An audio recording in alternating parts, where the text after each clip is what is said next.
Good afternoon, and welcome to today's New York City Council hearing for the Committee on Education, joined with the Committee on Civil and Human Rights. Please silence all cell phone and electronic devices and do not approach the dais. If you wish to submit testimony, you may do so by signing up in the front with the Sergeant at Arms. And yes, just a friendly reminder again, do not approach the dais. Chairs, we're ready to begin.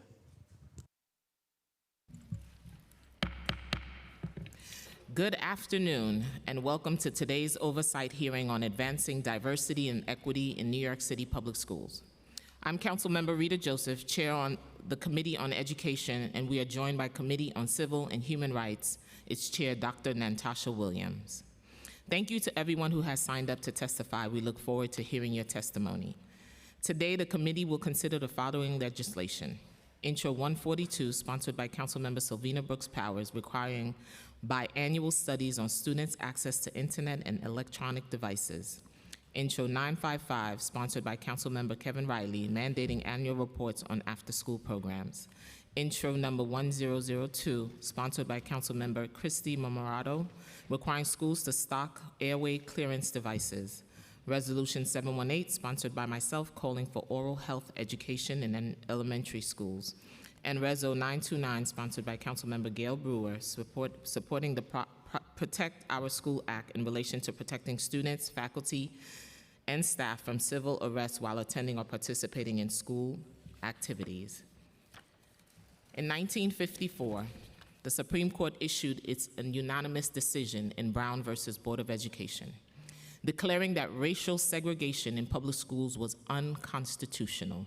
More than 70 years later, the intent of Brown remained unmet, especially here in New York City. New York City Department of Education served 912,000 students. The students' population is diverse. 42% are Hispanic, 20% Black, 19% Asian, and 16% white.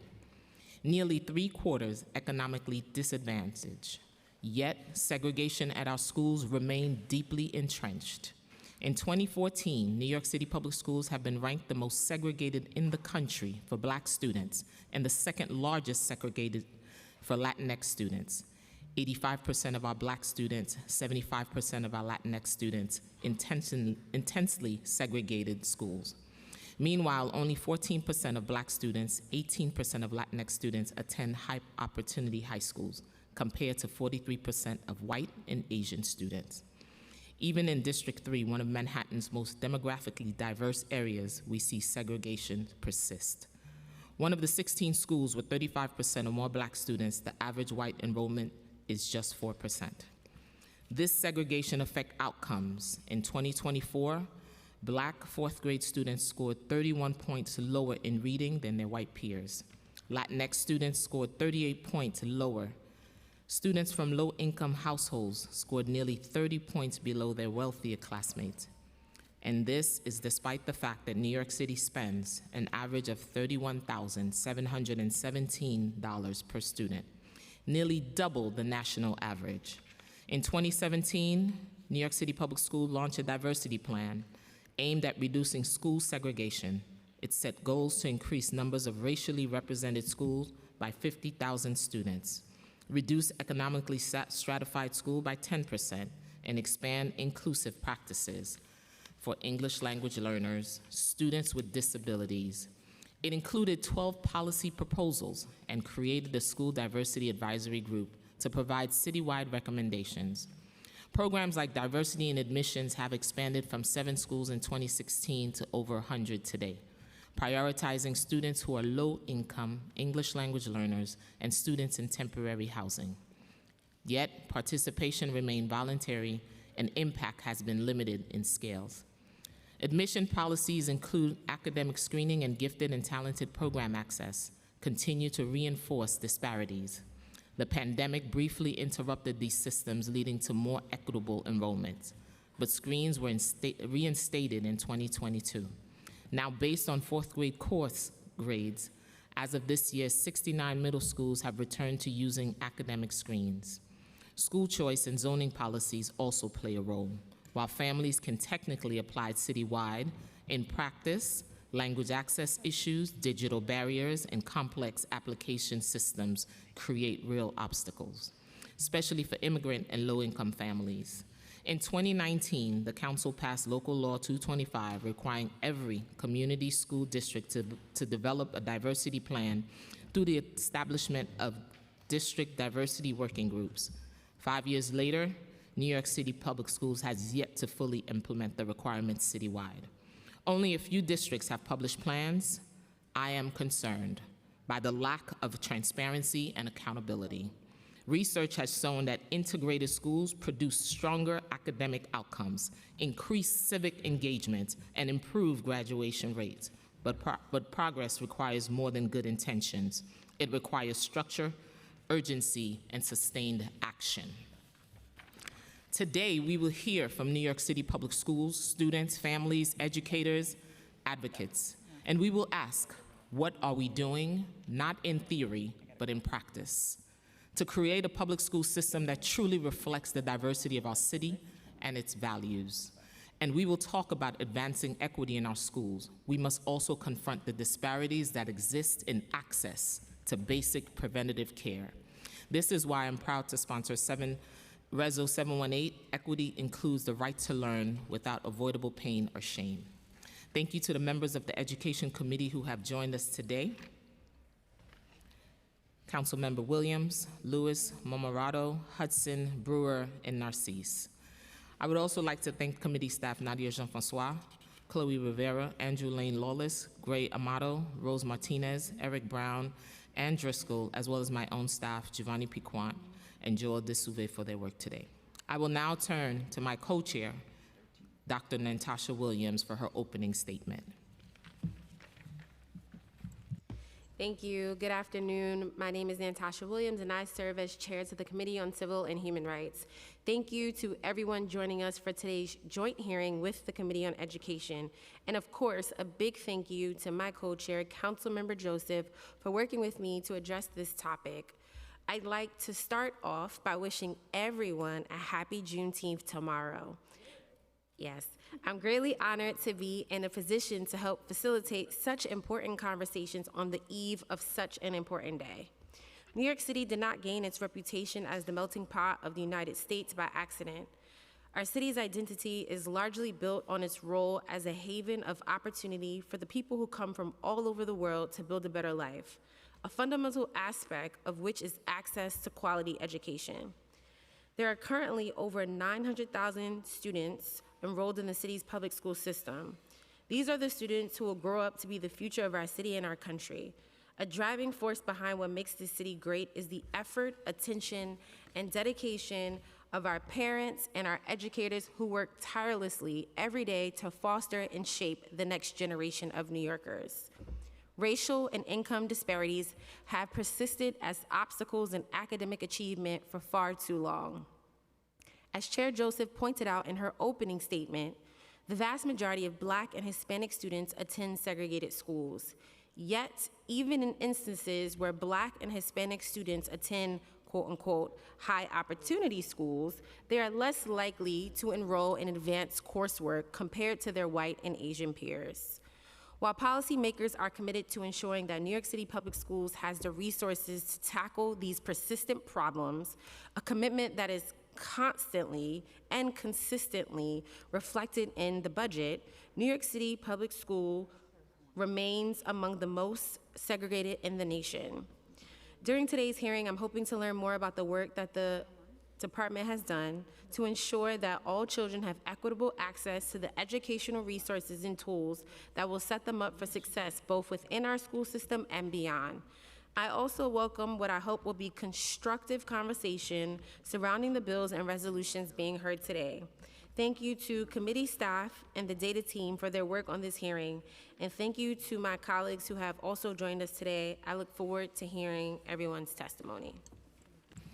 Thank you, Chair Williams. I would also like to recognize Councilmember Krishnan, Councilmember Lee, and Councilmember Brooke Powers. I now thank you, Chair Williams. Before we swear in the administration, we will also hear remarks from Councilmember Brooks Powers. Thank you, chairs, and thank you to my colleagues who've joined us for this important conversation.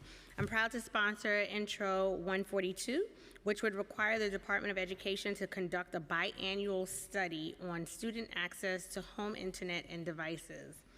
This is a matter of educational equity, and we can't close the achievement gap without first closing the digital divide.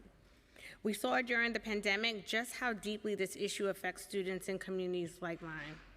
I represent parts of Southeast Queens where too many households still struggle with reliable broadband or lack the necessary devices for their children to fully participate in school, especially in multi-child homes. If a student doesn't have access to the internet, they're not just missing homework, they're missing tutoring, research, test prep, and college applications. They're missing the foundations for long-term success. As chair of the Committee on Transportation and Infrastructure, I often focus on how we move New Yorkers safely and efficiently. But digital infrastructure is just as essential in today's world. It's a matter of access, it's a matter of opportunity, and it's a matter of fairness. This bill is simple. It ensures that we're not guessing, we're gathering real data to understand where gaps persist, and it requires DOE to propose meaningful solutions, not just document the problem. I urge the department to support this legislation, and I thank the chairs for holding today's hearing. Thank you. Thank you, Councilmember. Now I'd like to turn to Councilmember Brewer. Thank you very much. I am discussing Intro 929. It's called the Protect Our Schools Act. And in today's world, unfortunately, we have to think about these issues. It would protect and ensure that students, faculty, and staff are protected from civil immigration arrest while attending school or participating in school-related activities, and it would establish clear guidelines on law enforcement access to school property. I want to thank the Chancellor because she has been at every rally discussing this topic, supportive of the students and faculty and parents. And I haven't heard about ICE showing up at a school so far, but I know in one school in particular, we're all very accustomed and nervous when we see people in unmarked cars looking like they are from ICE. We don't know, but we did see some outside of a school recently, not in a school. Anything is possible in this environment. The federal government is making arrests inside immigration courts for no apparent reason, as we saw more dramatically than ever yesterday. The Protect Our Schools Act did not pass either house in Washington. It is important legislation giving escalating threats out of Washington, D.C. and our federal government. A similar bill did pass, the Protect Our Courts Act, which prohibits immigration-related arrests inside a New York State courthouse. The Department of Justice promptly sued to block it. Thank you very much. Thank you, Councilmember Brewer. Councilmember Marrero. Thank you, Chair Joseph and members of the committee, and to all those that are here to offer testimony. Thank you for your time and attention on this legislation. Intro 1002, a local law to require all schools to stock airway clearance devices, is rooted in a fundamental responsibility, protecting the lives of our children. This effort is deeply personal. I had lost my grandfather due to a choking incident that could not be reversed in time, and it happened fast. The sad part is knowing that if a simple tool was made available, it may have saved his life. That experience showed me how critical it is to have more than one way to respond to an emergency. This legislation does not replace CPR or the Heimlich maneuver. They're always going to be the first line of defense. But when those fail, we need a backup, we need a plan B. Just like we prepare for fire drills, we install defibrillators, it's about readiness. It's about avoiding the painful question of what if we had something better prepared or put in place. This hearing is a chance to surface every question, concern, and idea so we can move forward thoughtfully. We welcome input from educators, medical professionals, first responders, and families to ensure that this law is safe, effective, and realistic. Thank you. Thank you, Councilmember. I'd like to also acknowledge we've been joined by Councilmember Jenowitz. Finally, I would like to remind everyone who wishes to testify in person today that you must fill out a witness slip, which you can find on the desk of the Sergeant at Arms near the entrance of this room. Please fill out the slip, even if you're already registered in advance, that you'll be testifying in person today. If you wish to testify on the Intro 142, 955, 1002, or Resolution 718 or 929, please indicate on the slip whether you're here to testify in favor or in opposition to the legislation. I also want to point out that we will not be voting on any legislations today to allow as many people as possible to testify. Testimony will be limited to 3 minutes per person, whether you're testifying in person or in Zoom. I'm also going to ask my colleagues to limit their questions and comments to 5 minutes. Please note that witnesses who are here in person will testify before those who are signed into Zoom webinar. I will now turn it over to Education Committee Counsel to administer the oath.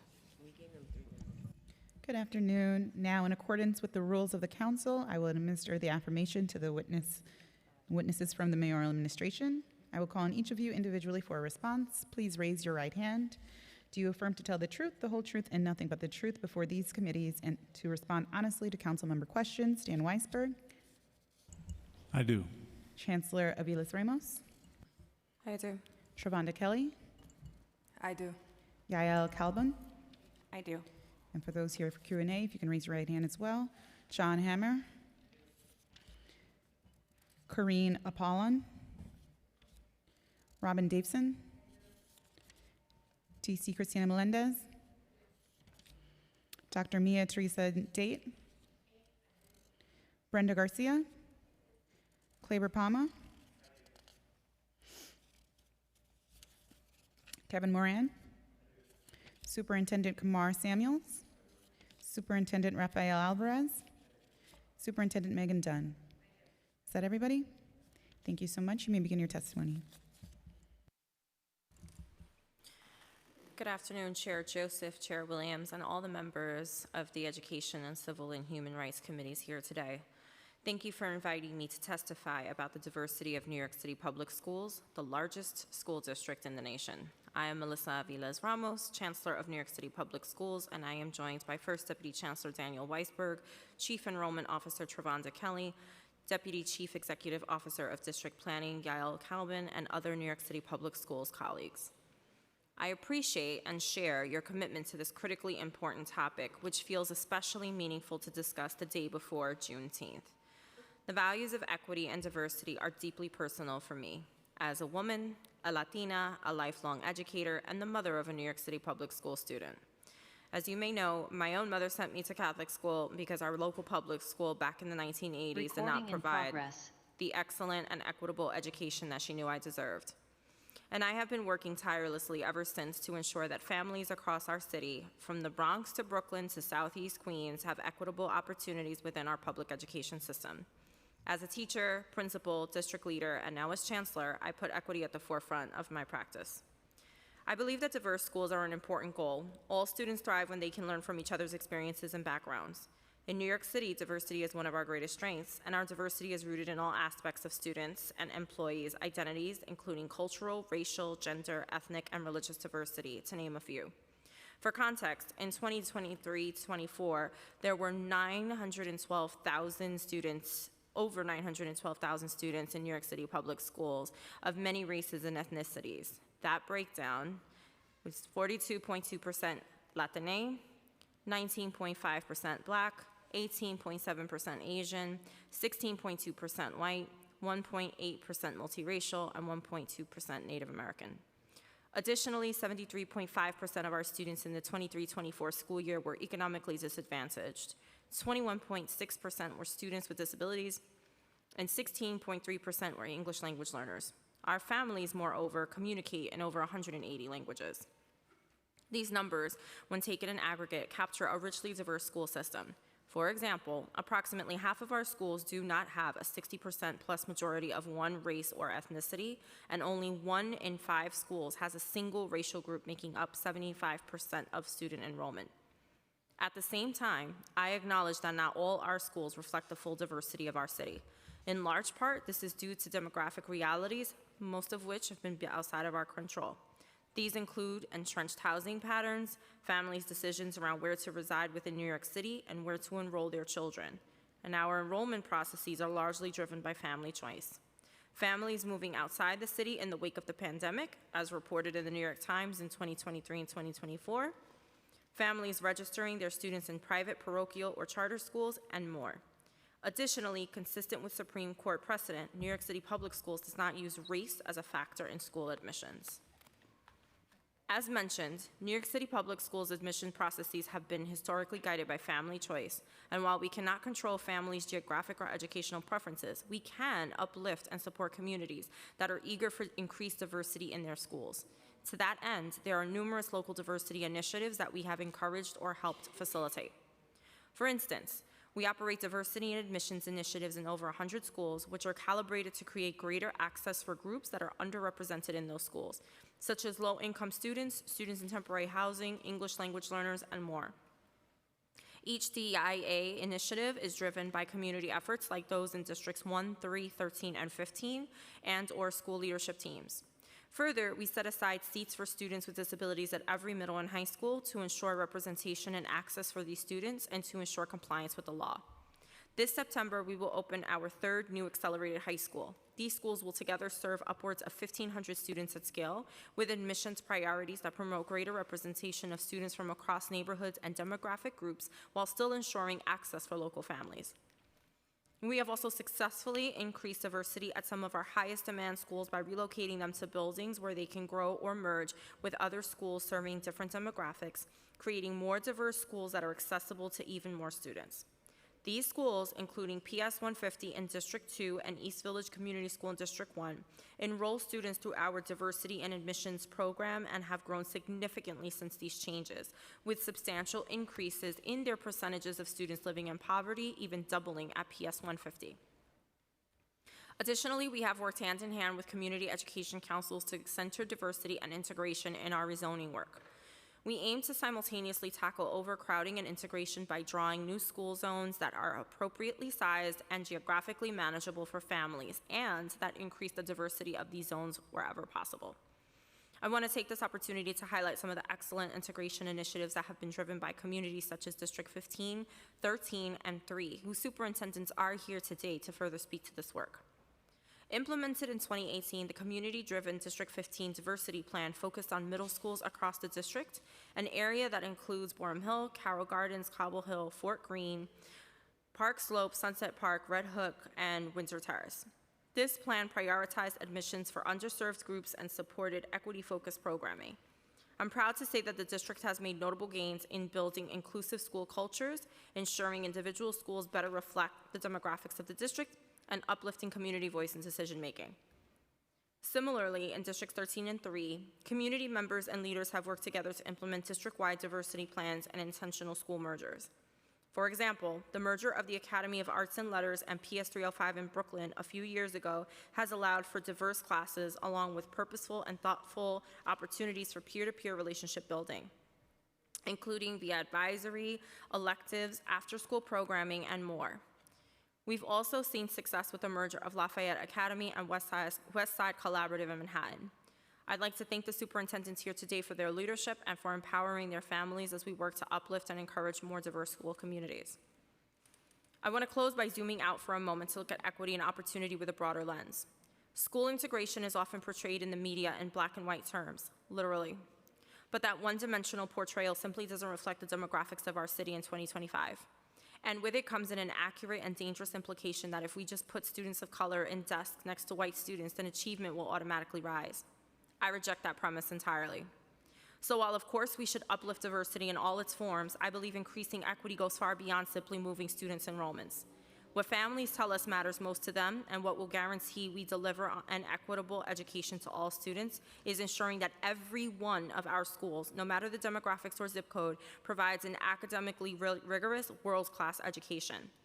That's why we are going full speed on expanding the pie, increasing educational access and opportunity by growing the number of high-quality options available, especially in historically marginalized communities of color. We are providing families with a multitude of choices, from neighborhood schools to schools with specific focus areas, from dual language programs to specialized programs for students with disabilities, from early college programs to CETE schools, and much more, so that families can select the setting and program that best fits their child. That's why we have added 103 bilingual programs and 1,400 specialized autism program seats since 2022. why we brought Bard Early College High School to the South Bronx and East New York, and why we are about to open the first early college high school to partner with an HBCU in Southeast Queens. It's why we have created 2 dyslexia-focused elementary schools and innovative high school programs like Northwell School of Sciences. And when it comes to our strategic priorities and initiatives more broadly, equity is still at the center. We are working hard every day to address longstanding and unacceptable educational disparities. First and foremost, we are ensuring our children, especially low-income students of color, become strong readers and mathematicians, doubling down on research-based instruction and high-quality curricula through New York City Reads and Solves. We have expanded our student pathways work to broaden and reimagine post-secondary preparation for our students and launched innovative family empowerment efforts like New York City Public Schools Cares. We have updated our Fair Student Funding Formula, one of the most equitable school funding formulas in the nation. We are hiring an increasingly diverse workforce. 48% of our teachers and 55% of our principals are people of color. We are working hard to ensure students across all neighborhoods are safe and supported, and we are relentlessly pushing for improved academic outcomes. I want to be clear. Where we do see separation of students of differing backgrounds in otherwise diverse neighborhoods, we want to explore where and how we can break down barriers in partnership with community stakeholders. As I previously shared, we are eager to empower schools and districts to determine what works best for their communities. I'm proud of all we've done to advance equity, access, and opportunity in New York City public schools, especially at this moment in time. But I'm also eager to do more. I know the work is far from finished. Thank you for your continued partnership and for inviting me to testify, and I look forward to answering your questions on the topic.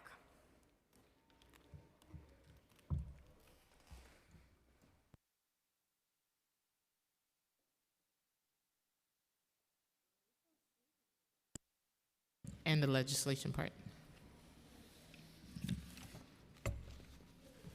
Thought you might be tired of hearing me talk. And finally, I'd like to turn to the legislation also being considered today. Intro 142 would require New York City Public Schools to conduct a study on student access to home internet. New York City Public Schools currently provides resources to families on both devices and broadband plans on our website. We believe students should have access to internet-enabled devices, and we are happy to work with our partners to close technological gaps. However, we don't believe that a biannual survey is the best way to ascertain data points on internet access. Every school is responsible for providing devices to students who need them, and we are working with the New York City Office of Technology and Innovation on an outreach campaign to inform students and families of discount broadband options this fall. Intro 955 calls for annual reporting on after-school programs. We are excited by the Mayor's commitment to after-school programming and look forward to working collaboratively with our Department of Youth and Community Development colleagues to ensure thoughtful allocation of these additional seats. Finally, Intro 1002 addresses the stocking of airway clearance devices. Abdominal thrust, also known as the Heimlich maneuver, is still the recommended first aid technique to be used in case of choking in children, and our health experts recommend its usage. We appreciate the Council's interest in the health of our students. Thank you. Thank you, Chancellor Ramos. I'm going to pass it over to Chair Williams. She gets the honor today. Oh, gosh. Thank you, Chair. Really excited to learn more about Districts 15, 13, and 3. But I was just listening to this podcast that an amazing educator that works for New York City Public Schools told me about. And it was actually about this exact topic in District 28 in Queens. So just wondering if you can share some insight on what happened there, because from what I've listened to in the podcast, things kind of went left. I apologize, Chair, but I'm not familiar with what you're talking about. Oh, okay. Yeah, District 28 was supposed to be another one of those schools that got a grant for the diversity initiatives, but there was a ton of community pushback, and I think it's now 3 superintendents removed. I know Dr. Pate did a pretty good job before she left to go to your central office, but yes, just wanted to know, because I know you have examples of what has happened by way of District 15, 13, and 3, but just wanted to know if you had some insight on status and what happened in D28 in Queens. So, Chair, if I may, would love it if we could set up a briefing to give you a background on D28. Okay, no problem. And I just wanted to make a note that I think it's so wonderful that you mentioned the Bronx Steam Center, and I look forward to bringing a Queens Steam Center. And I just look forward to having one in each borough by way of what the mayor has said that he wanted to do. The mayor has stated multiple times that he wants a steam center in each borough. So the next question I have is, how is New York City Public Schools working in tandem with City Hall to protect all students, given the recent escalation by federal authorities in detaining minors across the country, with 2 being detained in New York City? Thank you for the question, and I think the council knows that this is something very near and dear to my heart, having led Project Open Arms at the start of my career at Central. So it is a very privileged seat that I sit in, given how important this is to be chancellor during this time. I want to continue to reiterate that we have been very clear that non-local law enforcement officers cannot enter our building without judicial warrants. As such, we have trained parent coordinators, safety agents in collaboration with NYPD. We have trained principals. We have trained teachers. We've done Know Your Rights training for families. We continue to do Know Their Rights trainings. We also are having community conversations. One kicked off in the Bronx, and we are planning to do one in Brooklyn. These are the start of many conversations where we're talking about how to better partner with community-based organizations and people who have social and political capital in the communities who can escalate matters to us. That's not only reserved for immigration, that's also when we talk about the safety of our young people and things like gang and gun violence. So I'm very excited to continue to move that forward, but as it relates to the current situation with ICE, our policies remain in place. The training will continue. Whenever we receive escalations about ICE in or around a particular school, I personally work with the team to investigate those and to see if there's actually any truth to them. We have also, through Project Open Arms, paired families with organizations that can provide support and representation. So we're doing a number of things, all the things that we have always done, and we're not going to stop doing those things. Thank you. Given that equitable funding is critical to addressing segregation, how is New York City Public Schools ensuring that foundation aid that you referenced is being allocated in a way that directly supports school integration efforts, particularly in historically underfunded schools with high populations of English language learners and students from marginalized communities? Well, we're certainly disappointed that the suggested weights that we made for foundation aid weren't fully accepted. So I think just putting forth the formula, that the one that we put forth, shows our commitment to our core values. And I am going to ask our First Deputy Chancellor to please provide further detail. Yeah, thank you, Chair, and for the question. It's critically important. We know it's not the only resource that matters, but school funding matters tremendously. It's something that's on our mind all the time. We're fortunate, as the Chancellor mentioned in her testimony, that our Fair Student Funding formula, by which most of the funds that go to our schools is distributed largely based on student need. And there was a study a couple of years ago by some academics at Georgetown which found that our method of school funding was the top 2 most equitable in the country. So it doesn't mean we can't do more, but we have a decent starting point. And then we're proud that we were able to add an additional weight for students in temporary housing, which, as you all are keenly aware, is a very large population in New York City schools, as well as for schools that serve a concentration of students with additional needs. So that added to about $100 million. In addition, it was increasing the pie, directed and targeted, council member, specifically at the schools serving those populations. So there are other funding streams, as you're aware, like Title I, that are also directed to schools and to students who come from low-income households. As the Chancellor mentioned, it would be a huge boost to our ability to provide school funding equitably if the state were to adjust its formula, for example, to account more clearly for the needs of our students with disabilities. If they were to add a weight for students in temporary housing and And then frankly, for our ability to fund these initiatives overall, if they were to take account of the regional cost that exists here in New York City. So we have some things to be proud of, and our students are benefiting from that. Some of the programs you'll hear about today are only because we're able to direct those funds to where the student need is, but there's much more we could be doing. First Deputy Chancellor, just want to follow up real quick. Is there a possibility to bring back the working group that we had for SFS since we did not get the foundation aid that we did require, that we did ask? And some of it is, as we know, are tied with restrictions. So I think we should revisit that possibility of, the group meeting again and really looking at it. As we said, this was a work in progress. It wasn't a done deal. Happy to do it. Thank you. And thank you, Chair, for your service on that group.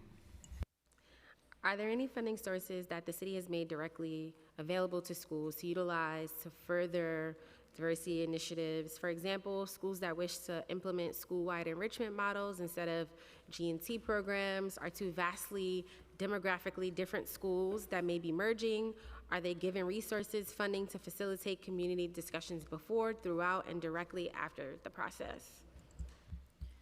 So because diversity and equity is at the core of everything that we do, we look at the funding that we provide from the program offices as part of everything. So again, when we provide funding to schools to support with Future Ready NYC, that is not an initiative that is reserved for more affluent and higher performing students. We are very strategic and make sure that it is going into marginalized communities with minoritized children. And so we are happy to talk about all of these initiatives and programs, but one of the other things that we do, and I know our First Deputy Chancellor is going to talk more about this, is work strategically with the superintendent to identify where are the areas of concern when it comes to diversity and equity in a specific district, and then activate. This is one of the reasons why we are seeing the HBCU school in the community that it's going to sit in. It is one of the reasons why when the Bronx stood up and said we want a STEAM center and they had the location for it, we were able to move forward with it. These are things that are in response to the community, but they reflect our core values around diversity and equity. First Deputy Chancellor? Yeah, thank you, Chancellor. And Chair, so we try not to put too many restrictions on the funds that we give to schools. So I just want to directly answer your question. So one of the positive things about fair student funding is it is not restricted. We don't say that it has to go towards, for example, school-wide enrichment models. But if that is what a school wants to pursue, that funding is there. In general, the hold harmless money that we just put out, I think it was $128 million. That's not restricted funds. Some of the funds that come from the state and the feds, as Chair Joseph says, are restricted. So to directly answer your question, do we have a restricted funding stream for those particular purposes? Generally not. There are some grants that go to those things. But what we always tried to do, and I think this is one of the areas where we've seen real progress, is provide robust funding to our schools, and then have the superintendents, and you'll hear from some of them in a moment, put their ear to the ground with the principals. If what they're hearing from families, from students is, we want a school-wide enrichment model at this school, then what we expect of them is they're gonna raise that up and say, we're doing this, we need assistance, technical assistance, we need funding, and then our job under the Chancellor's leadership is to try to support them in doing that, rather than us sitting back here and saying, we're putting out this restricted funding and hope that you all are gonna find it to be helpful. I do want to add something to that. That also works as a mechanism to protect our children, because what we don't want is to just give funding streams that are so flexible and not have oversight when a district is in need of certain things. And so that's why I have charged the superintendents to make sure that they or a representative from their team is present on every principal's budget meeting, because I want to make sure that these dollars that we have given to the schools, which, if I may be frank, had I known that we were going to give this much money to schools, I would have stayed a principal and I wouldn't be the chancellor. But we want to make sure that schools are making well on the promise to children and using those budgets. So to give you a pointed example, if a school doesn't have a library, which as I see it, that is an equity issue. If you do not have a library and you do not have a librarian, that's a problem. Now, if you have stretched your dollars beyond spandex and you still can't afford a librarian, and we are certainly going to step in and support. But what's not going to happen is that we are going to comfort the center of adults and hire, tons of administrators or people who are going to make things comfortable for other adults and not center the equity focus of this administration. So please know that flexibility allows for schools to reflect our core values around equity and diversity, but we also step in, and where we see an issue, we advise. Yes, I actually have a few schools that don't have a library. The library is like a storage unit, so I would love to touch bases with you on that because they don't have a library, therefore they You don't have should. a library. Yes. It's a few of my schools, That would be actually. great. Okay, I'll ask a few more questions and then I'll maybe come back. So what is the current demographic breakdown of the New York City Public Schools teacher workforce? And as the system prepares to hire thousands of new teachers to comply with the class size mandate, how is New York City Public Schools ensuring that this hiring also advances a workforce that reflects the diversity of the students it serves? And I know certain areas, the demographic looks a little different. Yep. Queens, it's a little shaky. Well, that's why we got to work with our superintendents. And what I will say is that we recognize that diversity in our teaching profession has been a challenge for many, many years. And so it's not just about filling 3,700 additional seats, especially now as we attempt as we work to comply with class size law. So we don't want just 3,700 teachers who are not reflecting the needs of our children. And so we're being super intentional about how we partner with New York City Teaching Fellows, our own pipeline like New York City Men Teach, our paraprofessional to teacher pipeline, in making sure that we have people who are invested in our communities to stand in those communities.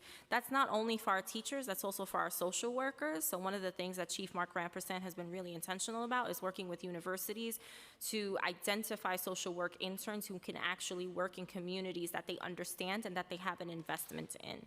First Deputy Chancellor, if you can go into the breakdown.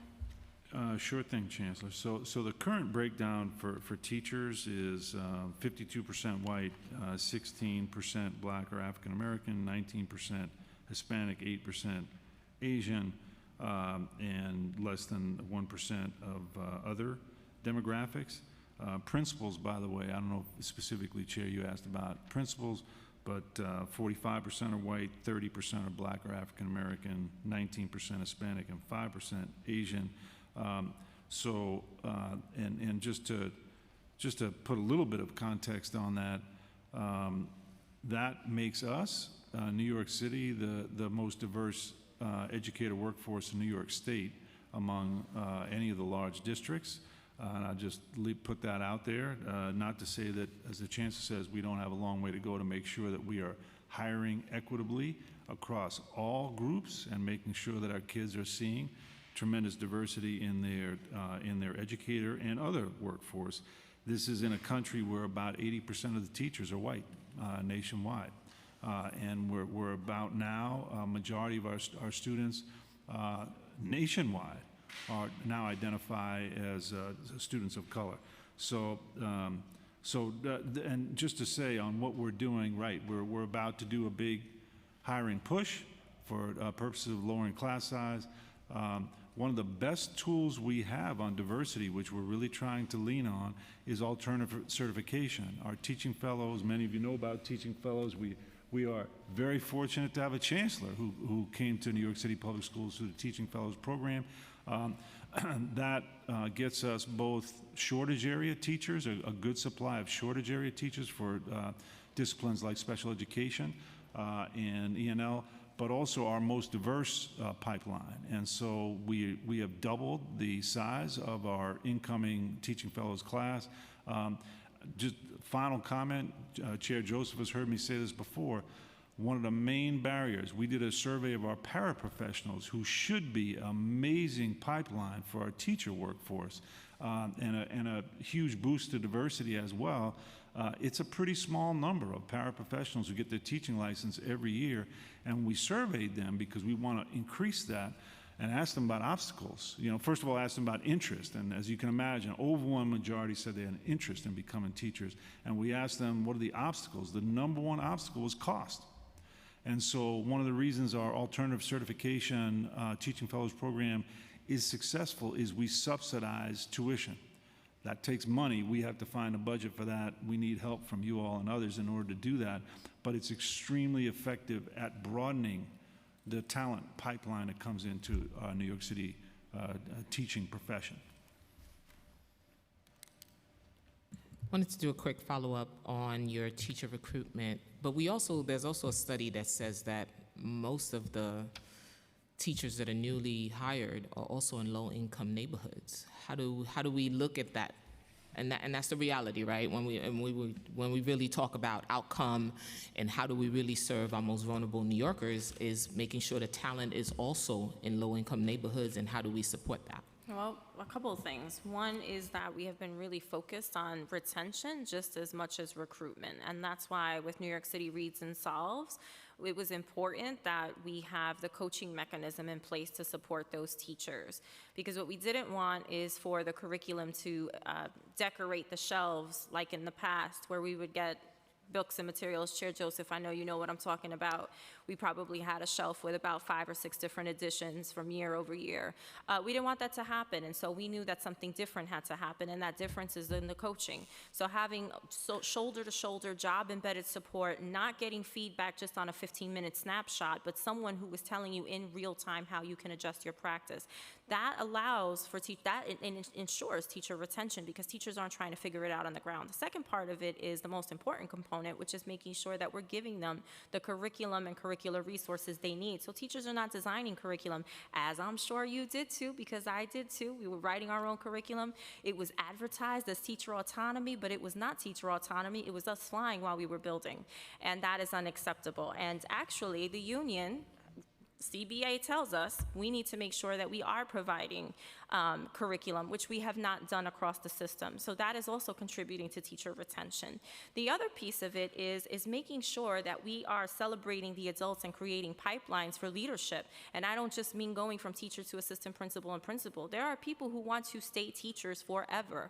How do we honor that role? We have master model teacher opportunities. We're collaborating with the UFT so we can have those successful teacher centers. These are all things. And then finally, in terms of the specific communities, we offer early hiring commitment opportunities. So that way people can go out, principals can go out and they can seek their talent and they can position themselves early on, incentivizing hires in these communities. But as you stated in your question, it's not a problem to get them in, it's a problem to keep them there. And I truly believe that the coaching and the support that we're giving our teachers now with New York City Reads is going to really work in our favor.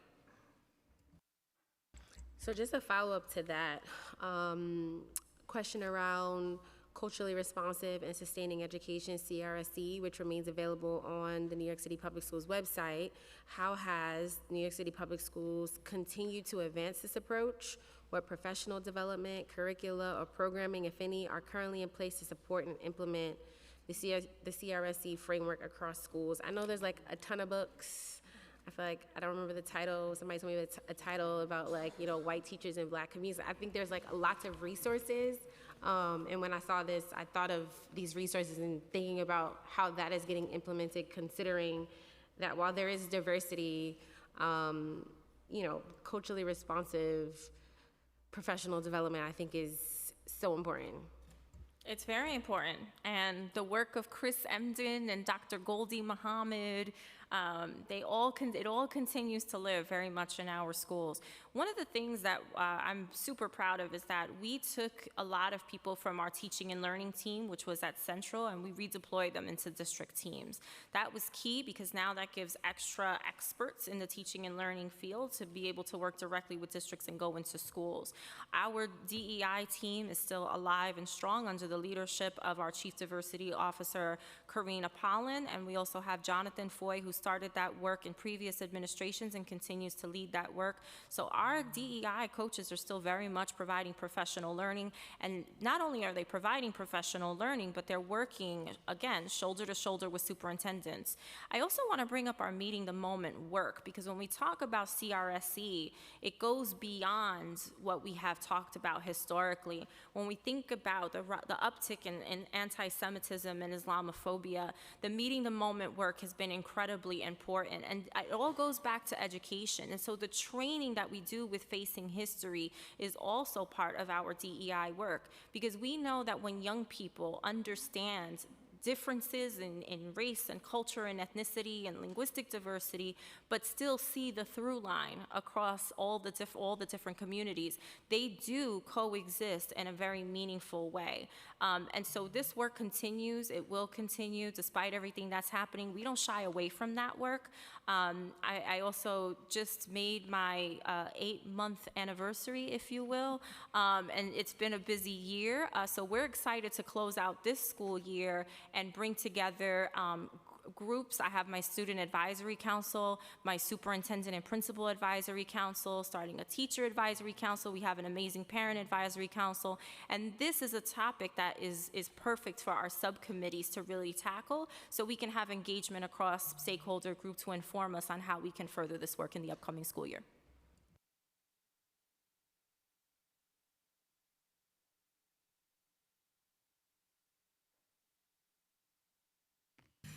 Thank you, Chair Williams. My question is, what is New York City Public Schools currently doing to increase the number of inclusive schools to serve emergent multilanguage learners and students with disabilities? In this conversation, they are so important. And as you can see, John Hammer is very eager to sit in the seat and tell you all about this work. You don't even have to hear me talk, Chair. No, he's right there. It's all his. Take it away. Thank you, Chancellor. And I just wanted to thank you, Chair Joseph, for the opportunity to share our efforts to fully include students with disabilities and English language learners in all of our school communities. I'm just honored to work for an organization that truly believes that disability and multilingualism are aspects of diversity that strengthen our school culture and help shape our future leaders. I just also have to say, personally, it is absolutely inspirational to work for a chancellor who is a warrior for this work each and every day, keeps our entire division inspired to do this work on behalf of her. We are proud to offer 566 bilingual education programs in 12 languages. This year we opened our first ASL dual language program in District 2 at the 47 school in District 2. And since 2022, we have opened over 100 new bilingual education programs, as the Chancellor testified earlier.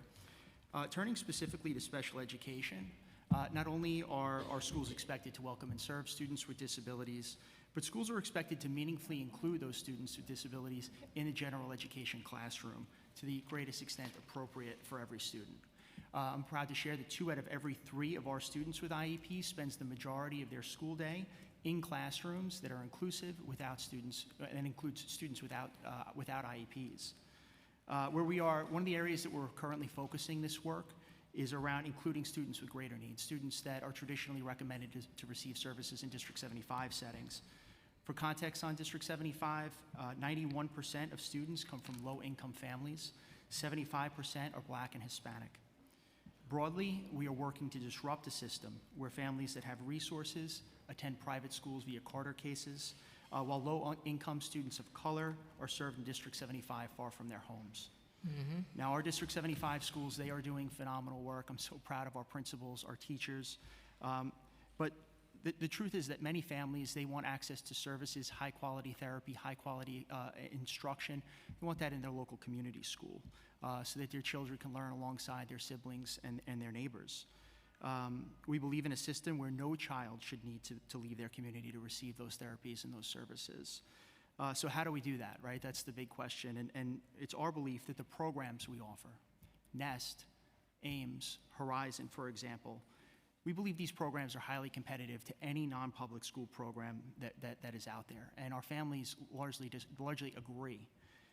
We have over 2,400 applicants for NEST and Horizon, over 350 for our AIMS program. And we're working to expand these programs in historically underserved communities. This will allow us to ensure the equity in the special education process. This fall, as I've testified earlier this year, we expanded specialized autism programs in Districts 5, 12, and 14. We said any incoming kindergarten student that could benefit from NEST, Horizon, and AIMS would be offered a seat in these programs. And as a result, we've been able to keep students closer to home. D75 referrals have reduced from 56% to 19%. Average distance between home and school reduced from 2.7 miles to 1.5 miles. 93% of students that were placed in these programs through this pilot were Black and Hispanic. Next year, we're going to continue to expand specialized programs. We're seeking to provide the highest quality services to students in their local communities. Not only are these programs desired by families, they deliver strong results. NEST and Horizon boast a 97% graduation rate, and they have the power to change the entire school community. I'm excited that we have Superintendent Alvarez here today. District 15 has some shining examples of specialized programs, one of those being 15K 958 and 15K 015. I'm just going to give Superintendent Alvarez an opportunity to speak about some of the great work happening in this Thank you for that question on D75, but our students who are part of the D75 community still face accessibility to buildings. So that's going to be something when we talk about equity and segregation, that's going to be something we need to address. Our schools are not accessible and our students are normally left behind and having to travel so far because their schools are not accessible. And even not parents cannot attend their shows or if the buildings are not accessible. So when we talk about equity and segregation, that also plays a huge role in having access to education that's nearby. And our D75 students also face barriers when navigating admissions process. So we have to talk about that, not only to schools, but also to school-based programming. When we talk about after school, so our students in D75 cannot attend Summer Rising till the end of the day. Why? Because there's no transportation for them. So those are also areas we have to address, and concerns with families navigating admissions process to middle school and high school. Talk to me about that. I appreciate all of those points, Chair Joseph, and we know that there is funding for accessibility in the capital plan. We appreciate the council. It's not enough. We appreciate the council. We asked for $1.1 billion. It's only $800 million. And the goal, so that sets our goal for making schools accessible for our students with disability. We set it back. Yeah, we appreciate your advocacy on that front and know that we need to do this work as quickly as possible for our students and families. District 75 has traditionally operated its own after-school program, which actually runs in every District 75 school, is operating some sort of an after-school program through a separate allocation. Till what time? So let's likely say my depends. kid wants to attend a Summer Rising program, they cannot. Those are the realities, right? We know it exists, but how can we make it better? That's going to be our next step and how we continue to work and our conversations together. We're here to work together. Yes. Right? So we know it exists because I can find a bunch of kids. You know me, I'm good for that. I'll find a bunch of kids that will come here and say, yeah, I have to go home at the regular time, 4 o'clock, because I can't stay any longer because there's no transportation to take me home. We completely acknowledge that we have work to do, and we feel completely grateful for your partnership in getting it done. Talk to me about admissions for our D75 students. How do we help them navigate that middle school and high school? Hi, Chair Joseph. Hi. Thank you so much for your question. We do have a special team that works with our families who need support. And so we provide the one-on-one support that they need to provide them with the information. We also are lucky to have a District 75 team dedicated to supporting families with placement. So we are providing support to families in many different ways. I know especially those who are interested in screen programs, we do provide support to those families as well. And that's also including making sure that they are aware that these seats exist. And so that information is in my schools. And so I'm not sure if there's one specific thing that you want to talk about more, but there are a lot of supports that we are providing to families. Of course, there are ways that we can improve, but our goal is to make sure that we are providing even at our family welcome centers and other call center, we are always making sure that we are specifically trying to support families who need the support the most. So I'm happy to dig in deeper if that's something that you want to talk about. Thank you. Especially our parents who English is not their first language. What type of support are we providing? Students that does not have access to digital devices. A phone is not enough. How do we sit down when language is not the first, when English is not the first language? And how do we support those families in navigating those spaces? And I always tell about the student that live in my district that got into one of those top-notch schools. But my student has to travel 2.5 hours each way to get to that school every single day, and she's late in not getting her services. So it's a great thing. We're celebrating, we're making sure our D75 students or students with IEPs are getting into their specialized schools, but they can't spend 2.5 hours on a bus going and coming back. She gets on the bus every day at 6:30 in the morning. She doesn't get to school until 8:20, 8:30 every single day. For me, that's unacceptable. What kind of message we send to that young person? I always tell her, hate the bus, don't hate the school. To that point, when it comes to transportation, of course, we and my colleague John spoke about adding the additional programs, which one of the goals is to make sure that those families, those students can go to programs closer to home. I don't want to speak too much about that because that's in his wheelhouse. But what I would say to your other points about the services that we provide to families who don't speak English or English is not their first language, we provide a lot of information sessions just in terms of our admission process. We offer those sessions in multiple languages. We also have them translated so that interpretation services so the families can follow what's being said. All of our materials are communicated to families in all of the different languages that we support, so they also have access that way. If they were to reach out to one of our call centers, they will also have access to a translator.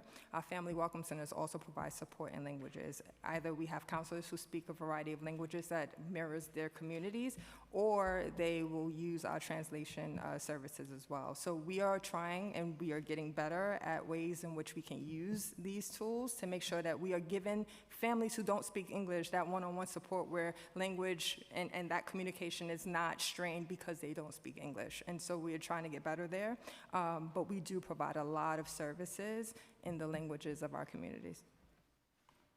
Wanted to talk quickly about our students in our D75 that are co-located in other buildings. Where are we improving the spaces that they are in? I've visited a couple. I'm not liking what I saw.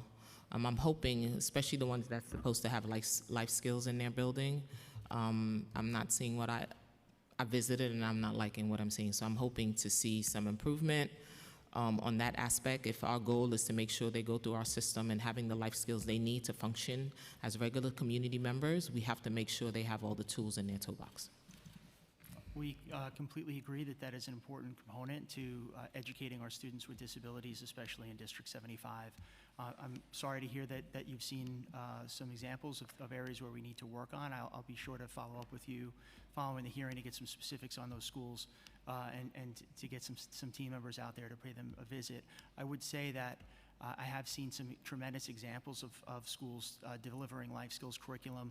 Specifically, I was at 277Q, the Riverview School, not too long ago, where they've really outfitted their entire school community into learning labs, right, where we have areas where students can learn to go to the laundromat, for example. Students can learn, all sorts of, daily living skills across the entire school, across the entire school community. And so that work is growing within the district, and we know that we have work to do. Of course.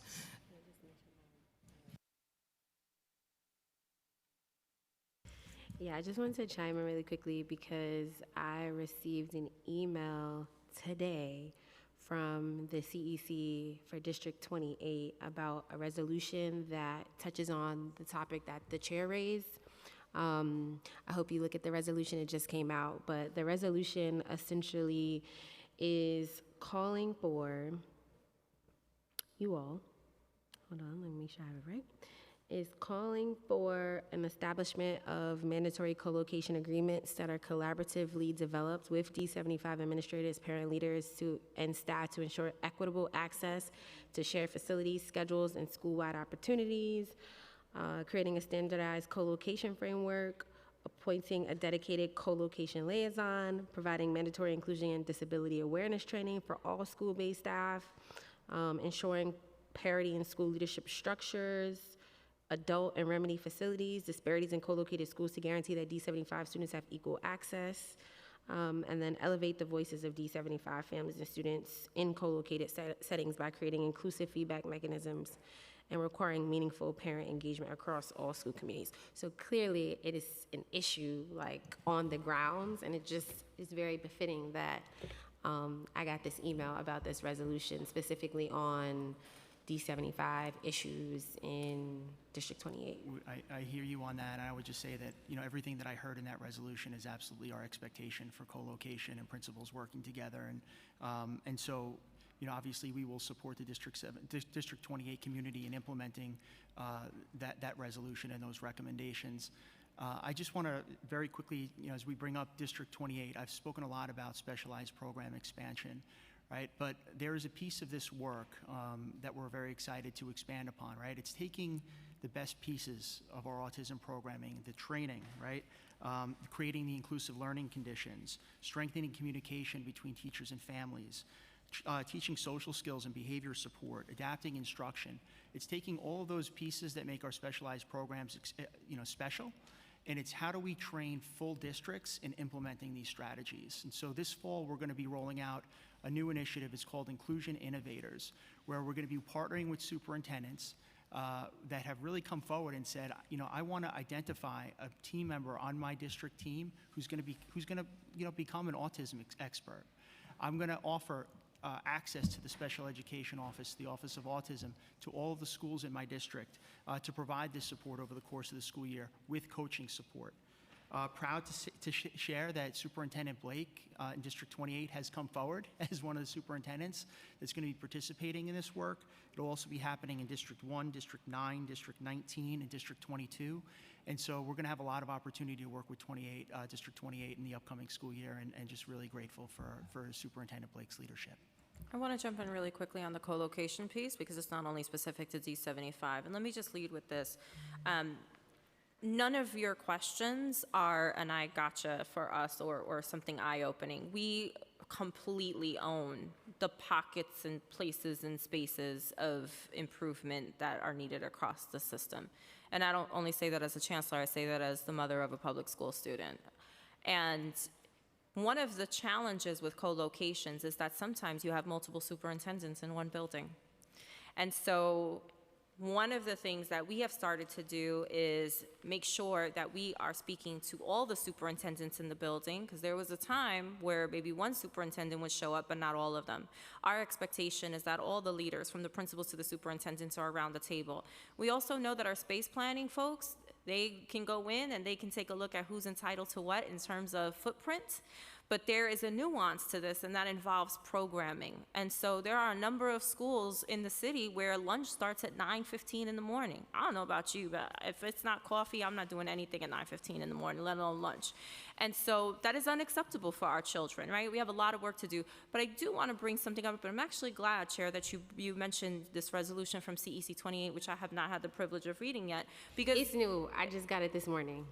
the CECs need to be empowered, and this is why we have established this pilot under Dr. Melendez and Dr. Rux's leadership, where we are piloting best strategies to ensure that CECs and superintendents are working collaboratively so that these things can be escalated and addressed before it has to get to this point.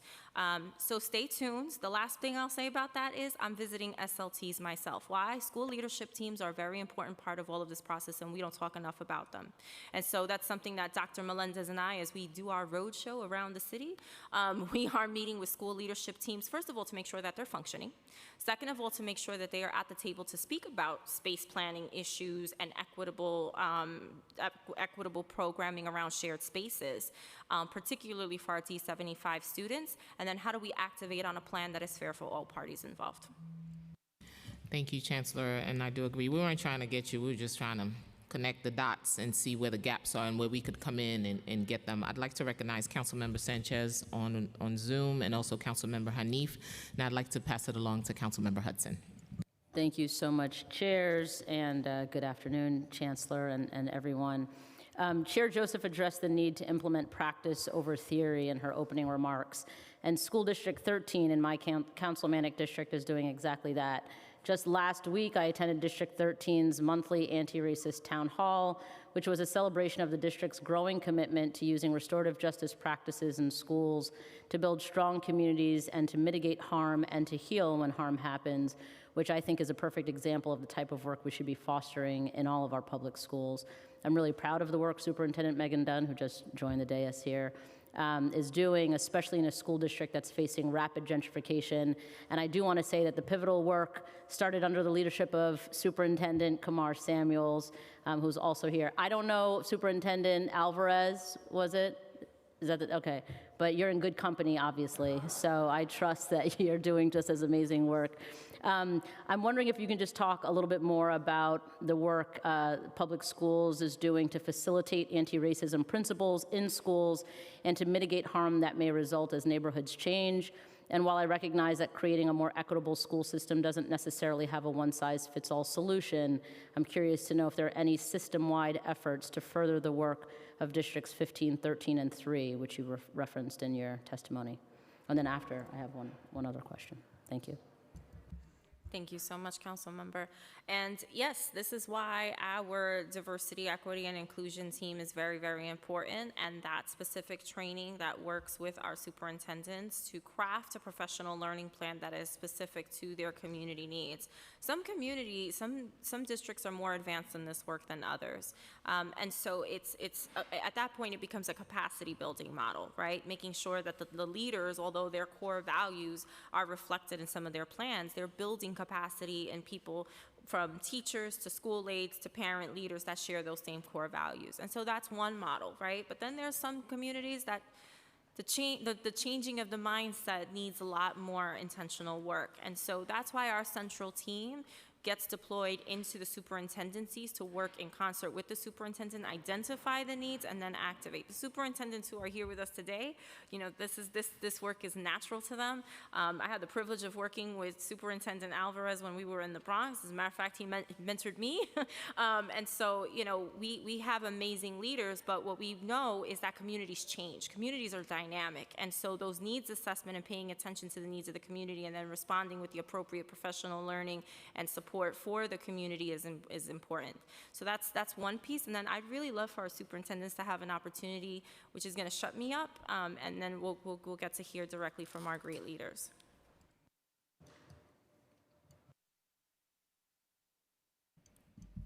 All right, thank you so much. Hi, Council Member Hudson, and thank you so much to the chairs for having us here today. I really want to underscore what you said, Chair Joseph, about the importance of really thinking about what is the theory and what is the practice and how are we putting these two things together. One of the things that we were able to do in District 13, actually back when I was deputy superintendent and Kamar was superintendent, was we were able to get rid of screens in all of our middle schools so that every student has access to any middle school in District 13. That's the policy piece. The hearts and minds piece is we meet every month with all members of the District 13 community. We ground our work in the 5 R's for real integration. We make sure that we're supporting the entire community of 8,500 families in entering in with the same understanding that we're entering in at the leadership level. I think from the superintendent seat, as the chancellor also touched on, it's my responsibility, our responsibility, to look at the opportunities, programs that are being offered through Central and really seeing how does that fit into my local context? What are the things that my community needs, and how do I make sure that those fit into my vision as a superintendent? My district team has participated in the DEEP program as part of the space planning team, which is an opportunity for me to build their capacity and when they're going out to schools and really thinking about about how are we both marrying this idea of here's the policy, here's the intellectual piece, and here's what it looks like on the ground. Even the work of the Hidden Voices curriculum, the Black Studies curriculum, we're doing a lot of work then within the district saying, here are the resources and the supports that Central is providing to us. We need to actualize them. We were able to pilot the Black Studies curriculum in District 13. Over 50 of our teachers went to the Burke Conference at TC a couple of weeks ago, volunteer as an opportunity because that was the clerical day, but they volunteered to go, and that's a huge chance for them to say, I want to continue my professional learning because this is really important to me and really important to my community. Thank you. And hi, everyone. Shout out to Councilmember Brewer as well as Councilmember Hudson, who I've worked with very, very closely. Following up on the piece about the Black Studies curriculum, yes, the District 3 teachers presented at that conference, because it's important to recognize that this is not just about putting bodies in the same school or in the same classes. This is about making sure that when that happens, folks have the tools that are necessary to really ensure that all students are achieving at very high levels. And so what we've done is, through our work with the Diversity, Equity, and Inclusion and Belonging team that the Chancellor mentioned earlier, is that we have also now trained ourselves in courageous conversations at the district level. So all of my team is trained in courageous conversations at the practitioner level, and I'm being trained at the facilitator level, so that when we go to communities, we are having real conversation, and we can make sure that in a polarized society, folks don't go to either end and the conversation stops. It's going to be important that we keep communities engaged throughout this entire process. We did that this year in Harlem with our Harlem Working Group, and we came to a very robust proposal that actually addresses every single piece that you've talked about before. We moved we recited a District 75 program to a more accessible building. We simultaneously recited one of our strongest middle schools to expand it to being an IB high school. We also worked with the community to ensure that we are on the pathway to sustainable elementary schools through that process. So this is not just a situation where we're saying, okay, let's rezone. And we also, as a part of that, had a rezoning, right? So all of the levers that we're continuing to talk about, they don't work in isolation. They work together. CRSC programs work together when you actually get students in the diverse students in the right space.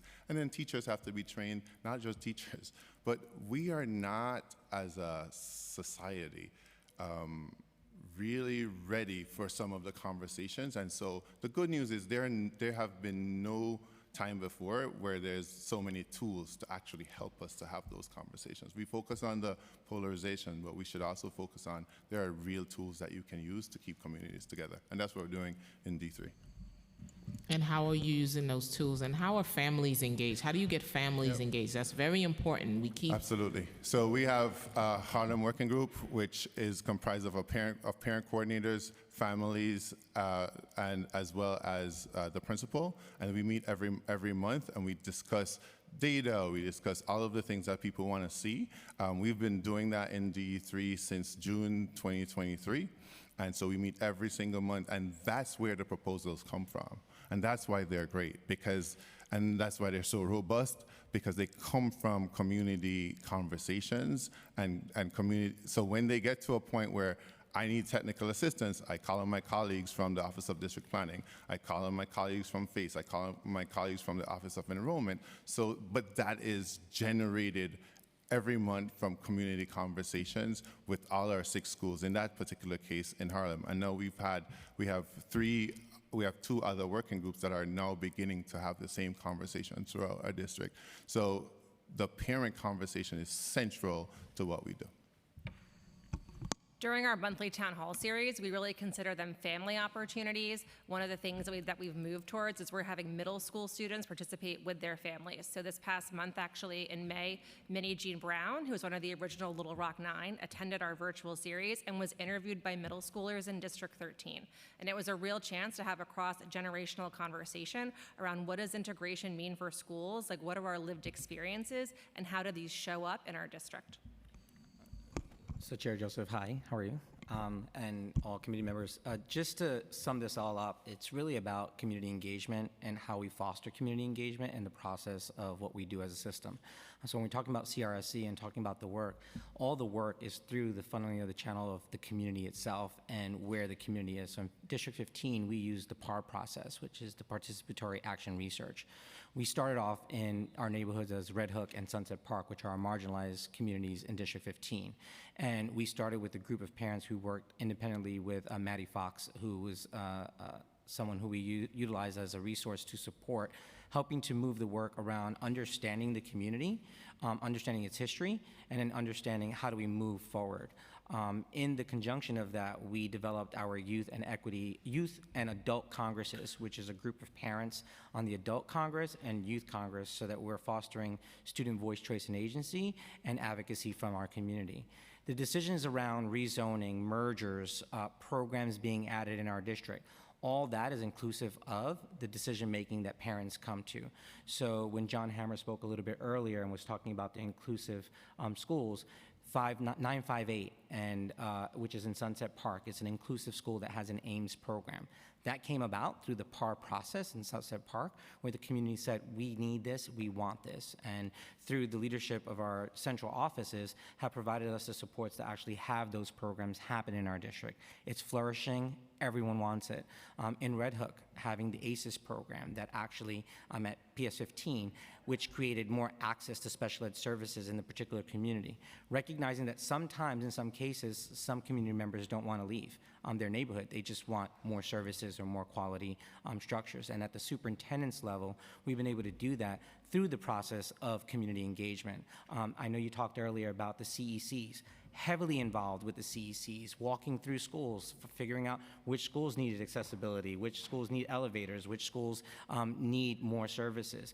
Adding schools sooner, for example. We have 428, which we opened a year sooner as a result of the Sunset Park PAR process, saying, hey, we want our middle school and we want it sooner. And by the way, we also want the Horizon program for middle school. I'm happy to say that we were just awarded that funding to be able to have the Horizon program for middle school in our Sunset Park community. And so it's all about the consistent engagement. In some cases, our communities will say, what you want is not what we want. And so we try to figure out other ways to address the needs of the community, because our priority is always going to be parental choice.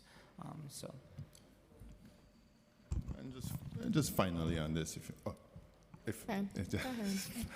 finally on this, I think deep community engagement is required, especially in a district like mine. We have the Upper West Side as well as Harlem, and I think it's important because we have to figure out where interests converge. Everyone wants to be in a well-resourced, great school. And the question is a little bit how we get there. And we have to stay engaged. And this is what I do with Councilmember Brewer all the time with our communities. It cannot happen without that. Chairs, over here, sorry. Oh, go ahead. I did have another question. Go ahead. Okay. My time was taken up by the answer. I want to just note, not by the question, but by the She's answer. getting her time back.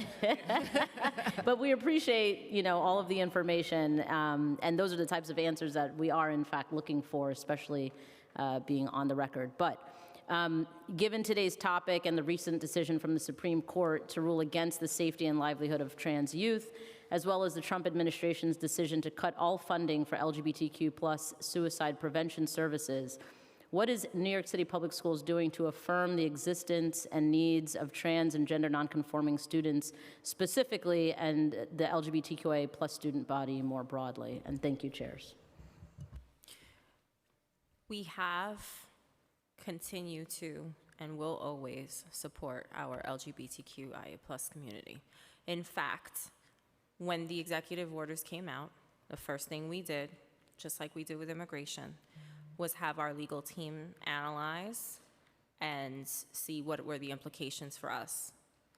Thanks to us living in this state, there are no implications for us. We continue to protect every single student who walks through our buildings. Not only do we protect them, we celebrate them.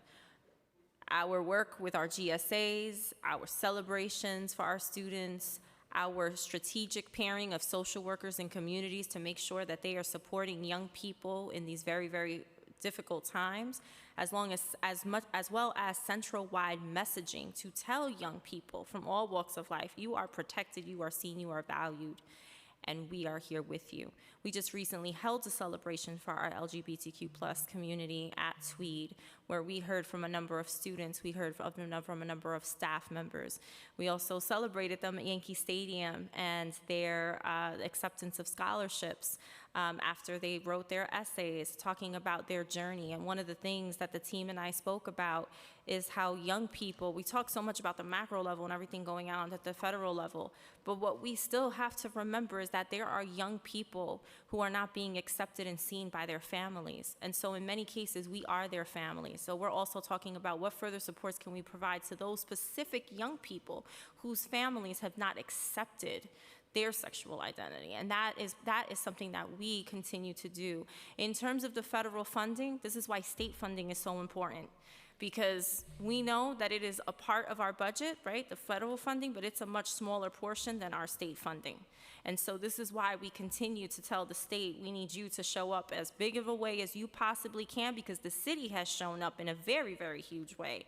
And so it is what it is at this point, but that doesn't mean that we are going to stop doing all the things that we've done and that we aren't going to do better. Thank you so much, and thank you again, Can I add chairs. in two quick, may I please Yeah, add in two? please. So sorry. I just wanted to also say that in District 13, our CEC, under the leadership of Cynthia McKnight, was the first CEC to pass a trans-affirming resolution across the entire city, and it's something that we're incredibly proud of. In District 13, we also run teacher training. They're called Teach Fabulous for all educators in District 13, and I have partnered with PFLAG actually to run parent groups for parents of gender-expansive youth, just to come and be. It's not about coming to fight or advocate. It's a chance for parents to come and say, what do you need as parents? What are ways that we can support you? Thank you so much. And that's why it was so important for this council to fund the LGBTQ+ curriculum, along with, thank you, Councilmember Hudson, for being a partner on this work. That's why it was so important for us to fund that. One quick question on Black Studies. We talked a lot about that. Is there an implementation and expansion of the curriculum? Tell me a little bit about that. Absolutely. Actually, as a matter of fact, Dr. Pate and I have been working on that very closely. Dr. Pate, I don't know if you want to join us and talk about that great She's already work. standing. She's a pro at this now. See, they already know. They listen. They see you coming. So before I pass it over to Dr. Page, she and I have actually been working on this directly to talk about the specific expansion across certain districts and making sure that this isn't just something that lives in districts where superintendents stood up and said, hey, I want to do this. So now we're also picking some of the districts where we want to see expansion. Dr. Pate? Yeah, so super excited about this. We are gearing up to go citywide with the Black Studies curriculum across all 45 districts, and superintendents are really going to be taking a lead in making sure that what the Black Studies curriculum rollout looks like is unique to their district and their needs. And what we've learned over time is that there is no one size fits best for every district or any district, because they are all unique. So we've really asked superintendents to take the charge with this. They're going to be engaging their communities and figuring out what is needed and what teachers will need. We are building in capacity building opportunities for professional development, family opportunities to shift from parent and family engagement to family empowerment, which looks really, really different. And finally, the thing that is, I feel most exciting is the crosswalks that we're doing between civics and also our social studies passport work. So more to come on that, but it's right on the heels of it. I just had a meeting with Michelle the other day, who's my partner in crime in this, and we are working to make sure that we are up and running. So thanks for the question. Well, thank you for that. How many schools are currently using the curriculum? So we have over 300 plus schools. We have a phased-in approach, and we've completed the phase 1. The spearheaders of that has been Superintendent Sean Davenport, his entire district. In addition, District 29, we have some work going on in Queens with Superintendent Van Ness. There's Kamar, there's Superintendent Megan, there's tons of superintendents who were a part of that phase 1, but we learned from them. And now we know better what to do to ensure a really successful transition across the city in this upcoming school year. So super excited about that. More to come. The other piece of it, Chair, just to add to this, is that we had also released Global African Diaspora as part of Hidden Voices, and I think that there was some confusion initially when that was rolled out. I think folks were talking about Hidden Voices, GAD, as the Black Studies curriculum, and they are two distinct things, which is also the case. We just released Hidden Voices Latine edition, but there is, thanks to the generosity of the council, we have a Black Studies curriculum as well as a Latine curriculum forthcoming. But what I will say is that the uniqueness of the Hidden Voices curricular resource, which is why we don't call it a curriculum, but as a curricular resource, is that it helps integrate the relative content into the standardized passport curriculum that is seen across our schools. So we're doubling down on this because we're making sure that Black Studies is alive and well in our standard social studies curriculum, and that there is also a Black Studies curriculum to go deeper and even have an isolated course that you can offer at a high school or a middle school in addition to your regular social studies class, which is really important. And I would just add a final note that we have made the curriculum public for all of our teachers to have early access online. So it's already out there.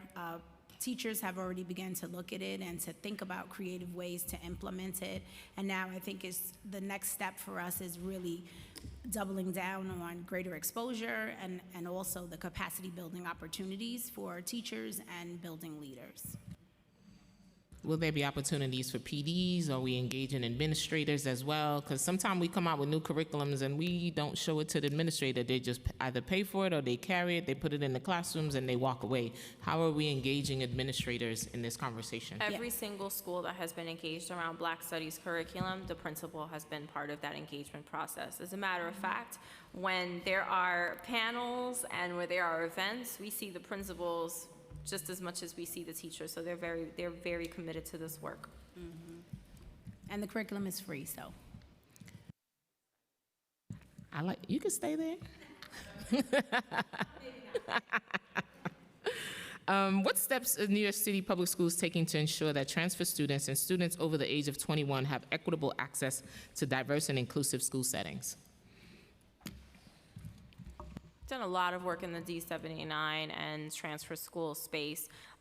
This also starts with us making sure that the superintendencies are talking to each other. That bridge from high school into the transfer schools is super important. And so Superintendent Esperance, Superintendent John Sullivan, their conversations with the high school superintendents have been very important. I visited a number of the schools. As a matter of fact, of my first day as chancellor, I visited a D79 school and I spoke with the students, and they had a lot of concerns. One of their concerns was around space. One of their concerns was around traveling. They said, you know, this is such a great program. We feel at home, but you know, we have to go to all these different spaces. It's challenging, and just when we're getting comfortable, you know, we're you know, space isn't available for us. So we're working really closely with the superintendents to make sure that we're addressing those concerns, and that we're continuing the conversation with them. What about students in transfer schools that have IEPs? What kind of support are they getting? Sometimes I hear from principals that they're not getting the support they need. So we would really love to see that part in meeting their needs, and also our bilingual students who end up in transfer schools. How are we supporting those students? Well, you know, Chair, one of the things that I know you know well is that the IEP has to be absolutely correct and finalized before these young people enter into the transfer schools or into an alternative school, right? We need to make sure that those evaluations are done and that IEPs are written well. And here's John coming on up. But, oh, and Brenda. Sorry, John, I thought that was you. You guys look so much alike.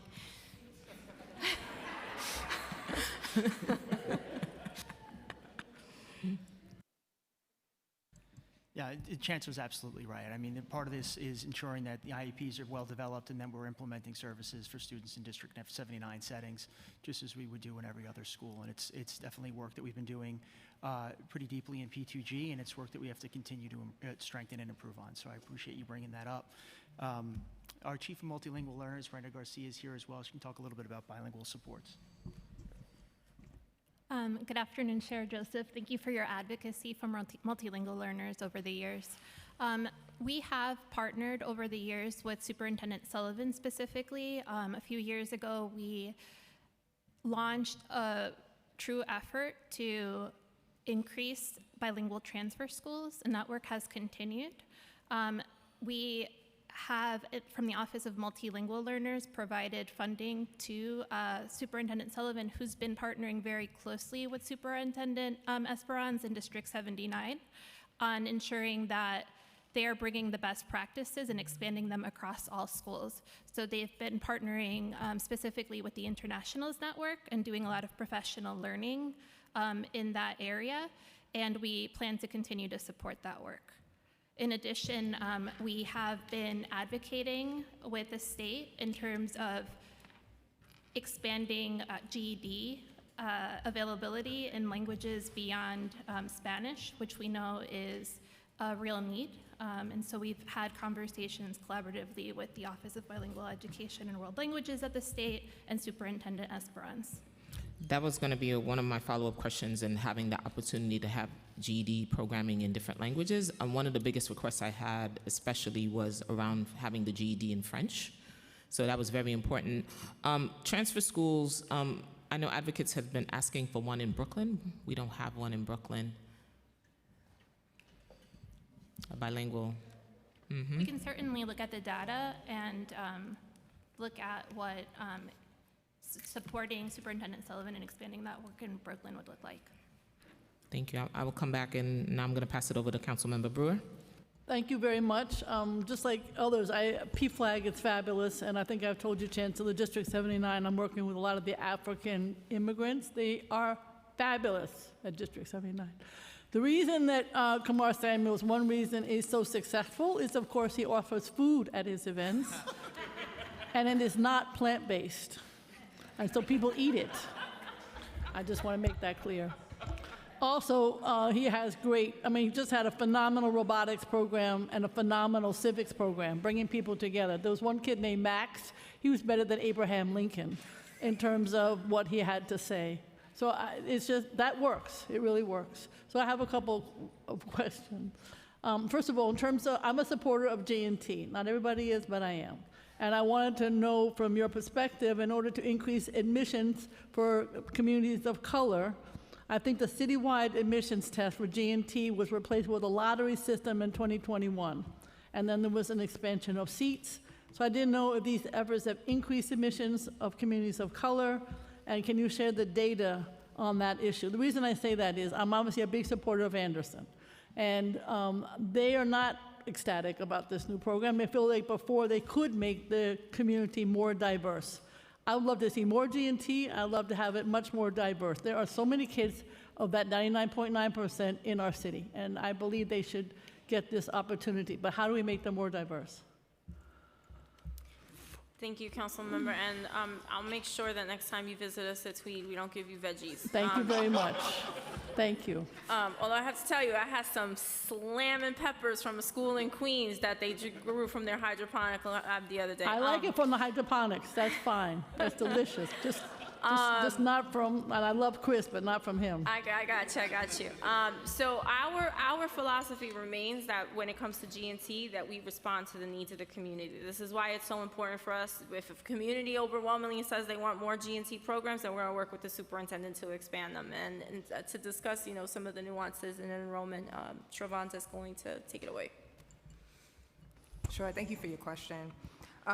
So we've seen an increase in Black and Latino student representation since we eliminated the G&T exam. Officer students in higher needs also increased by 42% that year compared to 2 years ago.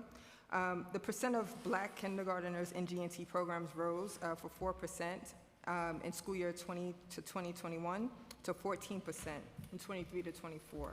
And Hispanic representation, as I mentioned, also increased from 8% to 16% over the same period.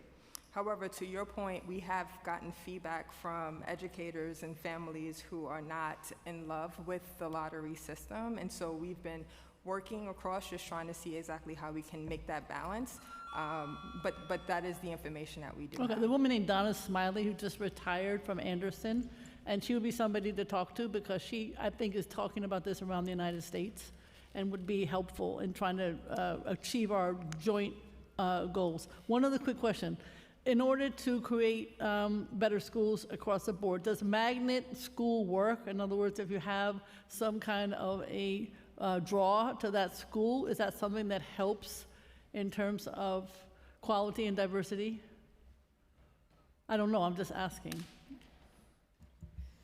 I have to be honest with you. We have to do a deeper dive into the benefits coming out of magnet schools.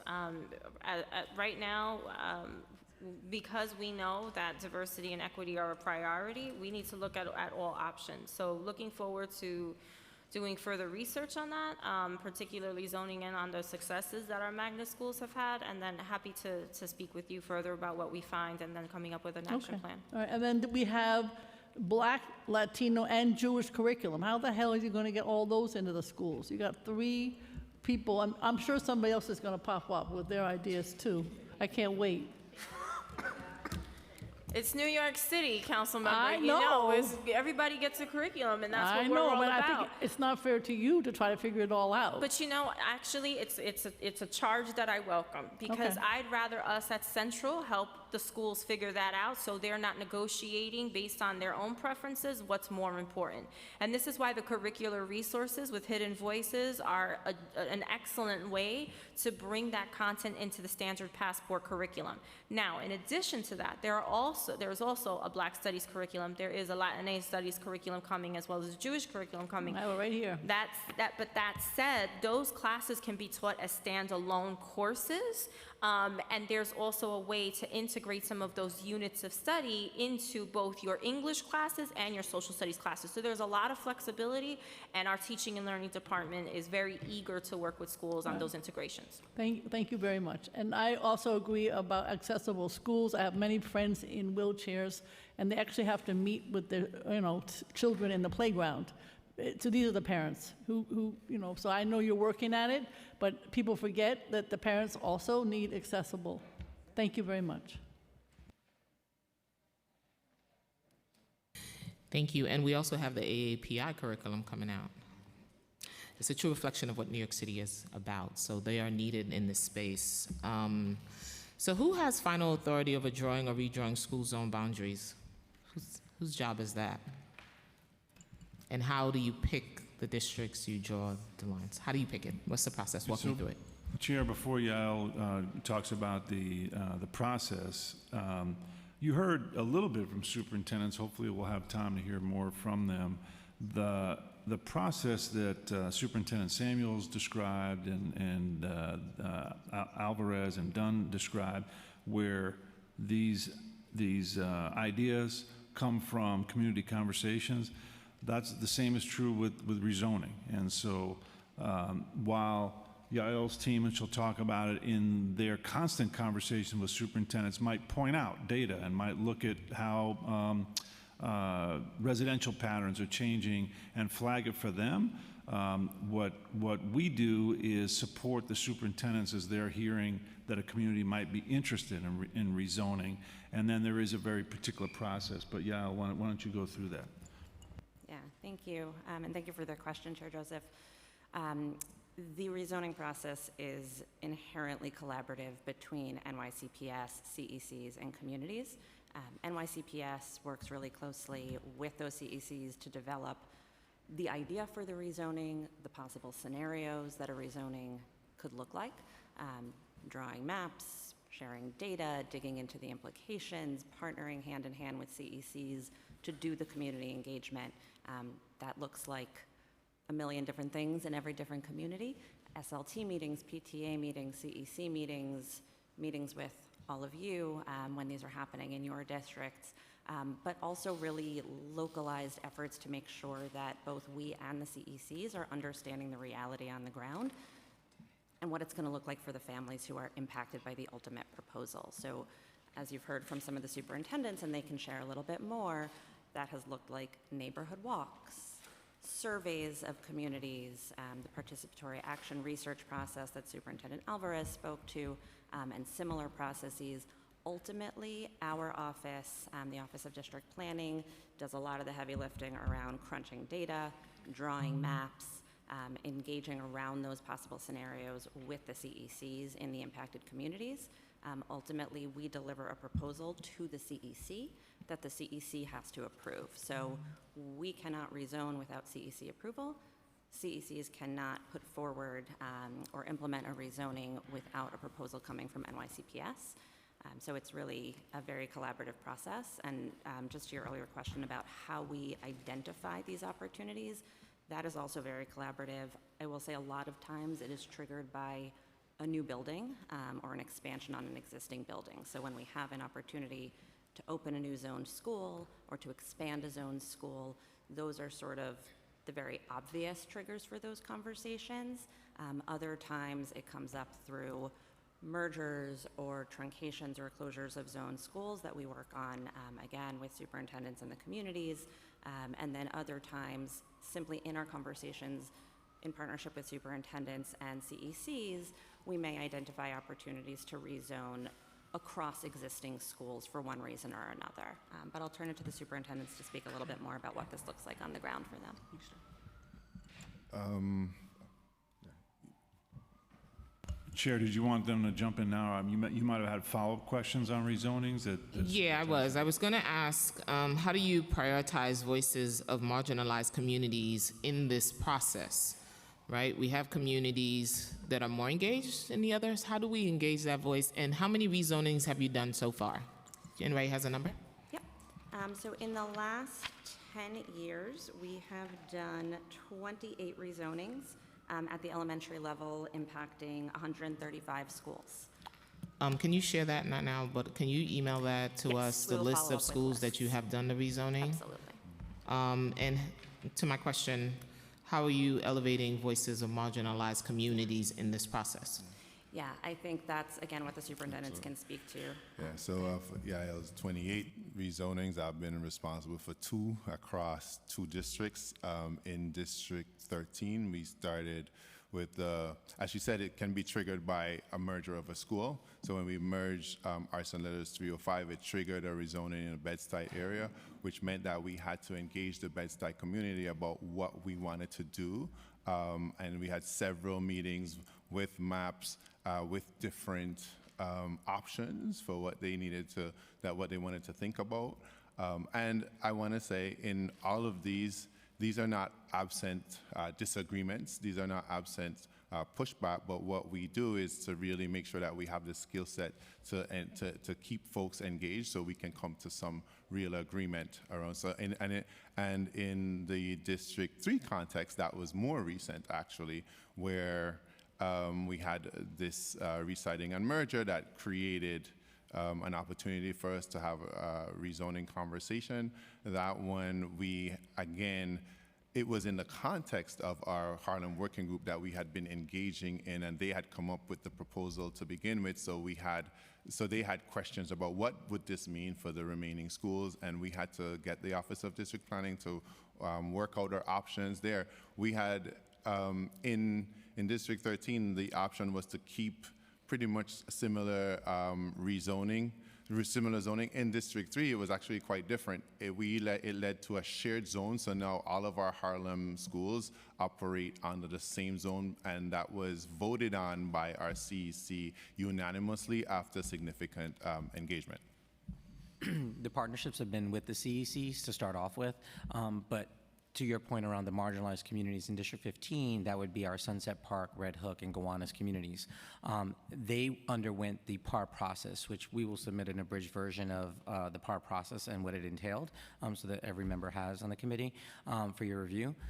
What we did there is really engage the communities, those particular communities specifically, with the process of understanding the historical disparities in their communities, understanding from their perspective, but also the history that's gone way before them, and thinking about what were some possible recommendations and next steps.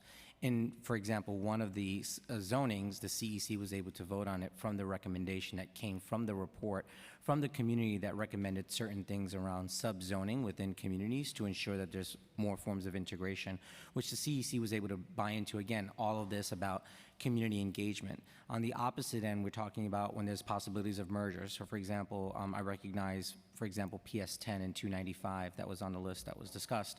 In those particular cases, we engaged those particular two schools around the possibility of merging into one school for the purposes of integration and other things. What we came to find out is that's not what both communities wanted.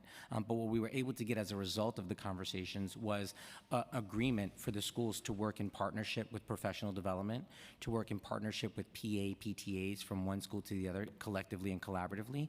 And the goal is over time to find ways to get them to integrate so that over time they're actually thinking about more integration as we think about other things that we have to focus on in the future. And if I could just add one more point to drive this home. All of the engagements and community conversations that the superintendents have talked about, we've worked really hard over the last few years to more and more bring those conversations into the communities. So we know that not everyone is going to come to every CEC meeting where information is being presented. We've been working really hard to not only present there with translations and interpretations and to make sure that word is getting out about those meetings, but going to tenants associations in impacted NYCHA housing projects, going to pre-K centers in the area, and to local CBO-run pre-K centers so that the families who would be most impacted by these initiatives are finding out before they show up to enroll in schools and didn't know what was happening. So appreciate working with these superintendents to Are we continue. leaning on also on the faith-based community as well? Because they play a huge role in how this go. But how do you evaluate whether existing school zones contribute to racial and socioeconomic segregation within those districts that you are rezoning? How are you looking at that? Yeah, and so something to really point out here is when you isolate rezoning, quite frankly, we've seen those situations not work. So when we look at the rezoning of PS8 and 307 in my former district, District 13, when we look at the rezoning of the Upper West Side, rezoning by itself hasn't led to more integrated schools in those situations. Why? Because we still have parent choice. Schools are still funded by the number of students in them. So if schools have space, they're going to accept the folks that apply. So I think it's important to think through this notion of rezoning as a singular lever. I think we have to think about it more holistically, because when we have, in the recent past, when we've approached with only rezoning, we don't see schools become more integrated because of it. And I'm sure Yael can add more on that. Yeah, I can speak a little bit more to some of the data that we're looking at, and thank you for raising some of these questions and encouraging us to look a little bit differently at some of the data that we, have gotten so used to working with. So a couple of the analyses that we've been running and are continuing to dig into are looking at both how representative are our zoned elementary schools of the demographics of their zones, and where do we see adjacent zones that have significantly different demographics within the resident population. So I think overall we do see that most of our zoned elementary schools do represent their zones. They're not necessarily serving exclusively students from their zones, but nonetheless we do see that by and large, about 85% of our zone schools do reflect the demographics of the zones they serve. We have also been looking at, I think, close to 1,500 pairs of adjacent elementary school zones within a given district. And what we found there is, I think there are about 5% of them do show a pretty significant difference in the demographics zone to zone. As we look into them, what we're finding is some of these are zones that we have already touched or already engaged with, and there are some incredibly complicated factors to tease apart when we think about who's going to these schools, why are they going to these schools, what does zoning have to do with it. We are also finding that in some of these instances there are real geographic barriers that families don't want to cross. And so I think this is where we come back to the notion of how do we bring great schools, great programs, and equitable access to those programs to families regardless of their zone, and make sure that they can access them closer to home. Schools, great schools in every neighborhood, not just, I've always said this as an educator and also as the chair, it should be no matter what your zip code is, I'm getting a quality education. My school building I walk into is not crumbling. And I visited school buildings that when we talk about equity, that's also a space where we need to be on the equitable side, is also school buildings. Schools, some of the buildings I've been to, and I'm like, oh my goodness. So this is where we also have to step up and really invest in our school buildings when we talk about equity. But we also have to look at neighborhoods that are gentrifying at a rapid rate, and Brooklyn is one of those areas that is gentrifying at a fast pace. So therefore, we must also look at that data and see how we adjust and meet the needs of the students. When we talk about meeting the moment, this is it. Councilmember Marmorato, it's your turn. Thank you. Can you just walk me through what the protocol is when a choking incident does take place on school grounds?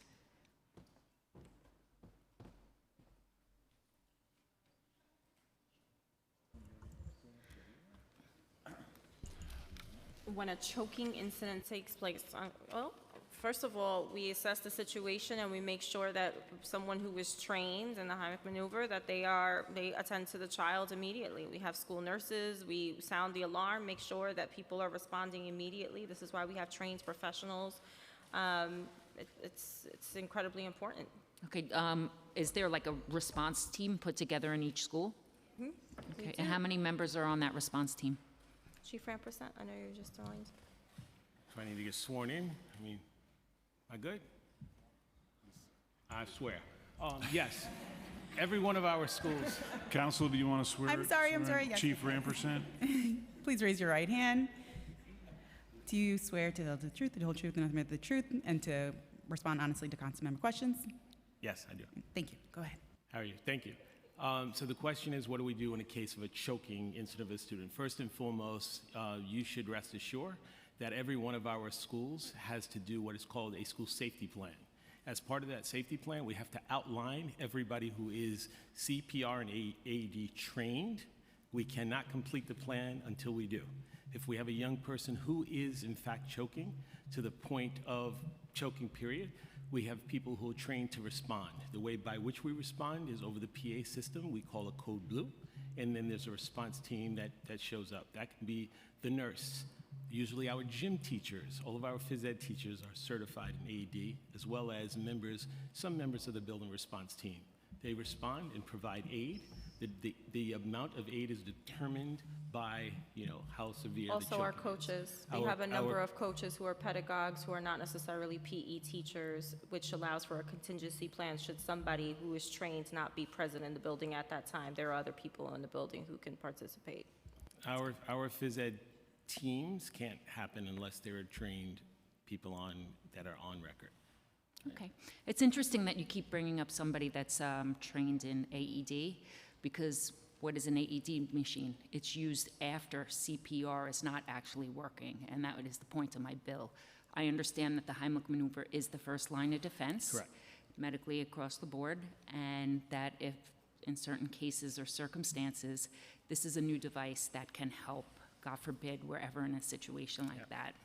So this is why this is kind of a little important to push this forward. What specific guidelines exist for handling choking emergencies involving students in wheelchairs or that have other physical or non-visible disabilities? Yeah, so wheelchairs, I'm not sure that the certification is different. I know that they are held differently, but all of our D75 schools are following the same protocol in terms of the staff that are trained to provide those respective aids. Okay. Okay. And are there any implementation concerns that the Department of Education foresees with this legislation, such as training requirements, legal liability, medical concerns, or cost of the device? Not that I know of, no. Okay, great. Okay, thank you. I have some follow-up questions on the wonderful work that the superintendents have been doing. how do we replicate this work across the system? And how do you prioritize? Is it based off of like a wonderful individual, or is it based on your office determining which school districts should be prioritized for that type of work? Because it was really nice to hear that they like walked all these schools and looked at elevators. Like I still have quite a few schools that are inaccessible. There's a school in particular I'm thinking about, Bloomberg, put some type of garden on their roof, but because they don't have an elevator, it's just inoperable. So would love to know, one, how can you duplicate their work across the system? And then how do you prioritize which school districts get that level of intention? Yeah, so I mean, we're very grateful to the three amazing superintendents who are here. You'll have to trust us that we weren't cherry picking, Chair. These are wonderful That's what it feels like, superintendents, but D29, D28 does not have that level of intention at all. okay, yeah, certainly, you know, as with any other human endeavor, skill level is always going to vary. But in terms of the charge that the chancellor gives to superintendents, and I think they would all attest to this, it is to do fundamentally what you're hearing they're doing, which is putting an ear to the ground, being very closely in touch, not just with the community generally, because they all have districts that are very large and diverse, but to every corner of the community, every school community, every housing development, et cetera, that they and their teams are in constant contact. They are creating forums to have these conversations. And I will say, yes, if we have superintendents who aren't leaning into it as much as these superintendents, that's why we have central teams that are meeting with those superintendents, providing data, asking them. They have chiefs that are pushing them on these issues. What are we doing about this particular community that's been asking for additional programming to serve autistic students, et cetera, et cetera? So the model is very much that both the bridge to the community is through the superintendent and their teams, and the accountability for that is at the superintendent level. So they can also tell you, I'm sure, about some sweaty palm moments when some of their people are saying to the chancellor, hey, we haven't heard back from the superintendent about this issue that we're really concerned about. That doesn't happen that often. But So go ahead. yeah, I have to address a couple of things. Number one, CEC partnership and collaboration is critical to this piece. And so the chancellor, we were one of the districts that piloted the collaboration this year, and we looked really closely at our facilities, right? So something you were talking about, facilities. All that we have a report coming out after analyzing all our BCAS reports, and that was something that the chancellor really put forward. Now, with regards to other superintendents, I think we at the office, the Division of School Leadership, have a really great structure around collaboration. So you mentioned districts 28, 20, and 29. I now know those two superintendents way better over the last. Dr. Bonds is retiring. Yeah, and so she's out. And the then, 28, the work. And Dr. Blake just got there. Right, and so we collaborate with those two superintendents. Dr. Blake, the work we sat down to discuss the podcast you mentioned earlier, the School Colors podcast. We talked about that podcast and how he can approach and listen to the work that's happening in his schools. And so we meet monthly to really think about concerns. He had many different things that he was working on, and that's one thing that I know is on his mind because we've talked about it. Yeah, I think my concern always is, of course, it's such a huge system, and there's so many layers within the system, and I'm always trying to figure out how, and not that all communities and all school districts require or need the same things, because I also don't think it should be a one-size-fits-all, but I do think where you are piloting these really good programs, or you've seen success within particular school districts, that there should be some type of concerted effort to really duplicate that, especially whatever best practice model you're assessing into other school districts. And I have not seen it in the school districts that are in my area, and I would endeavor to say, if we polled a lot of people, because here's a good question. Do you think all school districts are doing what you're doing? I think the best practice is listening, right? So I think. No, but that's all- the question. Like, do you think all school districts are operating No. at the same? Exactly. They're so I not. would, thank you. And so, if I may, the Yes. strategy is to make sure that we are strategically curating the best practices, but that we're also evaluating them as best practices. What I don't want is superintendents sharing best practices that have not been deemed to be a best practice by all of us centrally. Absolutely. So if you can share like your strategy, because that was like my original question, like what is the strategy to, at some point, I'm not saying you have to do it tomorrow, but like even if you do it 3 years from now, but what is the strategy, or how are you thinking about how to scale this amazing work across the system? That is the strategy. The strategy is by working with our team to identify best practices in myriad areas across the superintendencies and saying this superintendent is great in these instructional practices. This superintendent is great in working with his or her community. This superintendent is really great in working with their facilities folks, right? Because not everyone is great at everything. And so identifying where are their pockets of success, and then we can host professional learning communities where superintendents are training each other and sharing, like, how did I get here, right? It's not only about the destination, it's about the journey. When I first inherited this district, I had these challenges, I did this needs assessment, et cetera, et cetera. Are you doing that work now, or you're saying that is the plan moving forward? We have started that work, which is why I launched a superintendent and principal advisory council. Prior to that, we had a principal advisory council, but I added superintendent, so that way we're identifying leaders at the school and district level. They filled out a survey around some of the pressing issues that plague the districts and the schools, and now we're breaking them off into subcommittees, so that way they can start leading that work over the summer, but it has started. Early stages, but it has started. Do you have any like goals or metrics around like how you plan to scale that? So outside of the conversations, again, like in practice, like if I'm superintendent A, I do this great. I'm superintendent B, I do something else great, but maybe you want to merge. Maybe I take a little bit of what you're doing. When, I guess as like the chancellor, like do you have a timeline or goals around like when certain school districts would actually implement these best practices that you have deemed best practices? So I hate that I can't give you more specificity, but it depends on the needs assessment of the district. If some needs are greater than others, and for me to sit here and say that the timeline is the same for every district would be hypocritical. And that's why the needs assessments have to start now, as we close out this year and as we form these committees, so that way we can figure out what the appropriate goals and timelines are. Okay, thank you. Just some follow-up questions on zoning.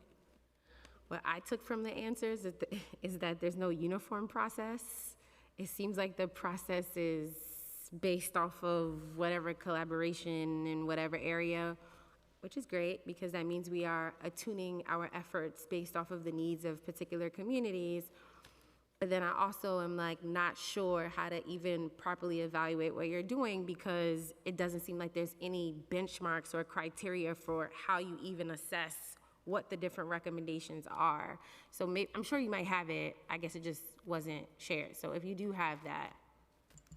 Yes, so there is a lot more structure that applies across the board that I'm happy to talk about. So when we work with the community and identify an opportunity to rezone or a need to rezone that may be triggered by a merger or a new building opening that will house a zone school, we start by, it is more of an art than a science, so there's a lot of conversation from the community, getting feedback and input from the CEC before we even start digging into data and drawing maps so we can understand which schools should be involved. So we look at a host of data, including utilization rates, demographics, residential construction in the area. So we get data from DCP around housing starts and projected residential growth. So all of that gets factored in as we start to have these conversations with CECs, with principals, bless you, with school communities, to understand, how far should we be reaching, right? Sometimes a rezoning might be, there's two adjacent zones, we move a line a little bit, boom.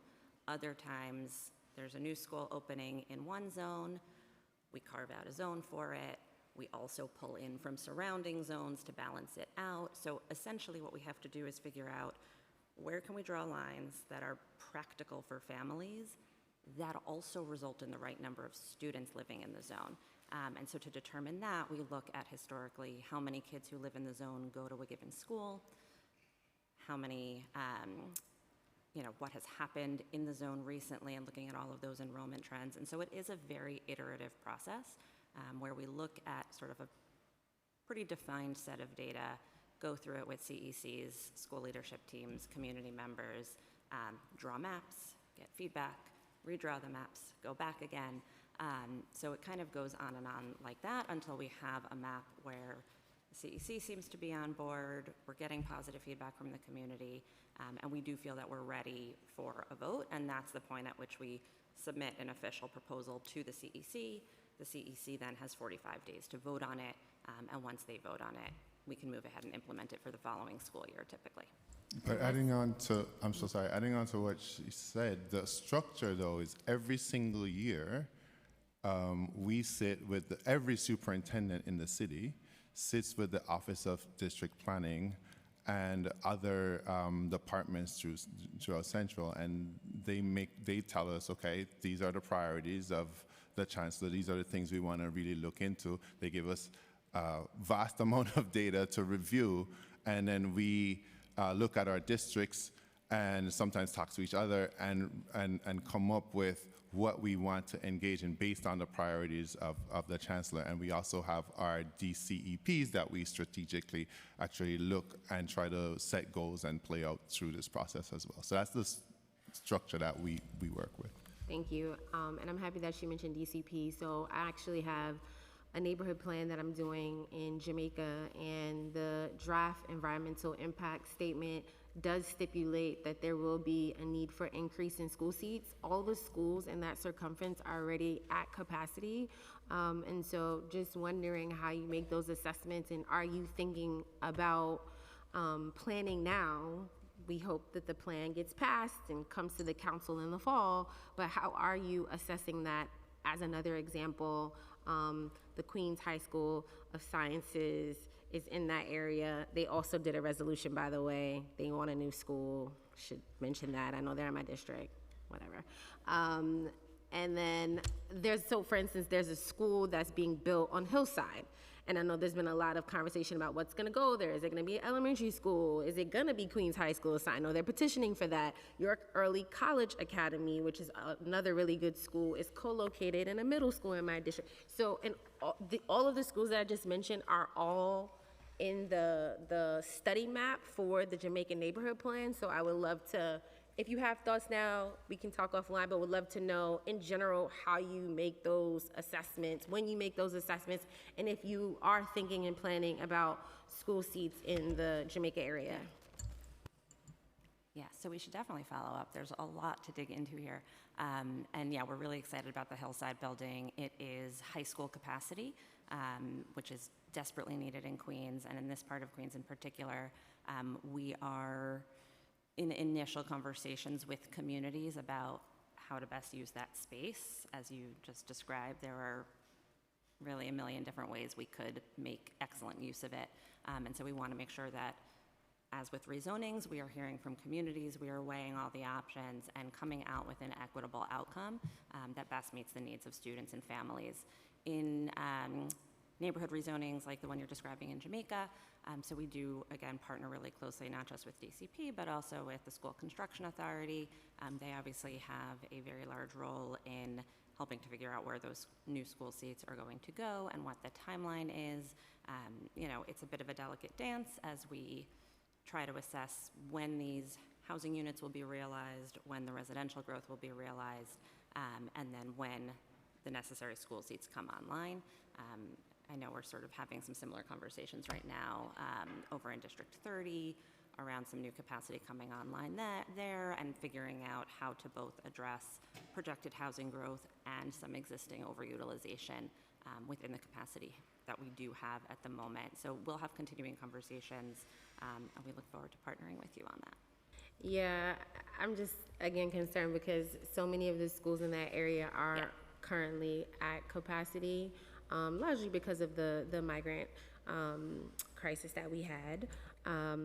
So yeah, I'm just concerned about what's going to happen to those schools. And Dr. Pate, not that Dr. Pate, but the other Dr. Pate is on the Community Advisory Council that I have, and it's been helpful, even though she's not a D28 superintendent, for her to talk about like what this means for the school. But yes, would love to talk more about that. You specifically mentioned that there were incredibly complicated factors around how you make certain determinations about why certain students are going to certain schools or certain school districts. Can you just talk a little bit more about what those incredibly complicated factors are?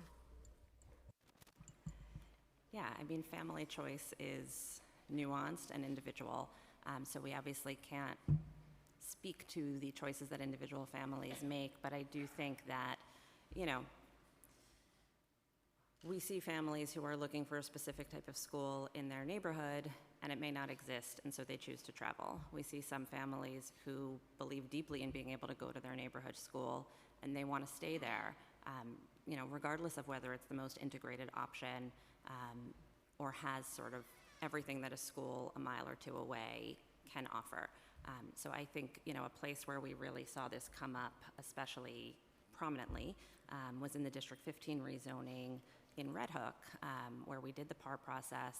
You know, transparently, we started that rezoning without the partnership of Maddie Fox and the PAR team, and it was tough, right? There were so many neighborhoods, so many communities, everyone wanted something else, and we had so many goals of that rezoning. So we were trying to rezone students to fill new construction at one of our schools. We were trying to alleviate overcrowding at a couple of the schools in the area.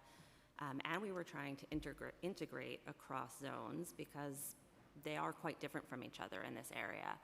You know, sort of Red Hook, Carroll Gardens. How do you tackle that all in one project? As we dug in deeper, it became abundantly clear, and we heard clear feedback from those communities that, like, we need a different process. We slowed down. We brought in the PAR team. Again, that was all done in partnership with the CEC, who had a voice in who that partner organization was going to be and what that process was going to look like. They took time. They used the resources that they had, community members who wanted to be a part of this. It was a representative group, and I see you now all have the report in front of you for some light reading when this is done. They went out and they spoke to everybody, and they had focus groups and interviews and conversations, and they came back with a really robust set of recommendations. And what we heard was not, you know, redraw the zone lines to create integrated schools. What we heard was, give us that option, but also give us the option of staying close to home. Don't make us cross the BQE.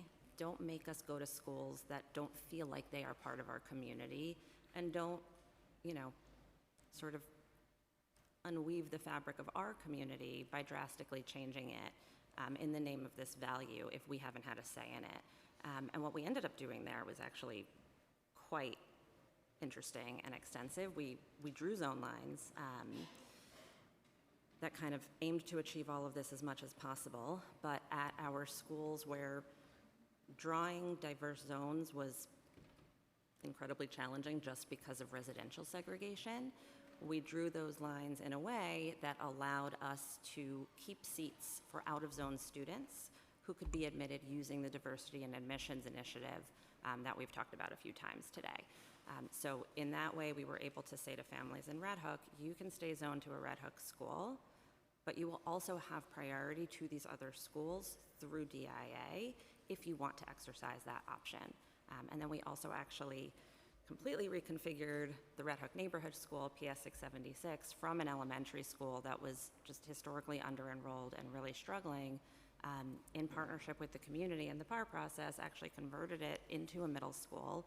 It has multiplied in size. It is incredibly diverse in a way that, you know, I think is all that we could have hoped for and more from that process. So.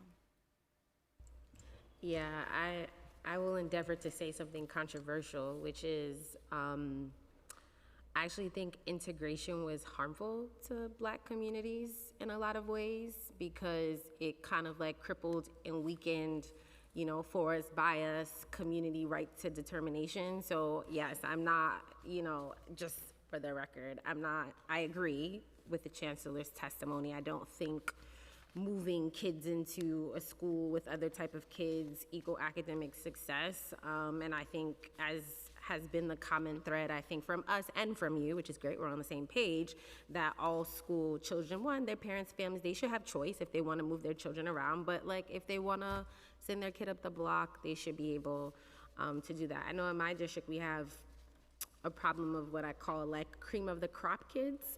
Their parents are not sending them to the school up the block, and I hear it all the time. They yell at me because they feel like the school is not a good school and they pay all these taxes on their properties, but they're sending their school to Sacred Heart up the block, or they're sending their child to some other private school. And so I know that's a whole nother problem about just socioeconomic kind of diversity within the same community, because that is definitely the problem in Southeast Queens, because again, a lot of the parents, I'd say, that are the more of the well-to-do parents, most of them do not have their children in the public schools that are walking distance from their homes, which is again another challenge. Just want to turn over my questions to screen schools. So currently there are 69 middle school programs that screen students for admissions. What are the main reasons superintendents have given for reinstating screen schools post-COVID-19? And how many middle schools will implement screens for the 2025-2026 school year? And last but not least, how many of the 69 schools are gifted and talented programs?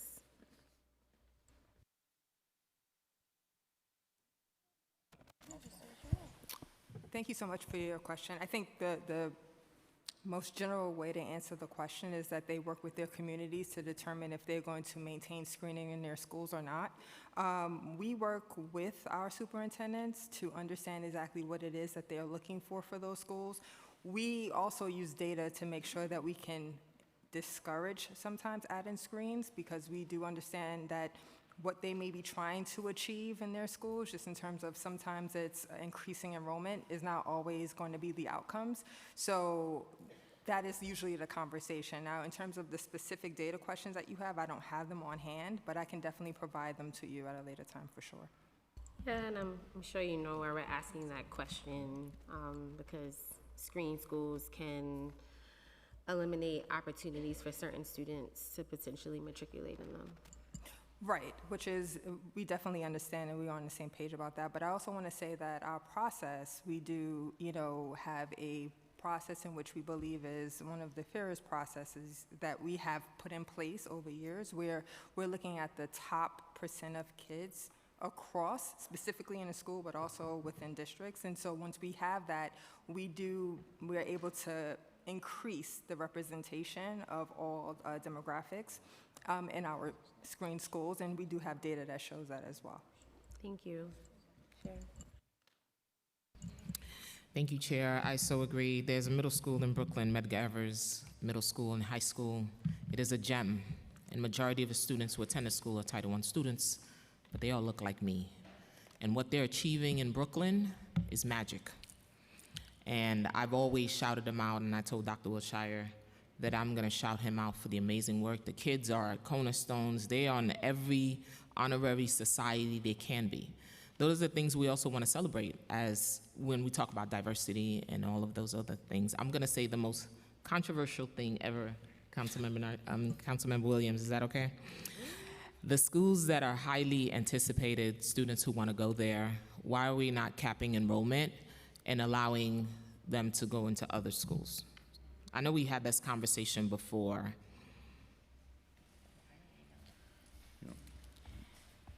Why are we not capping enrollment in the schools that are the most desirable? GNT program, create new programs at under-enrolled schools and help balance the diversify. But I think that's, so the reason I'm repeating the question is because I think that that's what we have been doing in this administration. I think rather than cap and say now you have to go to a place that you might not want, what we are doing is creating more desirable programs in neighborhoods where you otherwise might not have them. Again, thinking about Bard, Bronx, Bard, Brooklyn, thinking about HBCU, These are programs in schools that we're standing up in communities to say, hey, you can still want to get into these other schools, but these are not the only great schools that exist here. Look at these other programs and you don't have to travel far to. They're right in your neighborhood. And I'm so glad that you brought up Medgar Evers, because actually I just visited. And one of the things that when we think about screen, in talking with the principal, they're not screening for just test scores. It's looking at your grades and the schools that you're coming from and parent commitment to being able to sustain a 12-month model, because those babies are going to school all year. Yep, all year. All with up until 5, 6 o'clock, and sometimes even on Saturdays, right? Because they have a very specific model. So I think when we're thinking about screens, we're also, just going back to the previous question, we're thinking about a number of factors, not just test scores. As a matter of fact, test scores are generally not what we're looking at the whole child. We're looking at the whole child. But in terms of these schools, our strategy has not been to tell people, no, we don't want you to go into these schools that you consider desirable. We want to make more desirable schools, and we want to put them in your neighborhoods. But part of that is the engagement with the superintendents to figure out what are the community's needs and desires in a school. We don't want you to just want to say, I live in a school district where, it is not, it's a tale of two cities. You have some folks who are making a higher income and definitely many who are not. My daughter is in a very mixed school. It's very mixed socioeconomic. But part of our responsibility is also to make sure that all schools have high quality curriculum and instruction, so you don't have to make those choices. I don't want to have to send my kid 2 districts away because the school up the block isn't good. It's my responsibility as the chancellor to make sure that the school up the block is great, just as it is 2 districts away. And so we've done a number of things. One is New York City reads and solves, and I know that we talk about it all the time, and everybody's like, it's not the silver bullet, Chancellor, you got to start talking about other things. But it is equity work, because if you have to live in a certain geographic district in order to get into a good school, that's not acceptable. Number 2 is making sure that we're expanding those programs. So rather than shutting the doors, you should still apply to those schools and have an opportunity to get into them. But when there's more, then those schools do not remain to be like the end-all be-all. We just need more great schools. But to do that, we have to listen to the communities that they would sit in.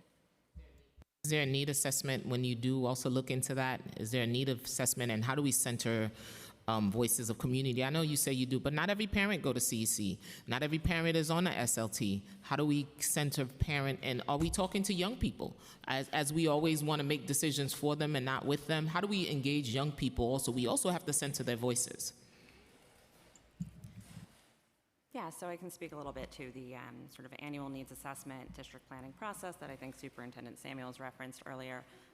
So every spring, we released these just a couple of weeks ago. Our office compiles updated data on sort of everything from utilization and enrollment, retention rates, enrollment patterns, really trying to share data with superintendents and CECs to give them a clear picture of what is going on in your district. We sit down with the superintendents first to just kind of dig into that data and think about where is the data pointing us and what are we hearing on the ground. We then share that with CECs. That data is publicly available online as well. And we have ongoing conversations with CECs and communities about what are we seeing in that data. But again, that really doesn't tell the whole story until we get out and hear from communities. And I think what you described is something we're continuing to work on and look for different strategies, and that is a localized approach of how do we get to every family, how do we hear from those underrepresented voices, and I think that is a big part of how we did wind up opening Bard Bronx, Bard Brooklyn, and this September HBCU prep in Southeast Queens, because as we got out into communities and we started to hear, we want these schools, we don't want to have to travel for them, we need them here. So doing more of that work in close partnership with the Office of New Schools as well, and really thinking about what are the innovative models that are out there, and then how do we get out to communities where we have opportunities and needs to open new schools, whether that need is based on, hey, we have a space, or we have an actual seat need, or we are just hearing from a community, there is something we don't have. Yeah, in District 3, and I think all of the superintendents represented here, none of us reinstated screens after COVID, and that took a lot of community effort to do. In my district in particular, 97% of parents get one of their top 3 choices to middle schools, and so our lottery system is working and working well. This goes back to your question, though, Chair Williams, when you asked about best practices. Yes, there's standard rules of engagement, CECs, et cetera, but we know that that's not enough because to Chair Joseph's point, not everyone is sitting on a CEC. These superintendents go above and beyond to engage in additional and creative ways, whether that's virtually, whether that's in person, going to actual school events, hosting events, et cetera. So again, this is a way for us to say, hey, this is the standard practice, but here are additional things that superintendents are doing that are working when we want to truly engage a community and have a real sampling of voice, not just those who have the luxury of being able to participate, or I shouldn't say luxury, but those who find a way to sit in on, to be a part of some of these structures. I think one of the things too that the chancellor has really pushed since taking leadership is on authentic engagement with communities. So we can all give examples of like really successful like mergers or rezonings. I also have examples of like I went to the community, said here's an idea, and the community, the SLTs were like, we don't like that idea. And it was like, all right, so now we're gonna take your feedback, go back, and we're gonna rethink like, what is a different way to approach this? Because engagement is not just me saying, here's the thing that I want to happen, and I'm gonna keep telling you how it's gonna happen. Engagement is really about listening and how I'm showing up to really hear what are the real needs and taking that feedback in authentic ways. You have a follow-up? I think I'm the only the superintendent that actually lives and has kids in his own schools. So my authentic engagement looks like waking up every day and walking out. And I'm at the playgrounds, I'm talking to parents all the time because they know that I'm in the same position as they are. And you know, that looks like hearing ideas and taking that back to the CEC and talking about that. And the things that don't work, we try not to do. And then the things that we believe in, we try to move forward. Now that we are getting our systems in place and creating amazing schools, how do we close those achievement gaps? Because I'm looking at the data, and as you can see in my testimony, in my opening, I said we spend almost $32,000 per kid. What's the return on our investment, and how we're going to close those gaps? Absolutely, great question. We're so happy you asked us that question. So again, we started with standardizing curriculum across the districts, but one of the things that we were not paying attention to in the initial rollout of New York City Reads and Solves are the interventions and the supplemental programs that kids sit with when Tier 1 instruction isn't enough to access the curriculum. So for those who are not educators, because I know I'm preaching to the Chair Joseph choir, when you cannot, when you are not able to access the Tier 1 instruction with the regular classroom instruction and you need additional support, sometimes students will then be pulled into small group instruction, even pulled out of a classroom for support. I can tell you that right now, this administration, we are absolutely working with schools that are piloting certain collapsing of Tier 1 and Tier 2 instruction, so that intervention work actually happens in small groups within the classrooms, because we believe that students shouldn't be isolated from that Tier 1 instruction, even when we're trying to intervene. But most importantly, the types of programs that kids have access to have to be research-based, they have to be impactful, and we have to have oversight of them. So when we did initial inventory, it was something like 40-something interventions across the system. No rhyme or reason, no one's monitoring it. Sometimes you walk into a district, the superintendent has a bunch of them happening in their schools. That's really hard to have oversight. And so we said superintendents shouldn't have to do this work alone. From Central, we are actually vetting which of the intervention and supplemental systems that will be in classrooms. We know that they are reliable, so the same attention we gave to the curriculum at Tier 1, we're doing in Tier 2 and for Tier 2 and Tier 3. Why is that important? I don't want kids wasting time on programs that are not impactful, and I certainly don't want schools spending money on things that are not going to be impactful. The other aspect of it is that we now have a technological mechanism to have oversight of these interventions as well. So we see the dosage and the frequency. We see how often the kids are sitting with it and engaging with it. Is it working? How are you adjusting instruction based on these data?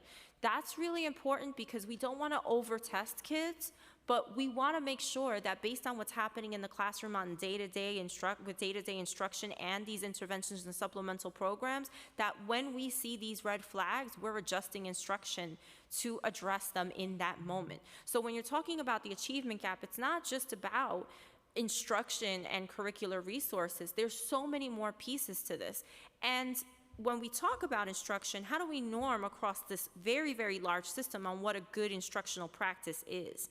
Again, I don't want my teachers figuring that out on their own. I don't even want my superintendents figuring that out on their own. Now, the 3 superintendents who we have here, they have excellent practices in their district. There are other superintendents that have excellent practices. So going back to Chair Williams' question, which was also a suggestion, is that we need to curate those best practices, norm across the system on what is a best practice, and then make sure that we're establishing the structures to share across the districts.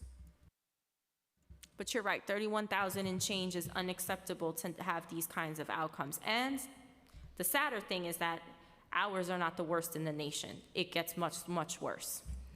I'm sure, but we are the largest school system in the country. So therefore, when people look to us to lead, so we got to do better. That's why every time they open a sentence and say New York City is the most segregated school system in the country, it bothers me. So we got a lot of work to do, and I'm here for it along with Chair Williams. Are you with me? You wanted to add something? You like coming up here today. You didn't like coming up here. Now you do. Go ahead. It is so not that. But it is an important question, and this is one of, it's my baby. That keeps you up at night, right? Yeah. So one of the things that we have really pointed out for superintendents first and foremost is helping them recognize their number. So what does that number mean? So we have a total of more than 321,311 students who are not proficient yet. And that cumulative number represents the totality of all 45 of our districts in high school, 9th and 10th graders, and in community SUPs, all of the students who we are measuring for proficiency. Why is that number important? My push for superintendents in partnership and under the guidance of our chancellor is this: you should know your number like you know your birthday.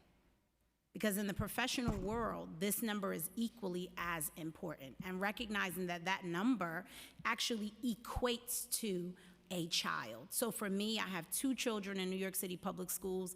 My son is in high school. Rowan, he is not a part of that number. But my daughter is a rising first grader who cannot yet read. She is not yet at proficiency. She is a part of that number. So I have a personal stake in making sure that the systems and structures that we roll out as a city not only impact my daughter, who has a mom who has privilege, but every child, my nieces, my cousins, and a host of the children that make up New York City Public Schools. And one of the ways that we are being super intentional, Chair, is that we are ensuring that everyone has a shared understanding about the differences that exist between intervention and supplemental support. So we want to make sure that, yes, schools maintain their autonomy. We think it's important. Every school is unique, but it can't be reckless autonomy, right? So autonomy is the cousin of accountability. So what that means is that in your selection, you need to select from a curated list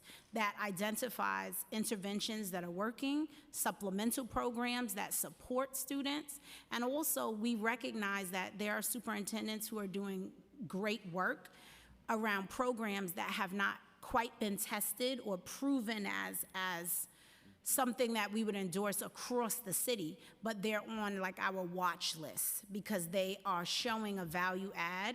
Particularly, we see that the last time we came here, we spoke about Dr. Van Ness, who's doing some great work around reading intervention and recovery for high school. And that is another demographic that we have to pay attention to. So again, like, we recognize that this is a big deal. We recognize that we are not there yet, but I'm always of a stance to say the things that we are doing that are great, I want to always acknowledge it, because I think that really expressing to families that we are a work in progress, but yet we are aggressively attacking it is equally important. So I'm looking forward to the start of this school year. I'm looking forward to superintendents having a deep understanding about intervention supports that improve core instruction overall. So yeah. Thank you for that. I'm also a parent of a high schooler who's taking Regents today as well. And as I'm watching, I see the struggle across the city with our high school students with Algebra 2. And that's across the board. I watch data too. I'm a data nerd. I watch data. That used to drive my instruction. That also drive my policies as to where I should put my money, where would the children need intervention. And reading is one of them. And I think as we talked about NYC Reads, how we have to create partnership with parents. It should not solely rely on the teachers to do all of the work. It should be an extension in the home. And I always give the example that I knew how to tie my shoelaces before I went to school. I knew my timetables before I went to school because I had my grandparents at home who taught it. So we have to go back to making families partners in this work in order for us to succeed.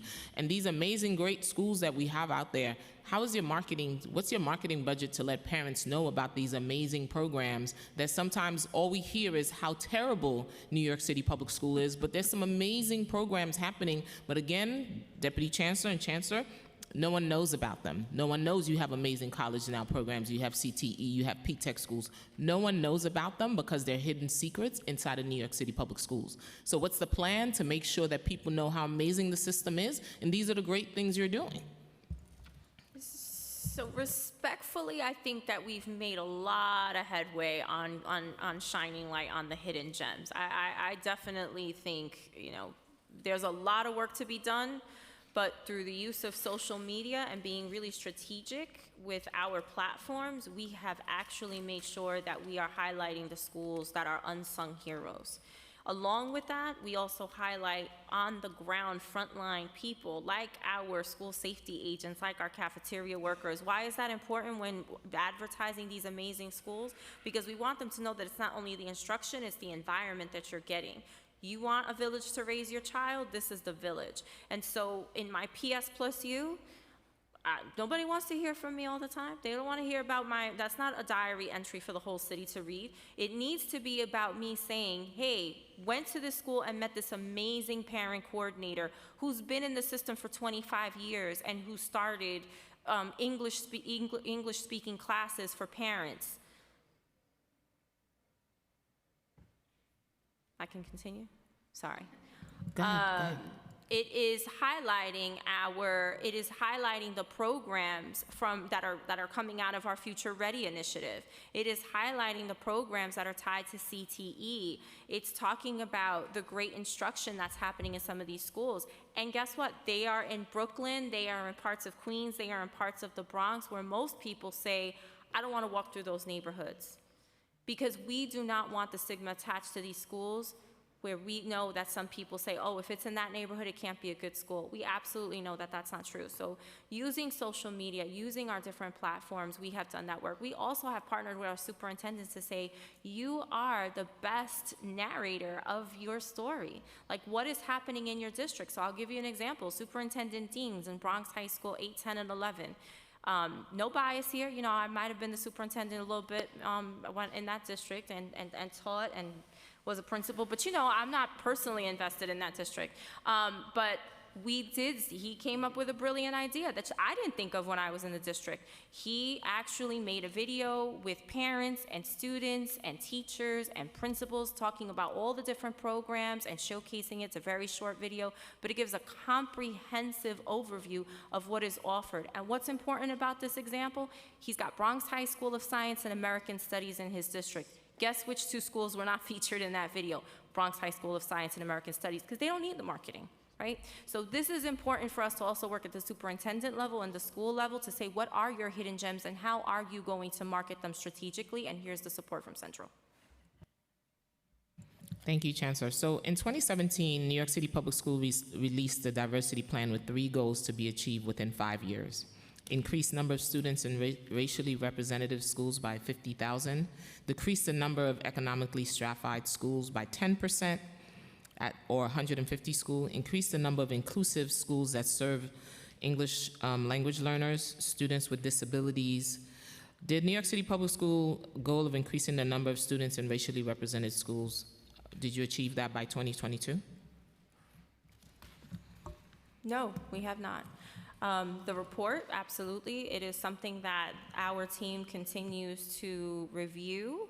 We know that we have a lot of work to do in this area. I think that we have done some really innovative things that speak broadly to these goals, but we do have a lot of work to do across these areas. There's definitely no question about it, and I hope to have the opportunity to continue making a dent in this work. First Deputy Chancellor. So what percentage did you, what are the current racial representatives compared to 2017? What are the data there? What are we seeing? Well, so a couple of things. One, it's, people cite the 2014, now 11-year-old UCLA study. I have serious issues with their methodology and also based on my observation of hundreds of districts around the country. New York City is not even close to being the most segregated school district in the country. Most of our students, what the data shows, most of our students attend schools that have some level of diversity. Is it enough? No. Is it all of our schools? No. But we have between 400 and 500 schools where there's no one group, ethnic, racial group, which is a majority. It means it's a very mixed school.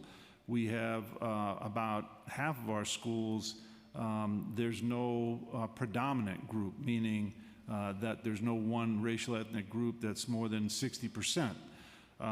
The number of schools that are 90% Black and Hispanic is been reduced. So just to say, there's a lot of different ways to define diversity. I think the traditional way has been our Black and Hispanic students going to school with white students. We obviously have more work to do to make sure our kids are benefiting from diversity. I'm a kid who went to intentionally integrated schools way back in the Middle Ages when I went to school, and I benefited hugely from that. We got to look at the math. Only 15–16% of our students are white. We can't have a definition of integration that says our students of color are going to school with large numbers of white students. That doesn't make sense. So we have to lean on all the different types of diversity. And again, as you've heard today, our superintendents, our principals, our FACE and so forth are doing a lot of work to try to promote diversity in our schools. We have hundreds of schools that have specific diversity targets. That number has increased significantly since they did that report in 2017. So we are seeing some progress, but I also think we have to give credit, in spite of the residential segregation that exists, in spite of the socioeconomic segregation that exists in our city.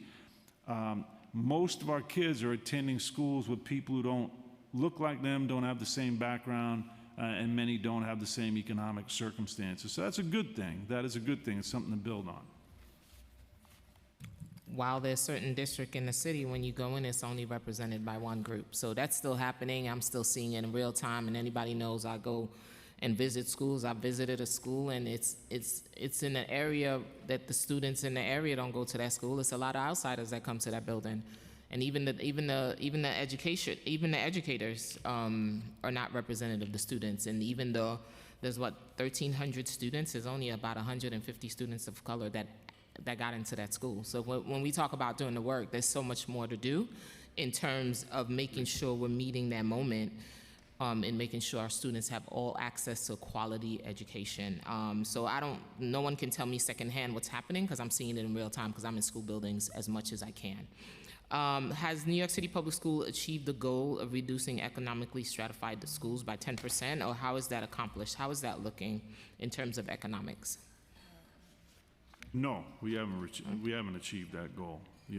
What percentage now? Nothing? I don't know that we have that number. We'll have to look at that and get it to you. All right. You'll get back to me on that number? Yes, Chair. I think Chair Williams have a follow-up for you. Yeah, I just want to follow up on, there has been a lot of discussion around like community engagement, whether it's zoning, what school districts want, whether it's screening, but it does seem to focus on like traditional, more instructional, I guess like models of how we manage our schools. And I'm just wondering, like, outside of like schools that are designated like community schools, are you also thinking about tailoring other services that go beyond, you know, what a traditional school building can do? Because I think a lot of times it's not just, like, you can give one child the same instruction as another child, and one child will just inherently succeed over the other child. So I just always think there's other conditions that impact student success. And it's not just, as has been stated, being in a good school or getting the same type of instruction. I think certain students require other types of support. So I'm just wondering, like, in this assessment, because I think we've largely been talking about screenings and curriculum and overall resources to a school, but beyond that, I mean, I did hear laundromats, but, you know, are there any other things that you're doing or taking into consideration around what a particular school or school district needs to have successful student outcomes beyond traditional methods?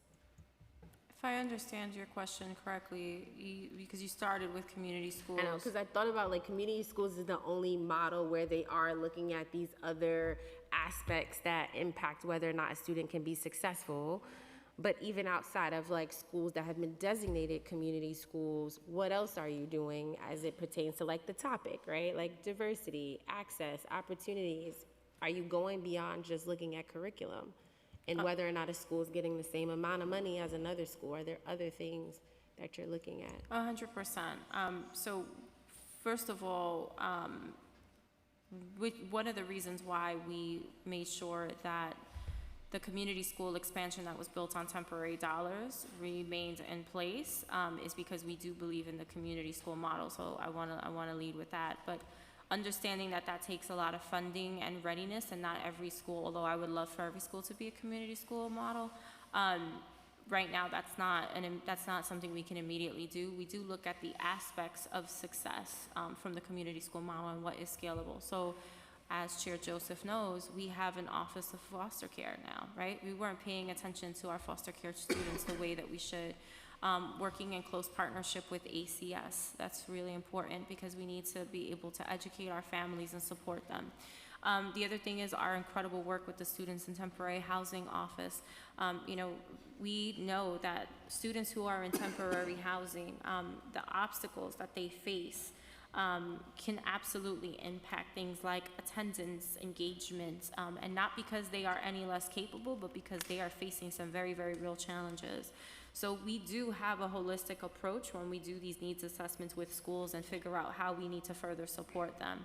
That also comes in the form of after that assessment, figuring out which community-based organizations can be paired with them to support them. And this is why I think it's important that superintendents are part of the conversation around budget with principals, because by holding schools harmless again this year, we know that we are in some really difficult times, and we want to make sure that all the available funding is going to schools, even if they are facing enrollment issues, so that way they can continue with some of these programming models. But there are times when we need to step in and say, you know what, this particular school needs support at the leadership level, they need additional coaching, they need additional support from a CBO to help with attendance, to help with gang violence, to help with engagement. There are so many other factors, and so we are doing that work. Many of our superintendents do it on their own, but we are taking a more centralized approach through New York City Public Schools CARES. Yeah, like I'm thinking, even principals, I think, do things on their own outside of the superintendents. I'm thinking of one principal who they provide school uniforms because some of the children can't afford the school uniforms. They have a food pantry, but it's, again, individualized by way of this particular school, this principal who's going above and beyond to meet the needs of their students so that they can be successful. But again, just wondering from your level and sort of institutionalizing approaches to really support students in a myriad of ways, not just school curriculum and whether or not it's, you know, rigorous enough, or, you know, you have a CTE program. All the things that we talked about that make a school a great school, I think has been focused on like curriculum and Yeah, and this is why we launched NYCPS Cares, because we wanted a holistic approach system-wide to support schools. And so it's multi-phased. First phase was around anti-bullying, anti-vaping, and the family connectors. And the family connectors piece is also super helpful because we need to build capacity in our parents so that way they know the resources that are available to them across New York City. And so that we have, I mean, the last time I checked the data, we had over 1,000, Christina, keep me honest? We have 1,800 right now parents, and we just launched this, 1,800 parents who have signed up and who are going through the trainings. They're figuring out what are the resources, they're learning about the resources available with the sister agencies like ACS across the system, right? And so that's an important component. And then making sure that they're placed in different parts of the community so that way they can share these resources with other parents. Councilmember Brewer, if she were here, you'd hear her talk about the washers and dryers. You know, Kevin Moran has really worked closely with schools and superintendents where we know that that's a need, and we have made sure that those washers and dryers are in place for the community to use. Another thing is our extended day program and the fact that we make permits available to extend hours in the day to the students, because we know schools are safe places and they want to, a lot of kids want to stay in school. They want to stay in school and they want to have fun with their friends, and so making those available throughout that initiative was also super helpful. Yeah, and the reason why I asked that is I haven't looked at the UCLA study, so, you know, I will take your word for it that their methodology might not be adequate to really assess the complexity of New York City, but I think what we see anecdotally, because I think you have more of the actual data, but what we see anecdotally is that schools that are in, you know, white and/or affluent neighborhoods tend to have better student outcomes. And so if you are saying that a lot of these schools, maybe not all, technically kind of get the same similar things, but the data doesn't show sort of that by way of student outcomes, and it poses this question, right? Like, what is actually happening between various school districts and school communities? And just a quick question about what you said around the fact that most students are in schools that are diverse. Are you seeing that in the lower grades? Because I know myself, pretty much K to 8, I was in like black schools. High school was different, but K to 8, the schools were majority black. So just wondering, like, the numbers that you're talking about, is it more skewed for upper level grades, or are you seeing it, you know, in the lower level grades? So, and maybe it's because parents just want to, again, just walk their kids to school. I know K to 8, I pretty much was in district, but high school, you know, I was off on my own into another school district. Yeah, it's a great question. And yeah, you know, we do see, yes, because more of our elementary schools tend to be zoned. So right, they pick up whatever the residential, you know, demographics are, and we certainly see a lot of segregation. So you do see more of it. And not to say that we don't. I don't want to leave a false impression that I think that all of our schools are total rainbows and they have huge. I'm just saying. Just want to put the fact out there that there is some level of diversity in most of our schools. So like 20% of our schools, the number I would give you, and there's probably more elementary schools. I would go back and check, but excuse me, Chair, you're probably right about this, more elementary schools within this. About 20% of our schools have one of the racial ethnic groups that is 75% or more. So that's, you know, that's 20%. That's not a tiny number by any stretch, and there's probably more elementary schools. But it, you know, it does mean that in most of our schools there's not a dominating group, and so there is some contact, which is a good thing, with people who don't come from the same, students who don't come from the same background. Yeah, and I just wanted to also highlight Read Alliance. I funded them to just try to support whatever I can do to help the reading outcomes for children in D29. I think it's a good program, and And what I liked about the program is that they incorporate a local high school to go into the school and help, you know, K to third grade with reading proficiency. And so I've heard good things. So I don't know if it's one of the programs that you've looked at, but I have heard good things. And they go after school. So it's also an opportunity for the children to say extended day at their home school. But I did hear good things about the program. Thank you so much. We will definitely, I've definitely heard of it myself, but we will touch base with D29 and take a look at how it's been rolled out in that It's district. at 176, and the high school that they worked with, I believe, was Hart, which is in the Campus Magnet school. Okay, great. I do want to go back to something that you said earlier, Chair, about the outcomes piece, and I couldn't agree more. There are a number of factors for our most challenged districts.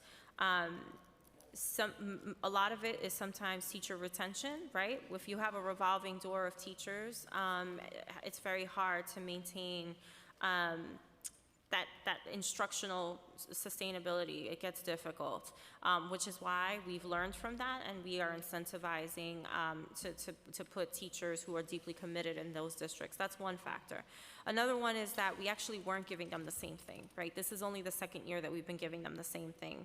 Before, we weren't standardizing curriculum and instruction. I know we've talked a lot about that today, but that is an important point to make.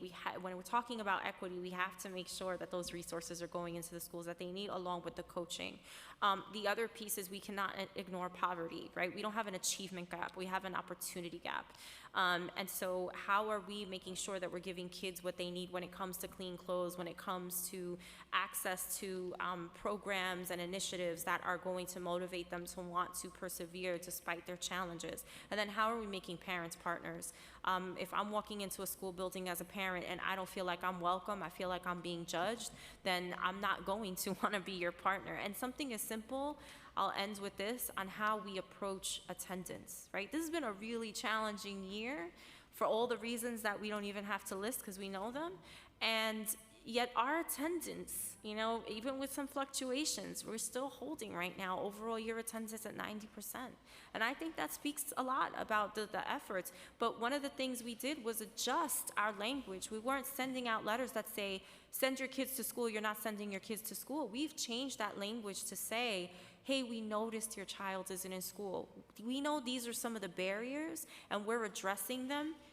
What can we do to help you get your kid to school? Because we know that sometimes a grandma who is taking care of a child in a 5-story walk-up and it's 100 degrees outside, they might not be able to come downstairs and then go back upstairs. But you know what? We have walking school buses in some of the districts. We have partnerships with CBOs who are supporting. We have dedicated teachers. Again, going back to pulling those best resources, those best practices together and figuring out how we can standardize them in our most challenged districts. So this work is far from done, but I'm glad that what you essentially did was lay out a framework for how we should be thinking about schools holistically, because it's not just academic achievement, but academic outcomes really are a reflection of the need to double down on all these areas. Thank you, Chancellor. Thank you. Those are the social safety nets we talk about impacting our students in NYCHA, when there's no water, when there's no elevator, and it's a grandparent that's taking care of them, can't go up and down the stairs. I know communities where they send folks to go pick up the kids. So these are the things that we're facing. So we know that it's not just academic. Those social safety nets need to continue to be in place, whether it's community schools, pantries, partnering with ACS to have pantries, and meeting parents before they get involved with ACS cases. This is something we did this year with the council along with ACS. So there's a lot of work that's being done. So New York City Public Schools stated that removals of screens during COVID increased the percentage of admissions offered to lower income students to 48% and L students to 7%. How has that number changed since the screens were reinstated in 2022? So every Screen High School, we reserve seats that reflect our borough level demographics for students with disabilities, as well as our multilingual learners. For fall 2025, 14% of offers went to students with disabilities and 5% to English language learners, closely aligning with our borough benchmarks. But also just to note that, I said this before, one of the things that we take pride in is how we also communicate to families these options in terms of extra seats that we set aside for students with disabilities, and that is in my schools. And our students with multi-language learners, I noticed there was a drop in the numbers. What, you said it was 5%? 5%, all of those numbers are steady. Okay. In 2019, the student advisory, the school diversity advisory group issued 100 recommendations, how many of which were adopted? Still live in New York City Public School website. What has New York City Public Schools done to evaluate the progress on these adopted recommendations? Are you able to provide update to the council on the progress of each of those adopted recommendations, and by when?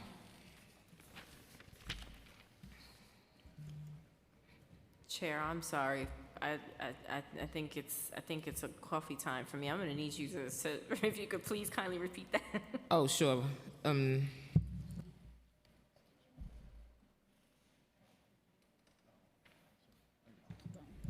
So, Chair, I think fair to say, I know that happened in 2019, and Chancellor will jump in as well. I'm the one with the reading glasses, so I got a I lost leg the up on contact lens, Chair. I can't read. You'll read, this is the read aloud part. It's a read aloud. So, you know, and then COVID happened. We're certainly aware of those recommendations. The big recommendation was around equity, and so this is something, as you've heard, job one that the chancellor has laid out is making sure that all of our kids are strong readers, which has affected our marginalized communities more than others.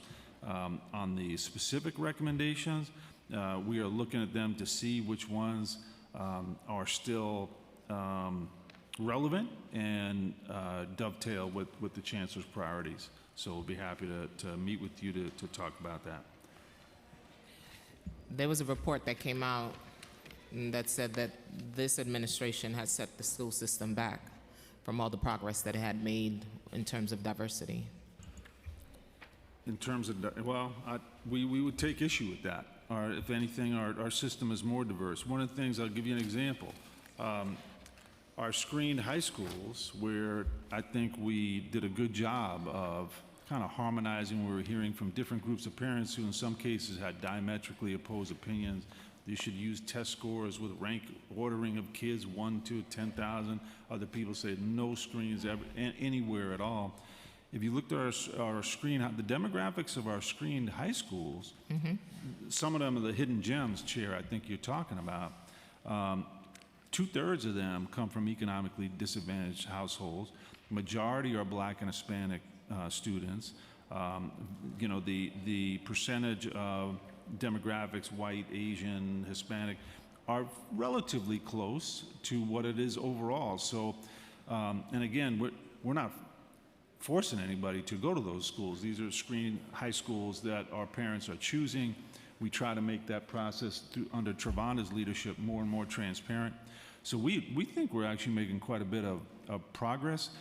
The other thing, you may have some questions about this.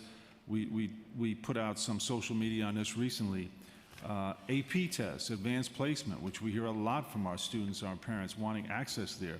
Not only this past year do we have more students than ever in history taking the exams, this was something we were really excited, Chancellor was really excited about this.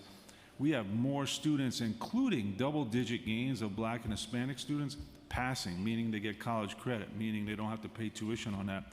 So we think we're making a lot of progress that certainly, if you look at the spirit of the recommendations in the report, is aligned to that.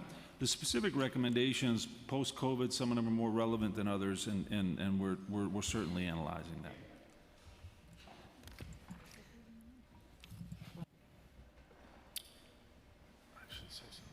So I'm just going to ask a few more, and then what we'll do is we're going to follow up with you. How many Yes, district diversity working groups have been formally established to this date? You have that one, Travana? What's that? I'm not aware that we have groups. I think, superintendents certainly have working groups around diversity, but we haven't tracked that as yet. We would have to look into it to see. We certainly have, yes, we certainly have employee resource groups, but. So I'm going to ask a few questions around Intro 955. What is the status of the compliance of Local Law 225 in establishing a diversity working group in each community school? We have not complied with that, Chair. Do you plan on it? It is something we are looking at, yes. Okay, so I'm going to ask you questions around Intro 955. How many after-school programs are currently offered across DOE schools, buildings, included those operated by DOE, DYCD, and external partners? We have Dr. Melendez joining us. Hello. High schools, correct? High schools and middle schools, or everybody? After schools across the city, where the question is not in any particular, whether it's elementary, middle school, or high school, it's how many after-school programs across the DOE schools, buildings, DOE, DYCD, and external providers. So we have, I'm going to go with seats. Those are the numbers I have, and I can break those down. I can also get back to you with the programs themselves, but 131,948 seats across various programs, DYCDs, CBOs, et cetera.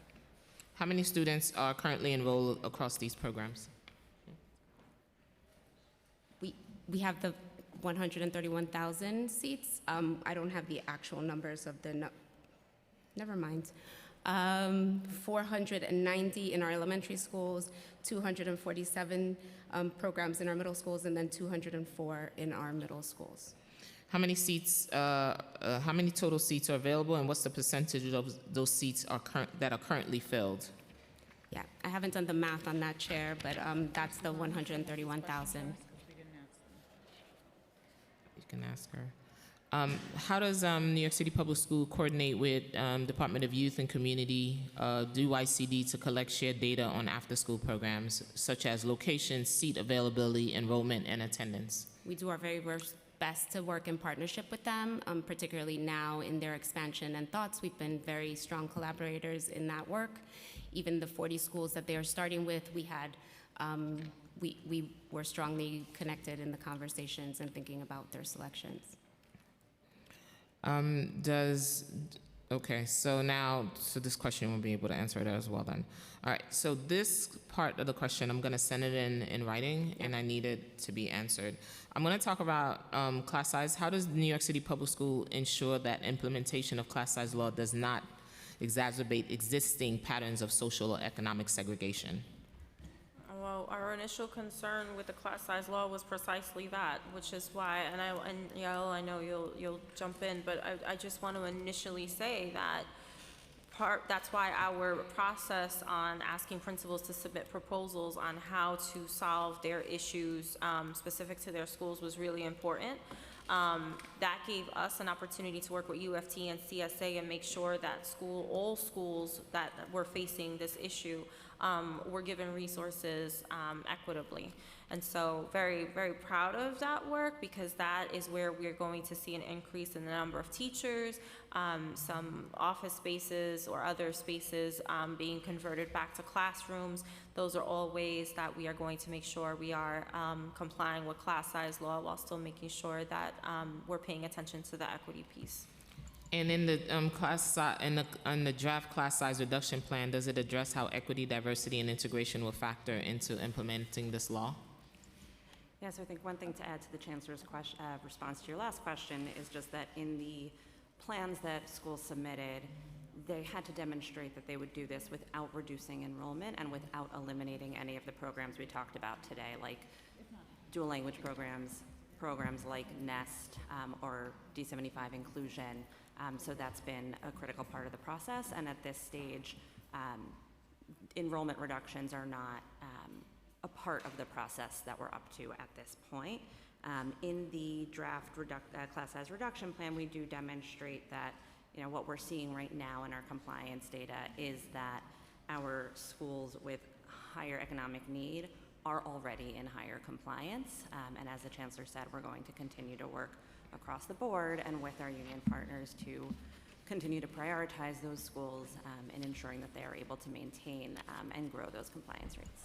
And one thing I would say, Chair, the good news I would say is if a school has, and hundreds of our schools do, have a diversity in admissions program, there's no reason, we wouldn't accept it if they wanted to change that as a result of class size. They should be able to continue that program unimpeded with smaller classes. And as Yael says, they're not reducing the overall number of students, so that wouldn't be a reason to stop recruiting a more diverse student body.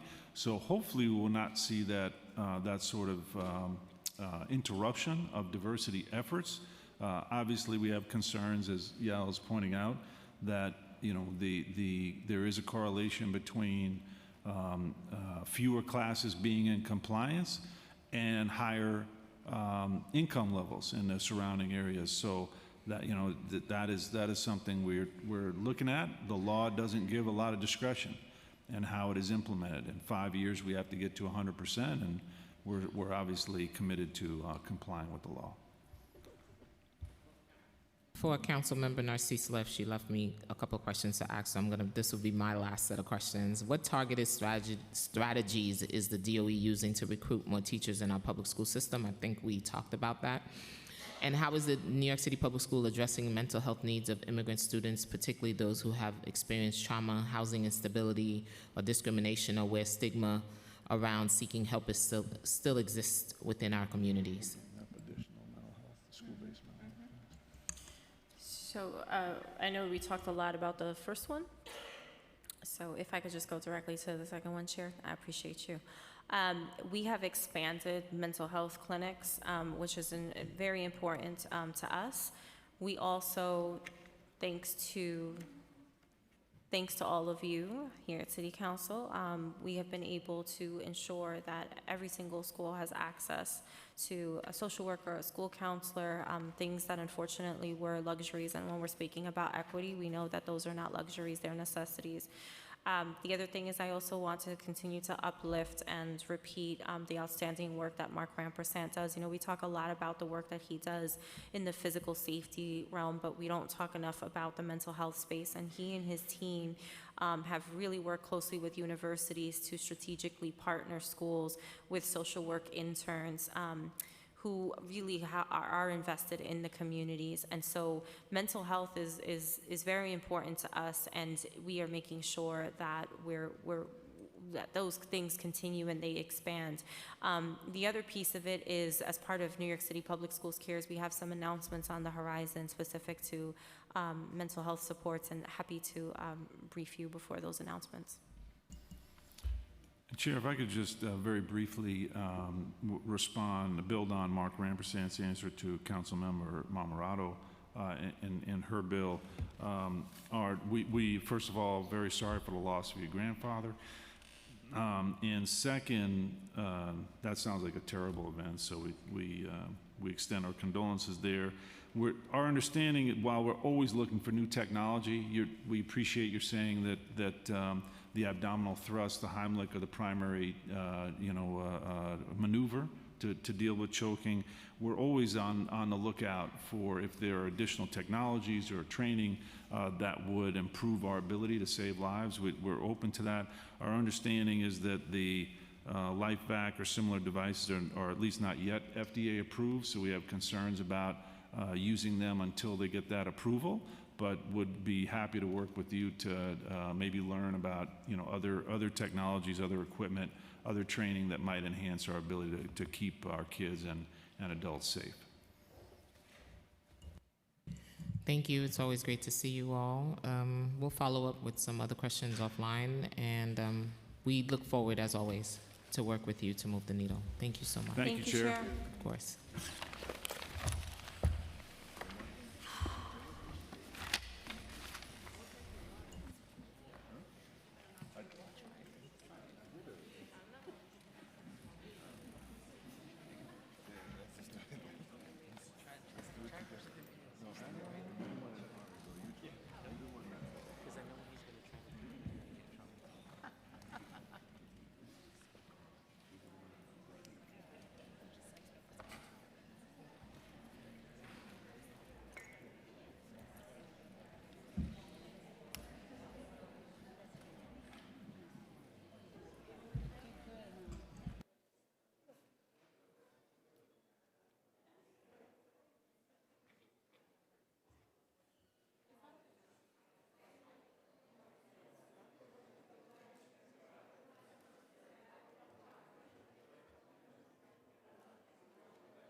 Good afternoon, everyone. May I ask you to please keep your conversations down to a minimal. We have a hearing next door. Once again, please keep your conversations down. Folks, please quiet down in the chambers. Take the conversations out to the rotunda, please.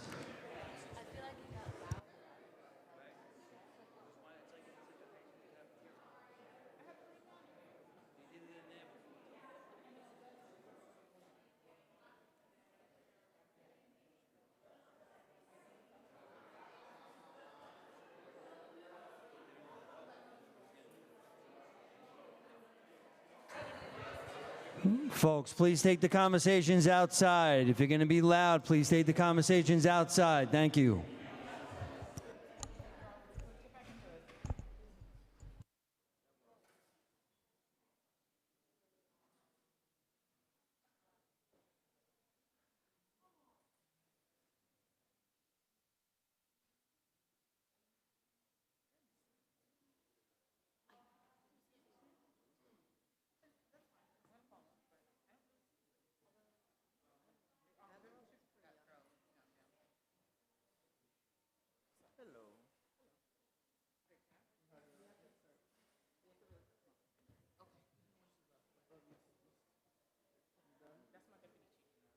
Yeah, you just told me.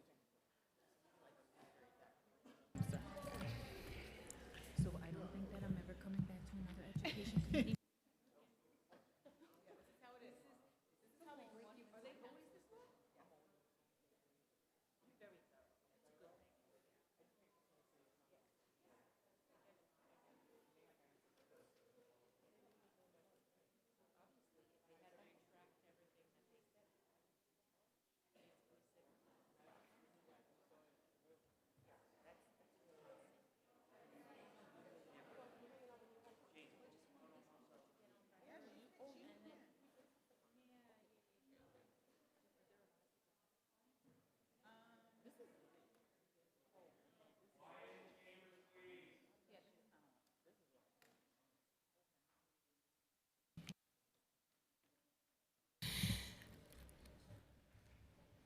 I now open the hearing for public testimony. I remind members of the public that this is a government proceeding and that decorum shall be observed at all times. As such, members of the public shall remain silent at all times. The witness table is reserved for people who wish to testify. No video recording or photography is allowed from the witness table. Further, members of the public may not present audio or video recordings as testimony, but may submit transcript of such recordings at Sergeant-at-Arms for inclusion in the hearing record. If you wish to speak today's hearing, please fill out an appearance slip with the Sergeant-at-Arms and wait to be recognized. When recognized, you'll have 3 minutes to speak on today's oversight topic or legislation. If you have a written testimony or additional statement you wish to submit for the record, please provide a copy of the testimony at Sergeant-at-Arms. You may also email at testimony@council.nyc.gov within 72 hours of this hearing. Audio and video recording will not be accepted. We're going to call the first panel. Clarissa Kunizaki, if I mispronounce your name, forgive me. Kulsum Tapal. Jania Witherspoon, Allah Salima, and Amina Mohammed. Please give me grace if I did mess up your name.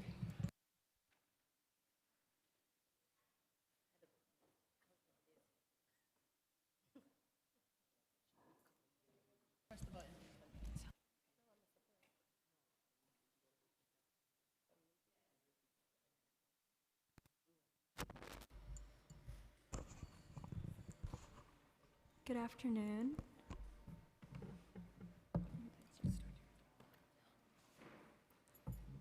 Am I good to go? Okay. Hi.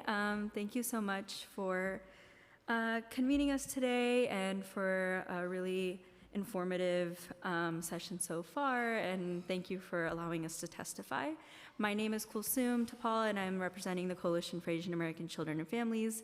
CACF is the nation's only Pan-Asian children and family advocacy organization. We're proud members of the Integration Coalition, a collective of advocates working to advance policies that combat school segregation and promote equitable education for all. New York City remains one of the most segregated school systems in the country. This segregation directly harms AAPI students and families, particularly those from low-income immigrant and English language learner backgrounds. At a time when anti-immigrant, anti-DEI rhetoric is rising nationwide, it's more critical than ever to ensure that our public schools are places of inclusion, access, and opportunity for all students. To advance school integration and ensure equitable education for all, CACF recommends that the New York City Department of Education and city leadership take the following actions. We first ask that New York City is fully funding our public schools by baselining funding for key educational programming like immigrant family outreach, restorative justice, and early childhood education outreach, to name a few programs. These are all essential to support integration efforts. Without programs like these, many AAPI students would lose critical support systems that enable them to thrive academically and socially and integrate properly in their school communities. Second, we call for the passing of Intro 1134 in City Council and to collect and publicly report disaggregated data by ethnicity, language proficiency, and income level to better understand and address disparities in the educational access and outcomes for AAPI students and other marginalized communities. 3, maintain and build upon existing reforms that eliminate discriminatory admissions criteria while increasing transparency and public oversight of the admissions process to ensure fair access to all schools. 4, implement class size mandates with integration in mind, with school communities in mind, and with their collaboration of school communities.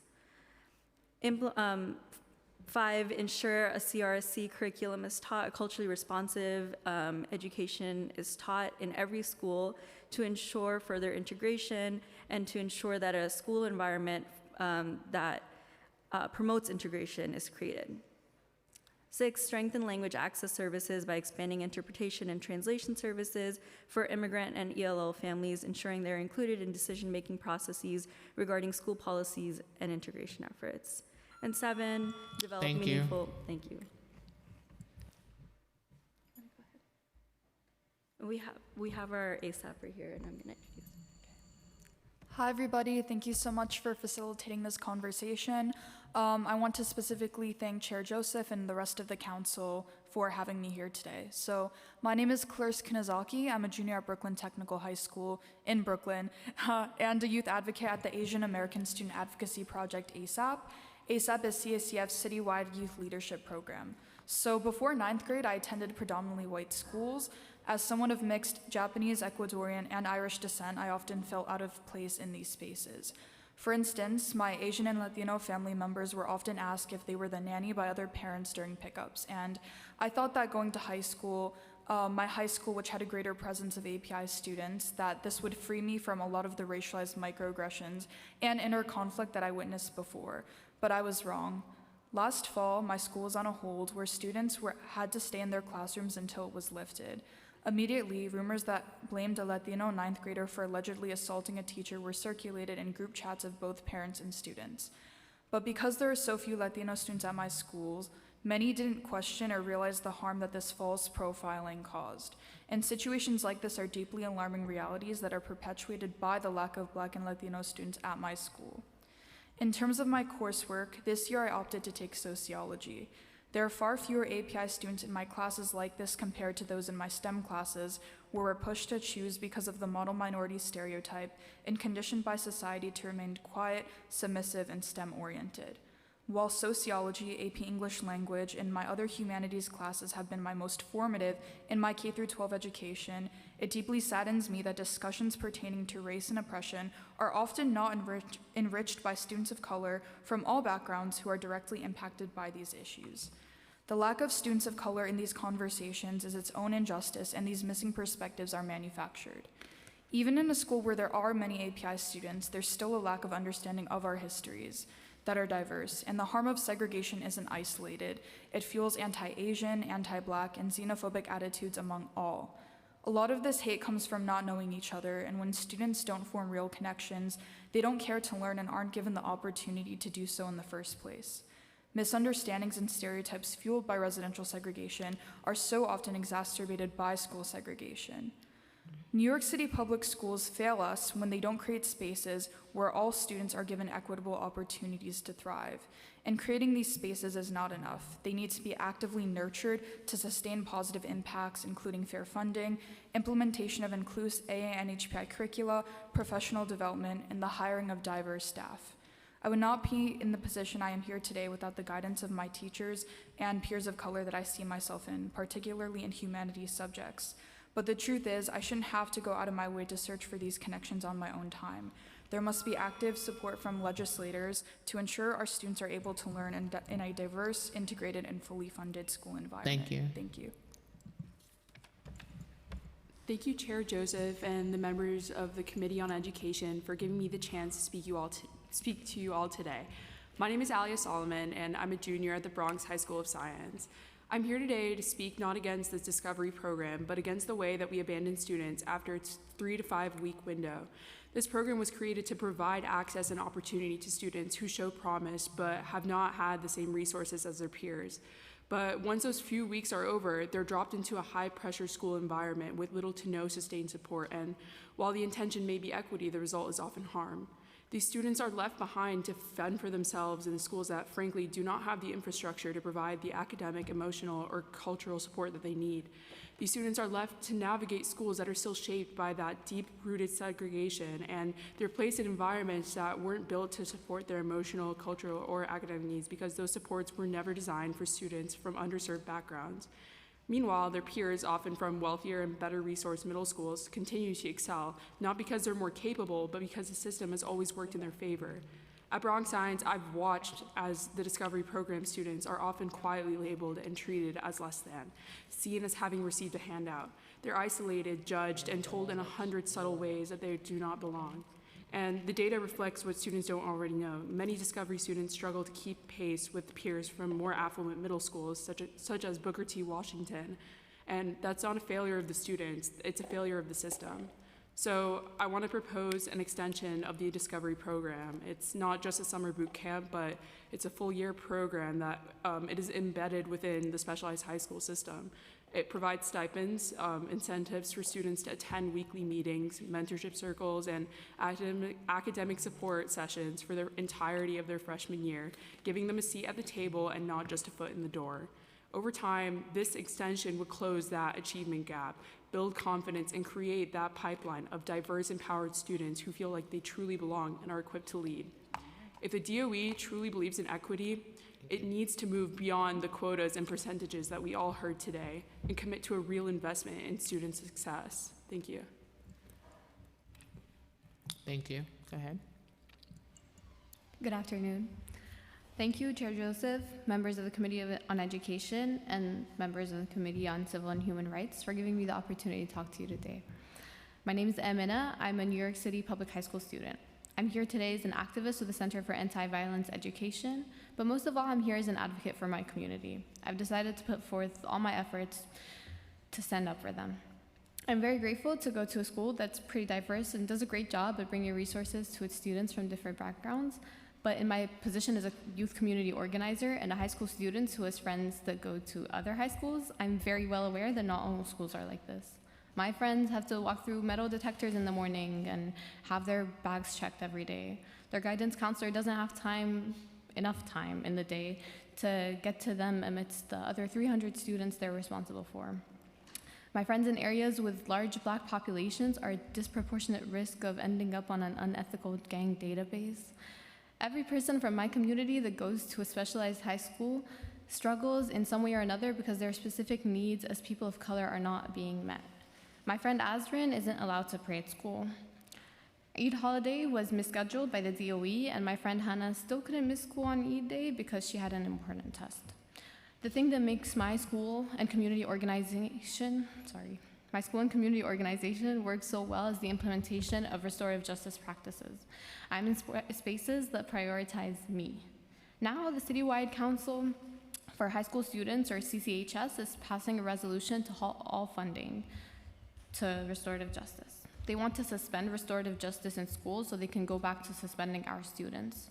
It scares me to read the news about a right-wing power grab on my education. I don't want to lose my privileges and resources. But while I have them, I will use them to fight for my friends and family. It's unfair that the location or majority demographic of your school dictates how much resources you have access to. This is segregation. I want you to listen to the experts on this and those most affected by it. The restorative justice specialists, the guidance counselors, and most importantly, the students. We want to go to school knowing that we will be listened to by our educators. We don't want out-of-touch employees to make decisions about our education without taking us into consideration. Protect the funding that prioritizes me and my friends. I have copies of my testimony if you would like them. Sure.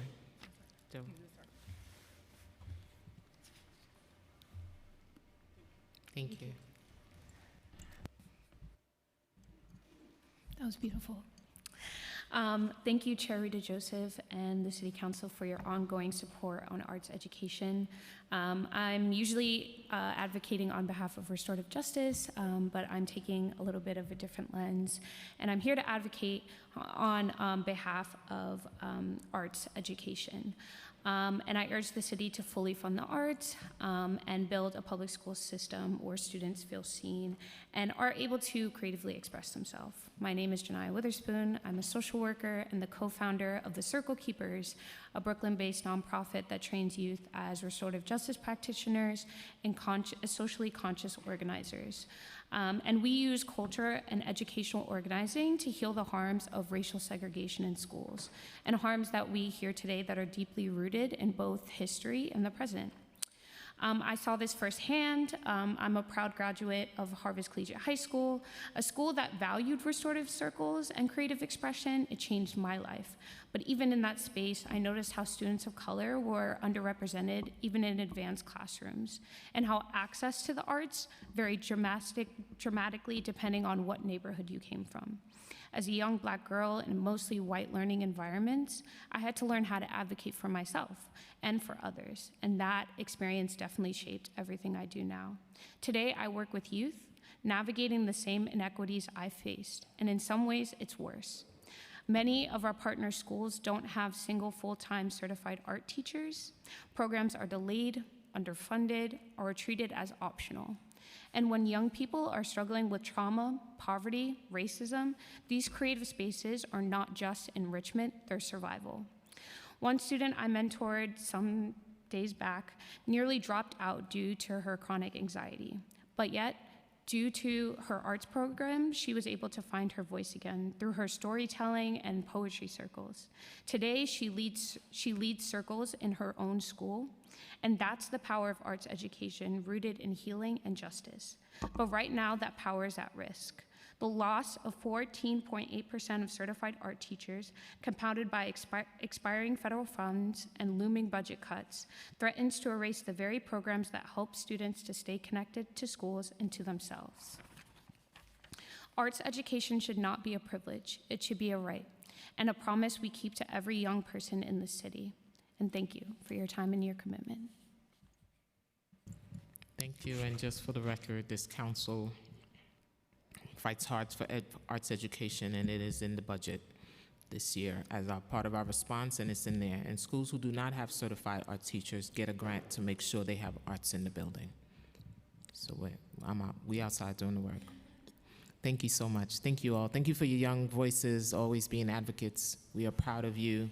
Keep walking into spaces and keep raising your voices. Thank you.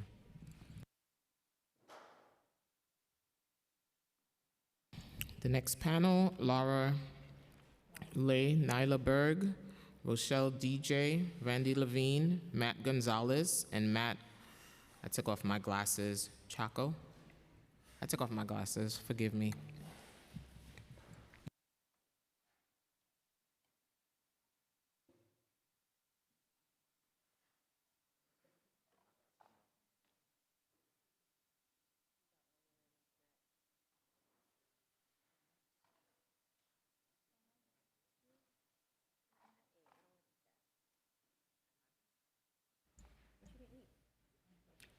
You may begin.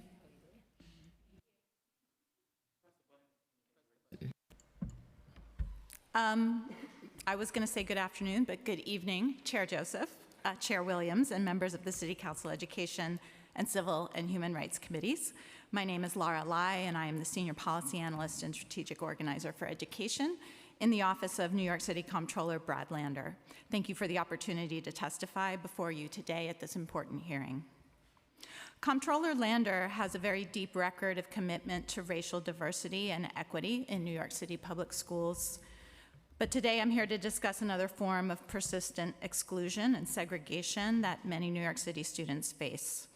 Students with disabilities make up 22% of all New York City public school students, yet continue to face multiple barriers to full inclusion, full equity with their peers.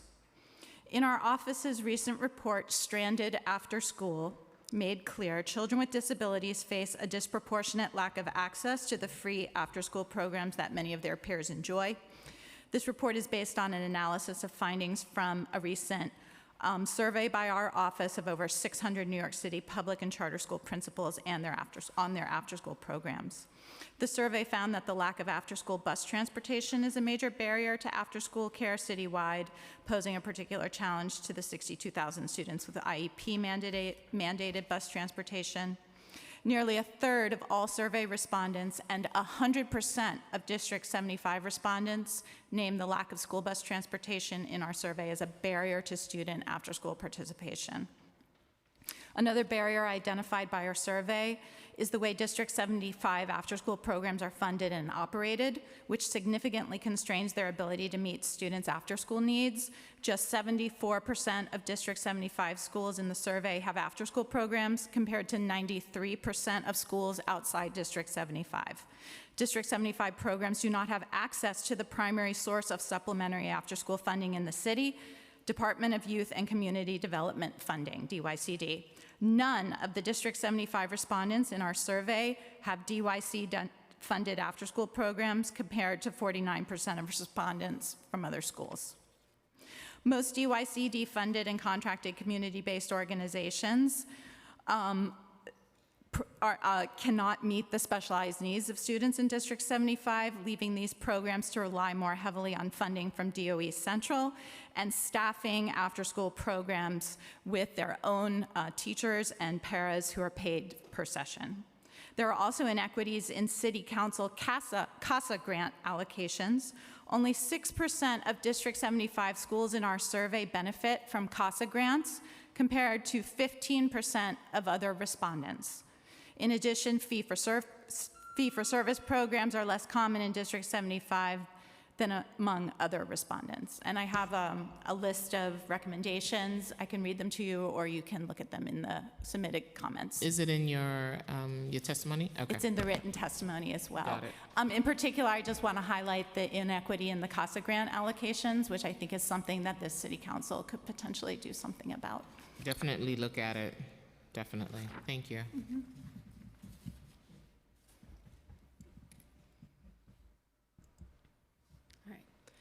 Good evening, folks. My name is Naya Berg. I'm the Executive Director of New York Appleseed. We're a nonprofit that advocates for integrated schools and communities in New York City and state. To move something forward, I believe we must understand where we've been. So in the most succinct, rapid-fire way possible, I just want to note a few key points on the timeline. Number one, 2012, that is when the New York Times said that we are one of the most segregated school systems in the country. So if you want to not agree with the UCLA report, you can also take on the 2012 New York Times report, the IBO report, or the 2021 UCLA report, or our reports. There's also been a lot of movement from there. It provided urgency to the city so that we no longer had a shield of being one of the most diverse cities in the country, because we also called out our segregation.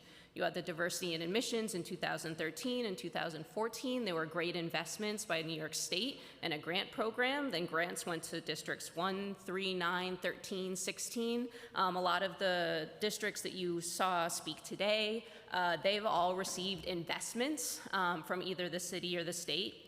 During this portion of time between 2012 to really 2021, when there were really these rapid fire improvements, and there's a timeline in my written testimony that talks more about that.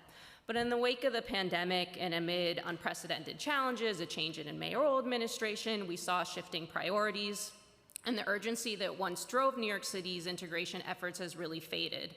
This slide backward is what makes this hearing so timely and important. It really, in 2012 to 2021, we saw these great strides because we are advancing goals of integration guided by this definition of the 5 R's of real integration. The full definition, once again, is in my full testimony. But again, when we said that there was no definition for integration, we have had one for some time that's also been used by New York City Public Schools and created by students. I want to also just take the time, lastly, to draw a parallel to the national moment that we're in right now. From 1954 to 1971, there was a considerable amount of momentum. This was after Brown v. Board. But if you look after 1971, there really isn't any, there's a large gap of what happened until 2012 when we restarted working on this again. And while I can't account for every detail of this gap, we must try to acknowledge that in the wake of progress, history often delivers backlash. And we must not let that win once more, not as a city, not as a school system. We cannot afford another 40-year lapse where plans are abandoned, goals are dismissed, community voices are ignored, and the right to quality education is put on hold. To that end, we offer a few recommendations for immediate next steps: to reinvest in comprehensive diversity planning, much of which was testified and brought up as success stories today, fully fund Local Law 225, and prioritize fairness, transparency, and equity in all our admissions reforms. Thank you for your time. Thank you. Sign off. Good evening, everybody. Thank you, Chairs Joseph and Williams, for holding this space for us to talk about school diversity, school segregation. My name is Matt Gonzalez. I'm a former special education teacher, a policy expert on school segregation, a community organizer, and I also was a member of Mayor de Blasio's School Diversity Advisory Group between 2017 and 2019. I also co-authored a report that was referenced, giving an update last year on the city's progress on the School Diversity Advisory Group, and I wrote a testimony. You can read it. I actually am going to use my time to correct a number of pieces of misinformation, mischaracterizations that I heard, sadly and unfortunately, from the Department of Education. One, as Naya mentioned, there's really no debate about whether or not New York City schools remain of the most segregated, whether or not they're the first or third or fourth most segregated in the country. They're still at the top of the list, and us being the most diverse city on the planet is an affront to the legacy of this city and the opportunity that's held there, right? And so I would really love to see Mr. Weisberg's metrics and demographics that he is referring to. And I think additionally, what was deeply disappointing was that it was very clear that this administration under Eric Adams has had no coherent strategy nor commitment to address this issue. And former Chancellor Banks stated pretty explicitly that this was not a priority. And look, that is a commitment that administrations are allowed to make. But the largest concern is that there has been seemingly zero effort to do anything in 6 years related to the goals that Chair Joseph outlined and discussed, right? 2017, there were goals articulated. In 2019, the SDAG articulated more goals. That has been 6 years. I know there was a pandemic, yet there has been nothing done. There's not been significant action to move towards those goals. And in fact, as Naya and I wrote in our report last year, there have been policies that have been reinstated, like middle school screens, like other exclusionary admissions that have perpetuated and that have resegregated the system, right? So the idea that its administration wants to do nothing that's a choice, right? But they have actually done something to make the problem worse, right? I mean, we want to be really clear, right? Like, there has been progress, right? But the progress that we see comes from the amazing school and district leaders, like the ones you heard, who are actively taking the efforts to do the work on the ground, right? So there is no coherent citywide strategy to address segregation.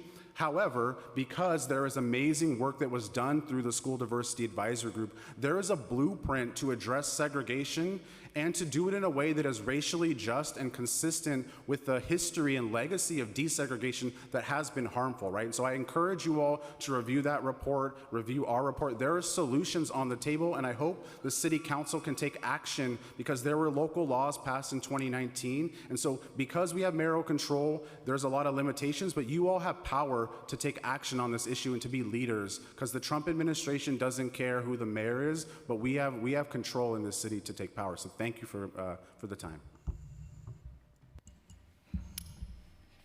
Good afternoon, Chairs Joseph and Williams. Thanks for your time and to the City Council. My name is Matt Chaco, and since 1996, my organization, Student Leadership Network, has worked tirelessly to dismantle the inequities that so many students from underserved communities face as they strive to reach their highest potential. We understand the transformative impact of college education is one of the surest paths to economic mobility for students, particularly the students that we serve.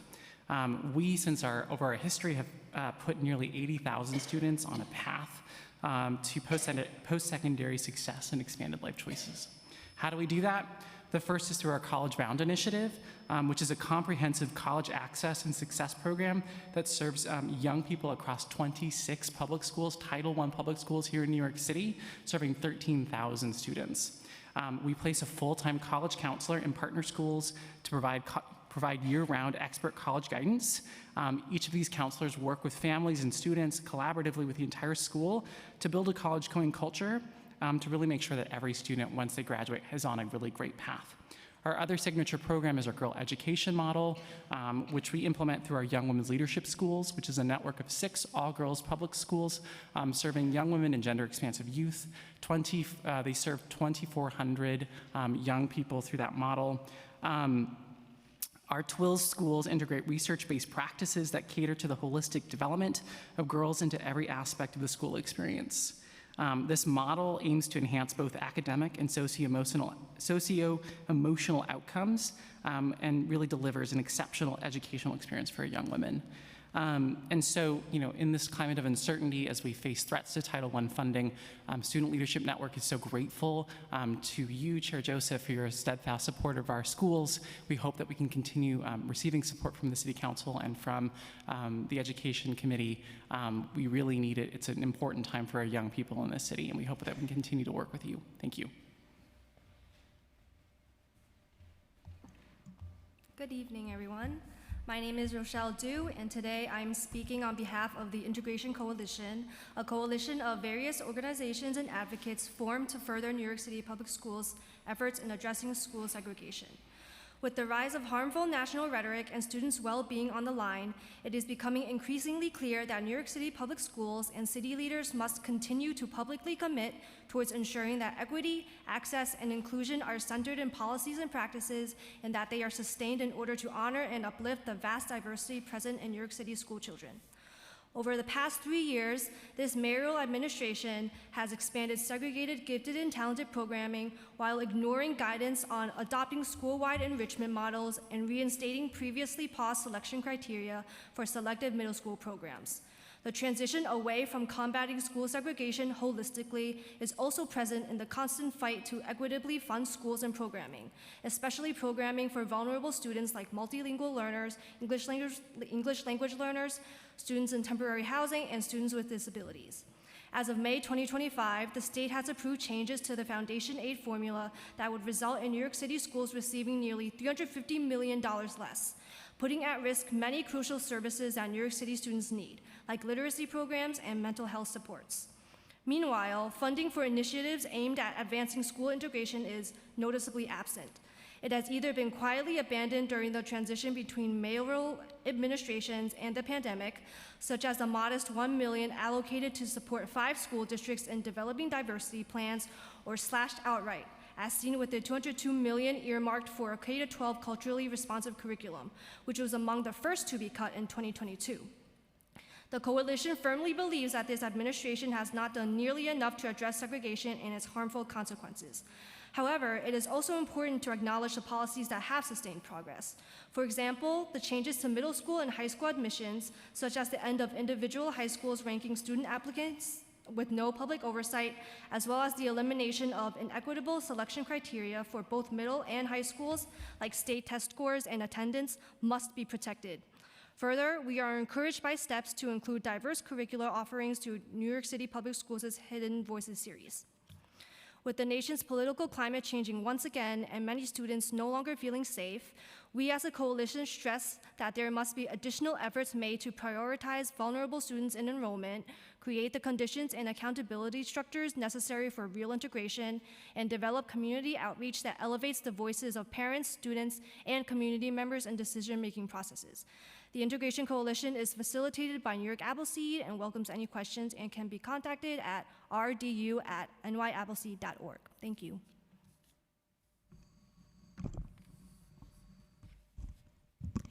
Thank you for the opportunity to speak with you. My name is Randy Levine. I'm Policy Director of Advocates for Children of New York. The diversity of New York City is one of its greatest strengths.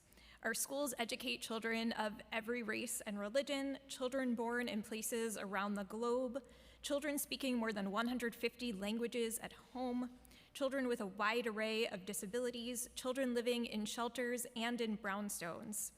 Yet, as you've heard, New York City is home to one of the most racially segregated public school systems in the nation.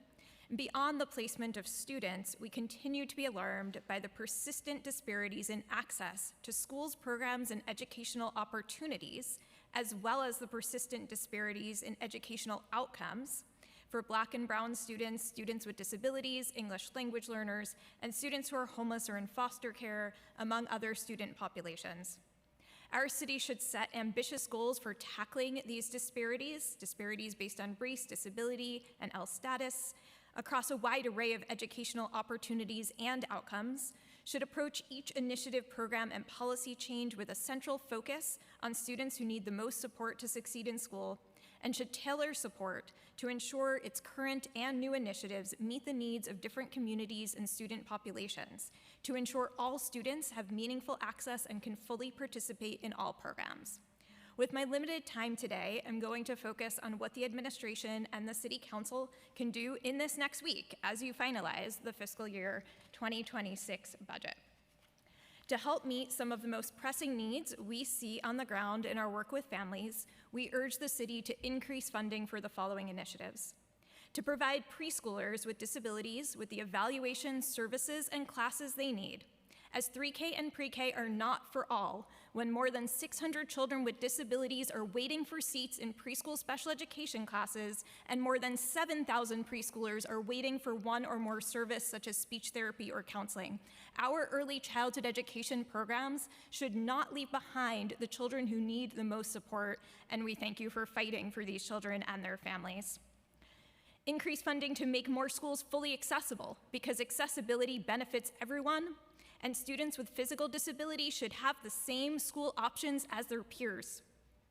Funding to expand the Immigrant Family Communication and Outreach Initiative to help ensure immigrant families can get key information in a language and mode that works for them. Funding to enhance services at school-based mental health clinics to better meet students' behavioral needs and keep them in school.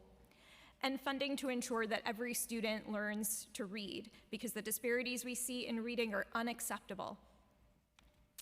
As the city moves forward, it must make sure that all initiatives, from Future Ready to after-school programs, provide the tailored support that students need to fully access them.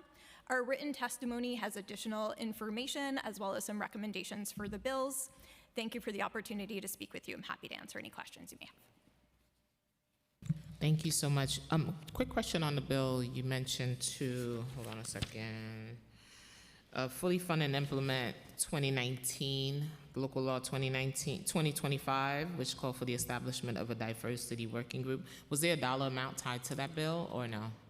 Is this for the district working groups or for the citywide advisory? Because there were two different bills. The district one. I don't think that they ever established any, and I think that was part of the problem in 2019. They didn't assign any funding or even any expectations around funding. But we do have District 15. We do have like models of what that's looked like. And as Rochelle District 13 mentioned, and 3, and right? then there was $1 million that was allocated pre-pandemic for 5 districts, which was rescinded for the because of the pandemic.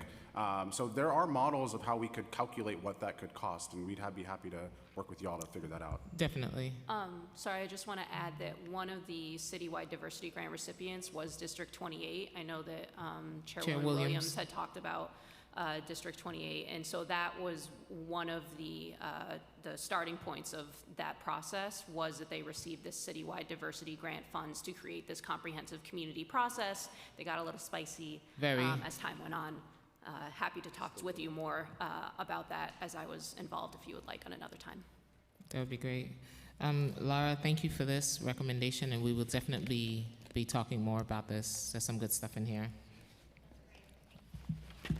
That's great. Thank you, Chair. You're welcome. If you have any questions about the recommendations, happy to discuss as well. Absolutely. Thank you so much. Thank you for all of your work. This is just the beginning. We won't let another 40 years go by.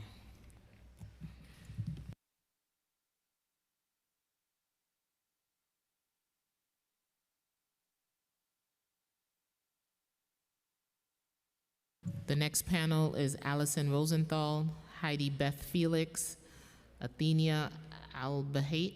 If I said it wrong, please forgive me. Eric Ryan, Antonia Ferraro Martinelli, Christopher Leon Johnson. Can you pass me that last slip, Chair? Okay.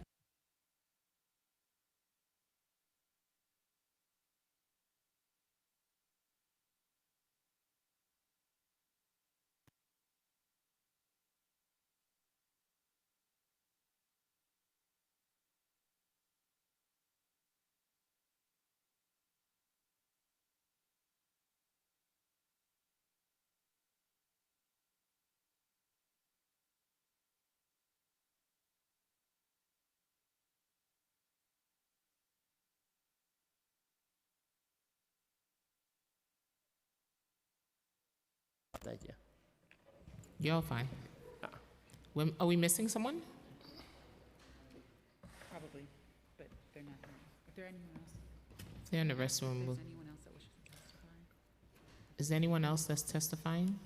We have about 15 people in the waiting room on Zoom. Okay. Okay. Just say if there's anybody else in the room. Is there anyone else in the room that needs to testify? No? Okay. Thank you. Hello, everybody. Thank you for having me today. Just here to support the bill for the anti-choking devices in New York City schools. I'm 36 years old, so I have muscular dystrophy. I was lucky enough, anti-choking devices weren't around when I was 7 years old. And I always think of this story, which makes me, be in support of the bill. My brother was choking on a hot dog when we were 7, and we both have muscular dystrophy. And my mom took my brother out of his wheelchair, started doing the Heimlich, it didn't work. My dad, who's obviously stronger, got up, turned him upside down, was hitting on his back, everything, it wasn't working. I'm 36, I remember this like it was yesterday. He started turning blue, and everybody's looking around like, what do we do? Luckily, I don't know how he thought of it. My dad pinched my brother's nose, put his mouth up to his mouth, and literally sucked the hot dog out. I always think to myself, what would I feel like most people probably wouldn't do that, and without that, my twin brother probably wouldn't be here today. And then I hear stories, like myself included, I'll hear stories from other states where they'll be like, well, you have other options, you can do the Heimlich. I'm like, I have 2 rods in my back, and the way I sit, if you saw me at McDonald's, you wouldn't know how to give me the Heimlich, because you can't. There was an argument once, well, couldn't they just turn your wheelchair over? This wheelchair is 250 pounds without me in it. So I just think it's, I heard the gentleman from, I believe he was from the DOE, saying that he'd be happy to look at other alternatives. This is my only option. It's not like, hey, you could try this, you try that. The only way to save me during a choking emergency is with an anti-choking device. And the one I use is LifePak, but I think that's the best one. And honestly, without that, I think it would be a problem. But thank you for hearing me out. Appreciate it. Of course. Thank you for sharing your story. You turn that off. And I'm sorry to hear about your grandfather. Tony. Oh. Hey, Tony. You turn that off. Can I go next, please? So I gotta go. Sorry, can I go next, please? Can I go? Sorry. Oh, God. All right. Thank you so much. My paper says good morning, but good evening, members of the committee. Thank you for holding this public hearing to discuss Bill 1002-2024. Thank you, Councilmember Christy Marmorato and Councilmember Vicky Palladino for the introduction of this very critical bill. Equal First Aid is a not-for-profit organization that stands with other organizations to strive for equity, inclusion, and diversity. We raise awareness and advocate for our most vulnerable population in the event of a choking emergency. There are no policies or procedures currently in place to rescue a person in a wheelchair or a person who may be medically fragile. According to the American Heart Association's written statement to our organization dated November 2023, there are no current recommendations to rescue a person with a disability or who uses a wheelchair from choking. I have it attached here as Exhibit A. I am here today as a representative of the many organizations with their support and their blessing, as many could not attend today. Support letters are attached here too as Exhibit B. Equal First Aid has many advocates testifying in support of this bill today. The Office of People with Developmental Disabilities does not prohibit such devices.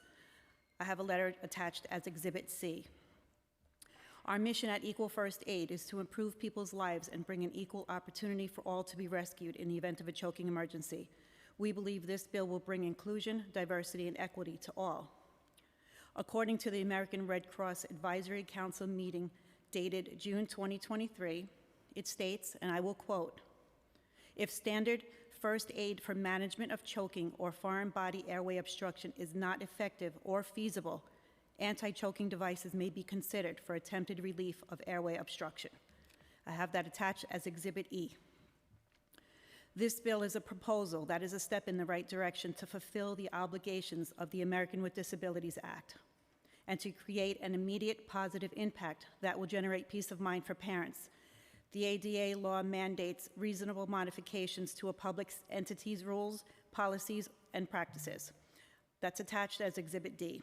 To date, 518 lives with those who have a physical or intellectual disability have been saved from choking.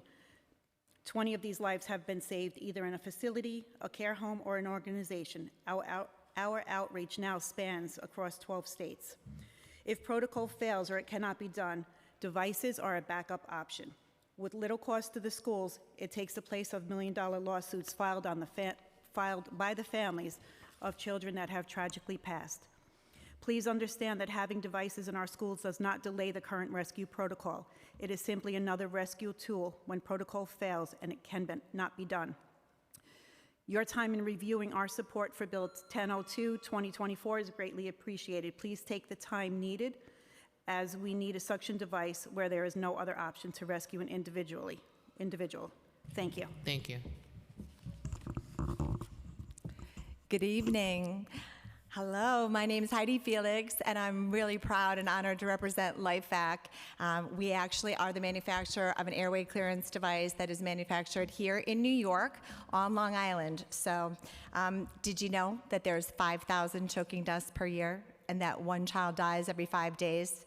Far too many. And the idea that it's one of the 4th leading causes of unintentional injury death in the United States. So we have a LifeVac that is a simple, non-invasive, portable airway clearance device that's intended to be used in a choking emergency when standard rescue protocols have failed. Unfortunately, we know that with a trained professional, that standard protocols, what we know is abdominal thrusts and back slaps, is only 70% effective. In the layperson's model, it's about 50% effective. We do know that those maneuvers have saved hundreds of, probably over 100,000 lives, but that's been in effect for a long time.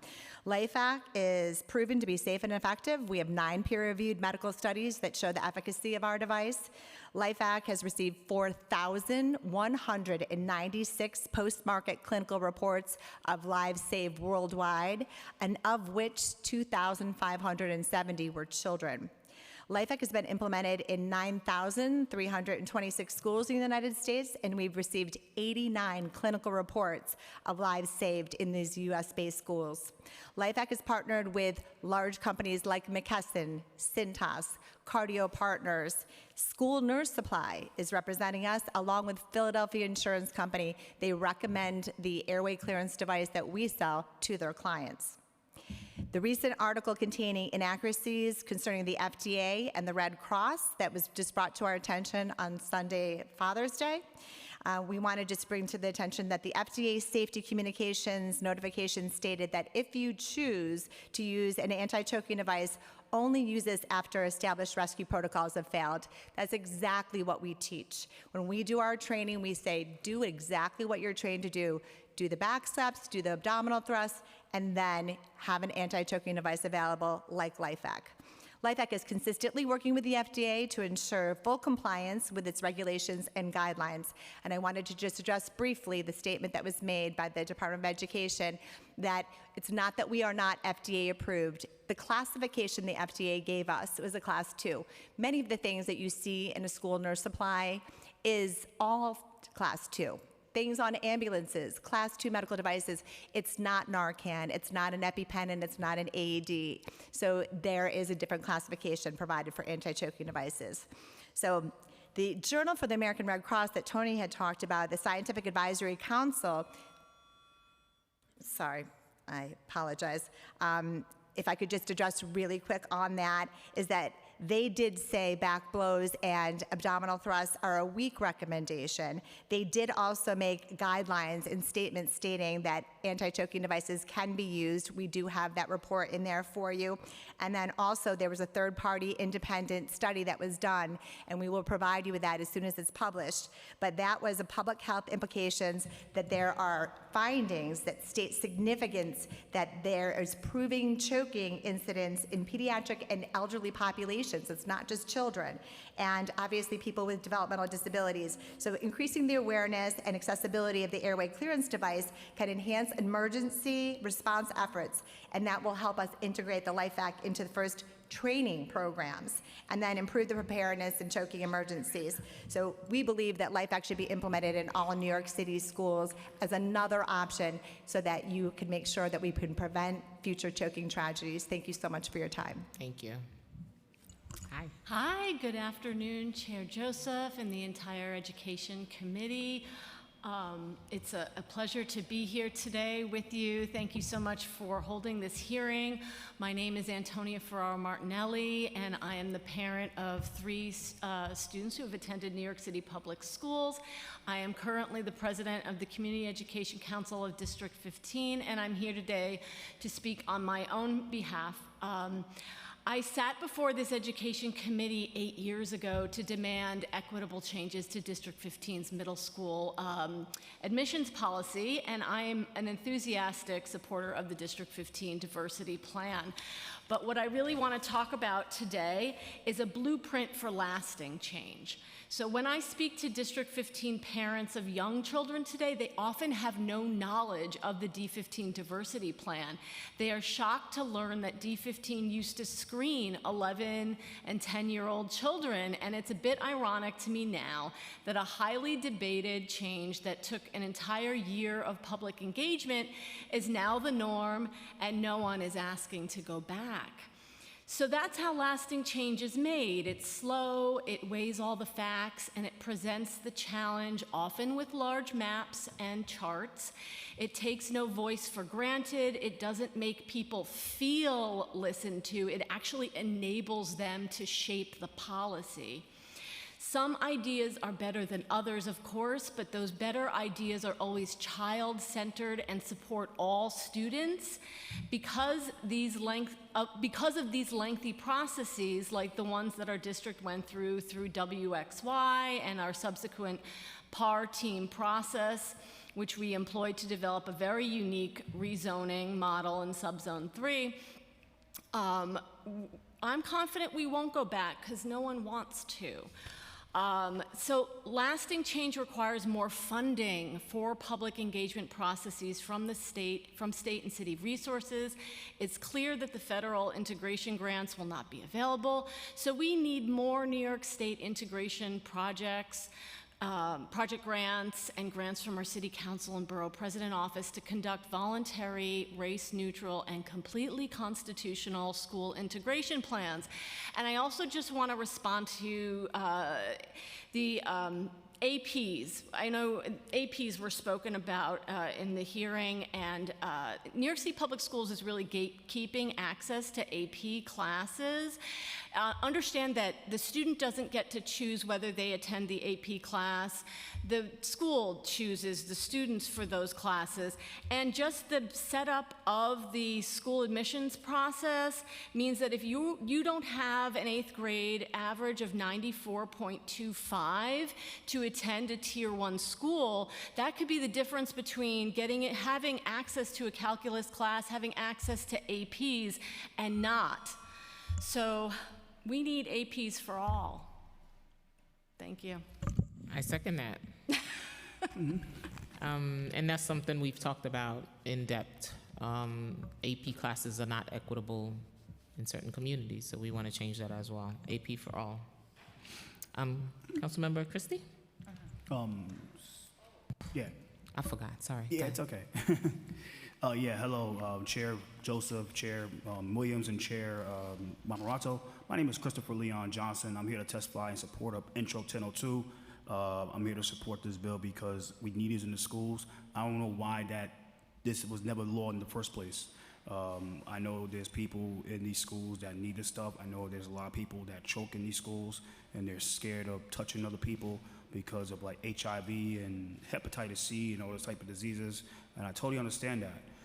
At the same time, I'm calling the City Council to amend the bill to remove the 5-year rule, because I believe after 5 years there's going to be no accountability with this stuff.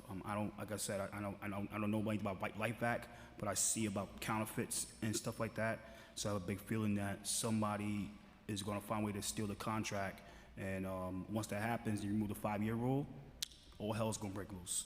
So as I say, remove the 5-year rule and make reporting happen every 5 years, every year until the 5-year plan, and then make it to where like you have to report it every 5 years, because I say if you remove the reporting, all the corruption is going to happen because of no accountability. So like I said, I support this bill 100%. This should go through. Like I said, I feel for everybody that don't have the access to this stuff. It shouldn't be where that you have to spend $1 million out of pocket to put this up inside the schools. So I know there's certain like private schools, they have this stuff in there in charter schools, but the public school, it should be common sense. Another thing is that, like I said, this should go through the City Council unanimously. This is a common sense bill.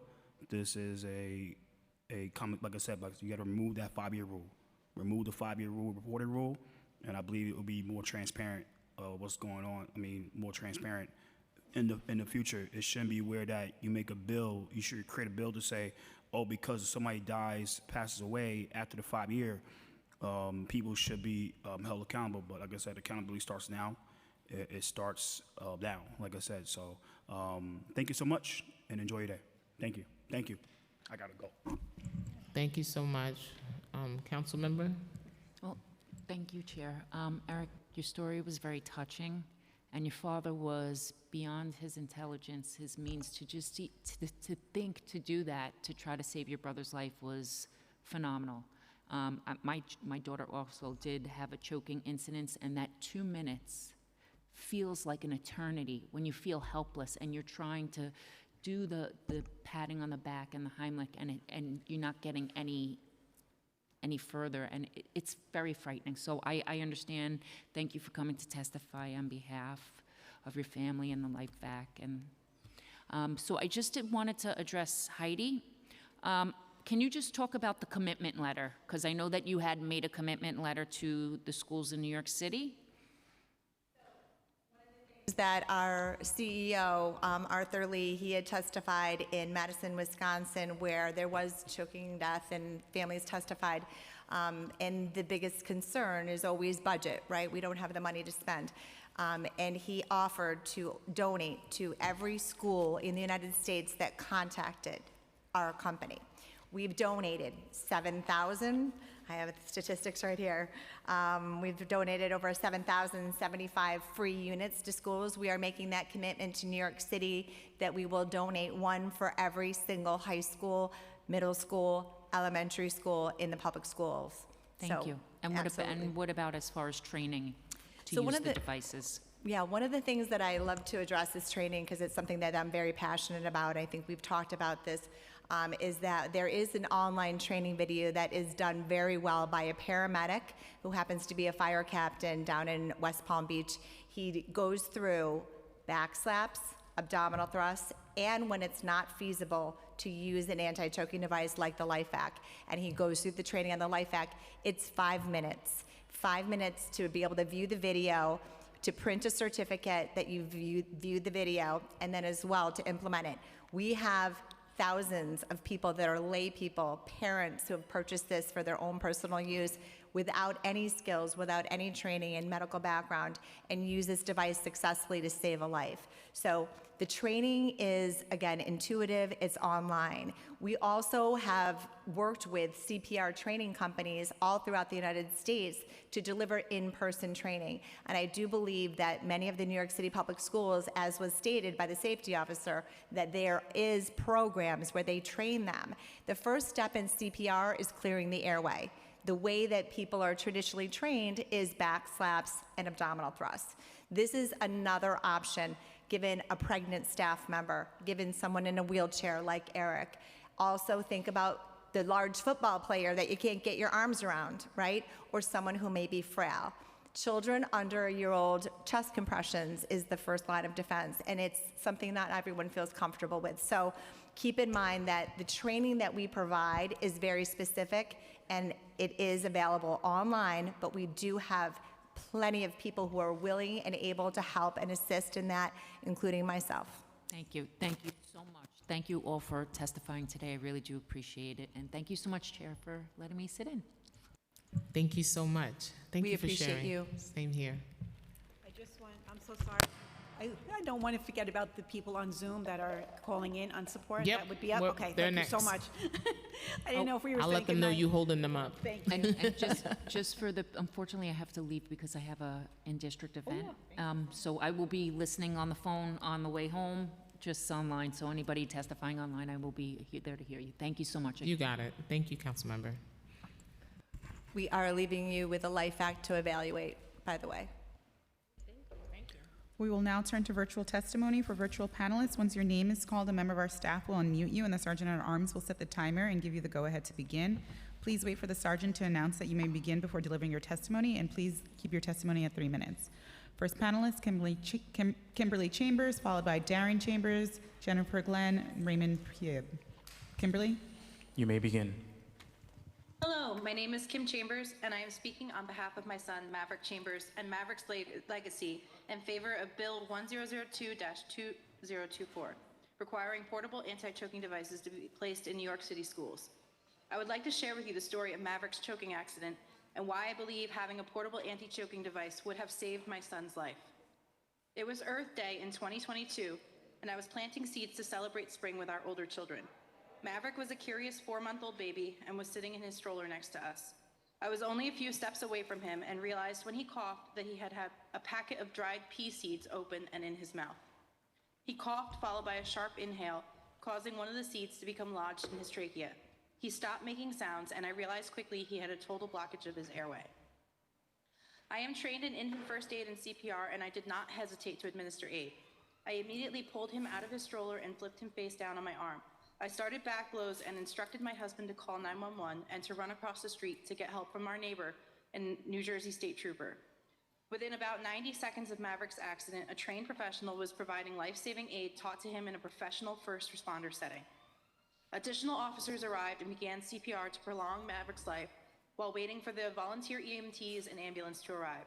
They continued to administer back blows and were able to see the pea in his trachea, but they could not remove it. Ultimately, the advanced life support team used an intubation tube to push the pea further into his airway. At this point, the damage of Maverick's heart and brain was already done. He had been without oxygen for too long. Although they were able to stabilize him to transfer him to the hospital, we lost him later that night. Living without our son is inescapable pain and longing. Our hearts yearn for him with every beat. It is difficult to process the fact that we will never hear him say mama or dada, and he will never go to kindergarten or learn to ride a bike. Excuse me. The only time we can take a photo with all of our children together is in a cemetery. I do not want any more parents to experience a tragic loss like ours because of a choking accident. I need you to understand that the response that we received from everyone involved was impeccable. The officers and EMTs arrived well under the average response time. Everyone worked together seamlessly to give Maverick his best chance at life, and we simply did not have the right tool to save him. If we or any of the first responders had a portable anti-choking device to use when backflows failed, I firmly believe that Maverick's choking accident would have had a different ending. We would still be building his life instead of Maverick's legacy. Installing portable anti-choking devices in schools will give every student their best chance at surviving a choking emergency. This is not a replacement for the current protocol, and rather is simply an additional tool to be used to save the most precious members of our society, our children. Thank you, and I hope that you choose to be a part of saving lives when you vote on the progression of Bill 1002-2024. Thank you. Thank you, Kimberly. Darren Chambers. You may begin.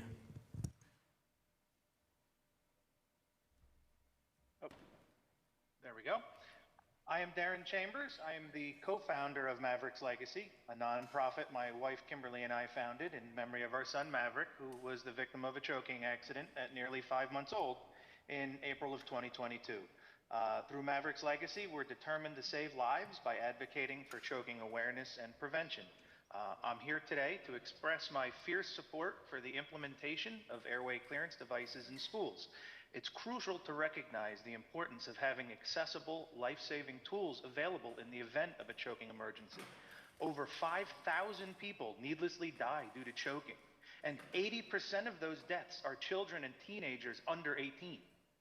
In addition, there's over 20,000 non-fatal ER visits each year for those under 18, which, while not fatal, could lead to lifelong permanent injury.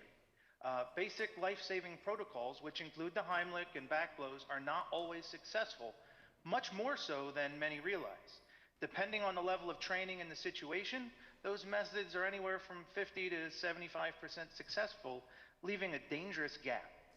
Airway clearance devices bridge that gap, significantly increasing survival rates and improving outcomes of survival, getting closer to that goal of 100%. It must be stressed that these devices are not intended to or implied to replace the Heimlich or back.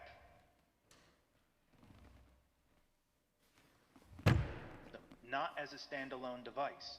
This way, that proven 50 to 75% success rate is maintained and then built upon to increase the survival rate. When BLS protocols fail or can't be used, these devices provide for a fast and effective option to save lives and reduce injury. They are inherently safe and pose no additional risk when used with BLS protocols. Think about it. Without it, the victim's going to die. Protocol failed. With it, the victim has another chance to live. An additional option can mean the difference between life and death. This is supported by the American Red Cross Scientific Advisory Council, who in 2023 updated their guidance to include this family of devices. They state directly, if standard first aid for management of choking or foreign body airway obstruction is not effective or not feasible, anti-choking devices may be considered for an attempted relief of airway obstruction. These devices have been documented to save lives. Thousands of people have been saved by them after BLS protocols failed. 8 lives have been directly saved due to our efforts with Maverick's Legacy alone over the last 2.5 years, because we've been out donating these devices out. One of those saves was in a high school in Essex County, New Jersey. A 16-year-old boy was choking on his lunch, and they had 3 registered nurses on staff It was a special needs school. They had 3 registered nurses on staff. None of those 3 nurses with all Thank of you for their your training testimony. could clear Time his has airway. expired. Yeah, if you can wrap up in 30 seconds. Oh, not a problem. So even with all their training, it did not work. And they used the device we donated, a LifeVac, and they were able to clear his airway.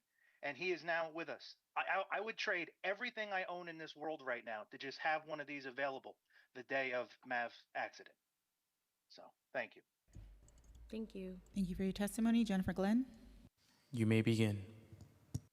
Hello, thank you so much for having me. I know it's been a long day for everybody. I'm coming to you in support of airway clearance devices in schools. I'm a parent from Texas, and 6 years ago, I saved my son with a LifeVac at our home. He choked on a lemon head candy. My backstory is I've been a teacher for 11 years. I have CPR training. I'm certified. I tried every protocol before I remembered that I had this device I'd never used. And so when I got it on my second pull, it dislodged his candy. I can't tell you what a miracle it was to our family. We've used it on my son twice now. My daughter used it when I was out of town on an anniversary trip and got a watermelon chunk that was stuck in his throat when he was at his grandparents out as well. So 2 times now our family has had an amazing result from this. Due to that, I've advocated around all the towns around our area to try to help them get LifeVacs in their school. It's been 6 years since he choked, and these devices have been in these schools, some of these surrounding schools, for 5 years. Last year, we got a notification that one of the districts we donated the LifeVac to used it after their protocols failed to help get a chunk of apple out of a student's throat. So I can't tell you, like, from a parent perspective and a teacher perspective, how important it is to have another option in your school, because it doesn't always come up, and I'm proof of that. These other students are proof of that. A town 30 minutes away from us last year lost a little girl at school. She choked in the cafeteria. Nobody there could save her. And it's a town that wasn't necessarily small like mine. They had EMS, everybody who came, and nobody could save the child in time. So coming from me, I really think you guys need to consider this.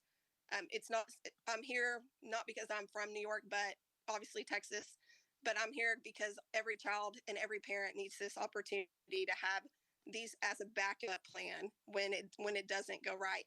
And you're going to hear from people who won't support it, who've never used the device. But I, for one, have used the device, and I've met so many parents now that have too, and it's a godsend for us. And so we are so thankful. We're so thankful it was invented. We're so thankful that we had one when we needed one, and we didn't end up a statistic or a sad story. So we're just really grateful at our household, and I'm grateful that other campuses around, now that I have 3 children in school, that is there if they need it, if everything else fails. So I just want to thank you, and please ask that you support this bill. Thank you so much for your testimony. Next up, Raymond Pierre. On deck, Haley Potter, Alan Liu, and Lee Maurice Carbella. Raymond. You may begin. Hi, good evening, and thank you for taking the time to hear all of our testimonies. My name is Raymond Freeby, and I'm going to attempt to explain the events of October 20th, 2024 without getting choked up. Forgive me if I fail. My daughter Maya is an amazing girl who's overcome more than one battle in her life. She was born here in Florida, premature, as a drug-addicted baby, weighing 3 pounds. She spent the first 32 days of her life detoxing. But don't let that fool you. She's a strong, determined, stubborn, and extremely intelligent little girl. Her 4th birthday was May 10th, and she currently weighs 27 pounds. Small, but fierce. On October 20th, while driving home from a birthday party, Maya began to choke on a piece of hard candy. My wife turned and began to say, "Maya, Maya," with no response. She was choking. Kristen quickly began finger sweeps to clear the obstruction, with no luck. At that point, I'd heard the scariest words that a parent can hear. Ray, she's not breathing. Excuse me. I pulled the car over as quickly as possible, ran around to her side of the car, and unbuckled her. With every passing second, Maya was turning more and more blue. As I pulled her out of the car seat, her eyes looked locked with mine. With a sign of helplessness, silently saying, "Daddy, help me." Excuse me. I flipped her over and began back blow after back blow after back blow with no avail. I laid her in the grass, praying with every second as my wife handed me the life act. I placed the mask over her mouth. I pushed, I pulled, and heard the greatest cry. She's breathing. Maya was breathing.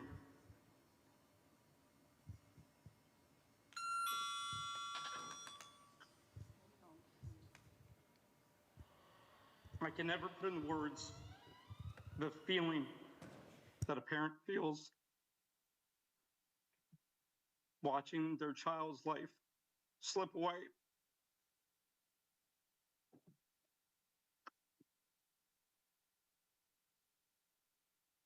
That memory, that situation, and those minutes will never leave me. Thank you. Your time expired. Thank you so much for your testimony. Haley Potter. Thank you for the opportunity to testify. My name is Hallie Potter, and I'm the Director of Pre-K-12 Education Policy at the Century Foundation, where we conduct research on education equity. We also run the Bridges Collaborative, a national network of school systems committed to integration that includes several New York City community school districts and charter schools. I'm also a New York City Public Schools parent. I'm here to emphasize the critical importance of creating diverse and integrated learning environments for New York City's youngest learners, children birth to age 5. Research shows that children of all backgrounds learn more in racially and socioeconomically diverse preschool classrooms. These settings also help reduce racial bias and foster critical thinking skills. Yet the city's early childhood options, even universal programs, remain highly segregated by race and class. Half of all children in community-based pre-K programs are in fairly racially homogeneous settings, and only 1 in 5 are in highly diverse settings. At the same time, the city is losing families with young children who are moving away because the cost of living and the cost of childcare is too high. We need policy changes to expand access to diverse early learning environments and help keep more families with young children in the city. The city should take 5 key steps. First, ensure enough pre-K and 3K seats with extended day options for all families. Second, fund universal 2 care and pilot a program for non-income tested care for children ages 0 to 2. Third, simplify systems so providers can blend different funding streams and integrate classrooms, shifting administrative burdens to the central office. Fourth, encourage providers of infant and toddler care to house both public programs and private pay seats, requiring blended classrooms. Fifth, include birth to 5 programs in broader school integration conversations and publish demographic data for all programs, including those operated by community-based providers. That data is currently missing from New York City's public schools' demographic snapshots. Diversity is key to early childhood education quality. We must seize the integration opportunities for young children now and lay the groundwork for broader integration throughout our K-12 education system and beyond. With all of these programs now operated through New York City Public Schools, there is the opportunity for a coordinated approach. Additional detail is available in my written testimony. Thank you so much for your time. Thank you for your testimony. Alan Liu. You may begin. Hi, my name is Alan Liu. I'm a policy counsel at the NAACP Legal Defense Fund, founded by Thurgood Marshall in 1940, who would become the country's first Black Supreme Court justice. I'm also a proud product of New York City's public schools. First, LDF wholly supports and expresses gratitude for the establishment of a Thurgood Marshall Day in New York, which commemorates his birthday and celebrates his significant contribution to civil rights and racial justice. Thurgood Marshall called Harlem home for many of the years that he was litigating the country's most pivotal civil rights cases, including Brown versus Board of Education, Smith versus Allwright, and Shelley versus Kramer. Justice Marshall also raised his two sons here and was an active parishioner at St. Philip's Episcopal. Justice Marshall's and the Legal Defense Fund's ties to New York run deep. We enthusiastically endorse the establishment of Thurgood Marshall Day here in New York. Brown versus Board of Education stood for the principle that our Constitution guarantees every child equal and fair access to public schools in this country. Education is, quote, the very foundation of good citizenship and perhaps the most important function of state and local governments. Over 70 years after Brown was decided, we have made much progress with ensuring that all students, including Black students and other students of color, LGBTQ+ students, students with disabilities, immigrant students, and other historically underserved populations enjoy equal access to education. But we must be clear, and this moment demonstrates for all of us that there is still much more work to be done. Brown calls upon each generation of Americans to fulfill its promise. It calls on us to dismantle systemic barriers to equal opportunity and the vestiges of legal discrimination. As the guardians of Brown's legacy, LDF opposes the false rhetoric that Brown stood for a so-called colorblind society, where race cannot be considered for any purpose, including for the purpose of advancing racial equity. To be clear, Brown sought to end a racial caste system premised on white supremacy, and it and its progeny clearly hold that race can be used as a factor to promote equity. New York's public school systems is the largest and most diverse in this country, and it is no secret that it is among the most racially segregated. It is also no secret that graduation rates for Black and Hispanic students lag behind other students. The same disparities exist for ELA and math proficiency and access to AP courses. 57% of schools do not have a Black teacher, and 67% of schools do not have a Hispanic teacher. And New York schools that serve the highest share of students of color have some of the highest teacher turnover. Additionally, around 30% of all students who were removed or suspended from school were Black. The Black students make up 19.5% of the student population. Even worse, around 40% of all students were removed or suspended due to contact with NYPD. Thank you. Your time expired. Thank you so much for your testimony. Next up, Dr. Lee Maurice Caraballo. You may begin. Good evening, Chairs Joseph and Williams, committee members, and members of the council. My name is Limaris Caraballo. I'm a professor and researcher at the Gordon Institute at Teachers College, Columbia University, as well as the co-director of the Latinidad Curriculum Initiative. We are so grateful for City Council support in our first year in this initiative, which has just been completed, and for the opportunity to address you all in regards to the request for continued support for the next and very important phase of this project. As Chair Joseph and many other committee and council members have indicated, there's an urgent need to continue to address inequities in our public schools. And our team understands that students learn by making connections between new information and what they already know.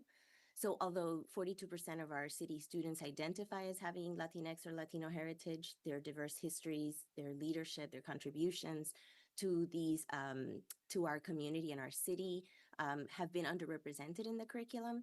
So this curriculum initiative is grounded in commitments to culturally responsive and sustaining pedagogies and intercultural awareness and inclusivity and accessibility and intergenerational collaboration to really center these histories and the way that youth voices and non-dominant community perspectives are important in classroom learning to lead to success and greater equity. So our team is really uniquely positioned to continue to lead in this collaboration among many stakeholders who are deeply engaged and invested in the learning and the achievement and the post-secondary success of all students in New York City public schools. In year one, we worked with experts, educators, community members, and youth collaborators. As a matter of fact, one of the youth who just testified in one of the advocacy groups, a few groups before us in person, and is it part of our initiative and consulted with us, and another belongs to the Circle Keepers, who are also testifying today for another cause. So we've worked collaboratively to include multiple voices in developing the conceptual framework and the blueprint for the next 2 years of the initiative. The blueprint is now available on our website, as well as a report that outlines the project and the work completed during the first year. The blueprint draws connections between the design principles for dynamic teaching and learning in our conceptual framework and all of the resources and materials that we will curate as part of the project, as well as how we will map them to the existing curriculum and standards to make sure we have broad implementation. The blueprint will continue to evolve throughout the design and implementation phases of the project based on feedback from all stakeholders. So with the continued support of the council, in year two, we will be able to expand our collaboration with educators, with youth and communities to develop the curriculum, including an upper division elective on Latinidad. Thank you. Your time expired. Curriculum. Thank you so much for your time. Thank you for your testimony. Next up, Phil Heimlich, followed by Gisela Rosa, John Carpenter, Regina Cortina, Vivian Fitzgerald. Phil? You may begin. Thank you. My name is Phil Heimlich. I'm the son of Dr. Henry Heimlich, the inventor of the Heimlich maneuver. I'm here on behalf of myself and my sister Jan Heimlich. I'm also a former city council member, by the way, in Cincinnati. We are native New Yorkers. My father practiced surgery at Mount Sinai and Bellevue and Montefiore and other hospitals. The Heimlich maneuver was invented by my father 50 years ago. And I have a Google alert every week. I get it almost every day, of people who've been saved around the world by the Heimlich maneuver. I would estimate I get 40 to 50 clips a week of people saved by the Heimlich maneuver. And in 50 years, the only instances that we have seen where the maneuver didn't work is where it was not properly applied. And I have great sympathy for the council members, Loss, and others. But the fact of the matter is, the only instances we've seen are when somebody wasn't trained and didn't know how to do it properly. Now, my father not only worked to spread the word about how to save a choking victim, but he warned against dangerous techniques. One is back blows. He said, do not hit the person on the back or the victim because it drives the food deeper. He also warned about so-called anti-choking devices, which he said are ineffective and can cause injury to the victim. And the studies all bear this out. The Food and Drug Administration stated, quote, in its report, they do not recommend these devices, and the Red Cross does not recommend these devices. The FDA stated, quote, these devices require removal from packaging and assembly and could delay using established rescue protocols. The FDA also noted it was aware of problems with these devices, including a failure to resolve a choking incident, bruising around the face, lips, and mouth, and scratches in the back of the throat. The New York Times reported a study that showed one of the leading brands, which in this case was LifeVac, quote, failed to dislodge grapes and cashews from the body's throat. It could only remove saltine crackers. With the exception of removing saltine crackers, all trials were entirely unsuccessful in removing the choking object. Additionally, these devices may cause significant pressure and injury to the oral cavity in a clinical setting. I would urge the members of this committee and council to remember the number 4. When a person is choking, they have 4 minutes, in 4 minutes, brain damage or death sets in. And in 4 minutes, there's no time to go running to some utility closet for a device which in many cases doesn't work anyway. I have sent you my written documents, but one of the things I included was a news story from Tampa last October, where when the paramedics arrived, the nurse was standing there holding a LifeVac device, saying it doesn't work, But by that time, the 4 minutes had passed, the child was unconscious, so it was too late to save using the Heimlich maneuver. Now, Can you wrap up in 30 seconds? sure, my father believed in education over profits to save lives. My sister and I urge you to require Heimlich maneuver training in all schools, but do not put New York's school children at risk by requiring or recommending these devices. Thank you. Thank you so much for your testimony. Next up, Gisela Rosa. You may begin. Hi, my name is Isela Rosa, and I'm an alumni of the Brotherhood of Sister Soul. Being born and raised in New York City, I quickly understood that where I lived and where I went to school would determine the quality of life I'd receive. Segregation has deeply affected Black, Indigenous, and communities of color historically and continues to do so. It has never stopped. Segregation was never about separate schools, water fountain buses, or neighborhoods. It was never about ensuring safety. It was never about protecting certain groups or cultures. It was always about upholding white supremacy and control. It was always about intentional institutional harm to continue excluding Black, Indigenous, and people of color access to resources and opportunities. It was about keeping us marginalized and denying us equal rights, opportunities, and overall resources. As an Afro-Latina, a Black woman growing up in Harlem and attending public schools in Harlem, I quickly began to recognize that our schools were underfunded with no proper resources, limited academic opportunities, overworked and underpaid teachers, cuts in after-school programs and clubs,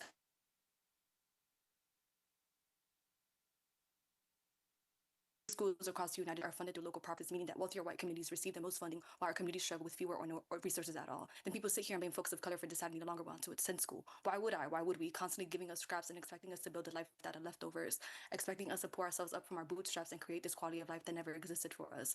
One thing Black, Indigenous, and people of color do receive in schools compared to their white peers are metal detectors. The message is clear that students of color are treated as threats rather than kids, scholars, and just people, and increased police presence leads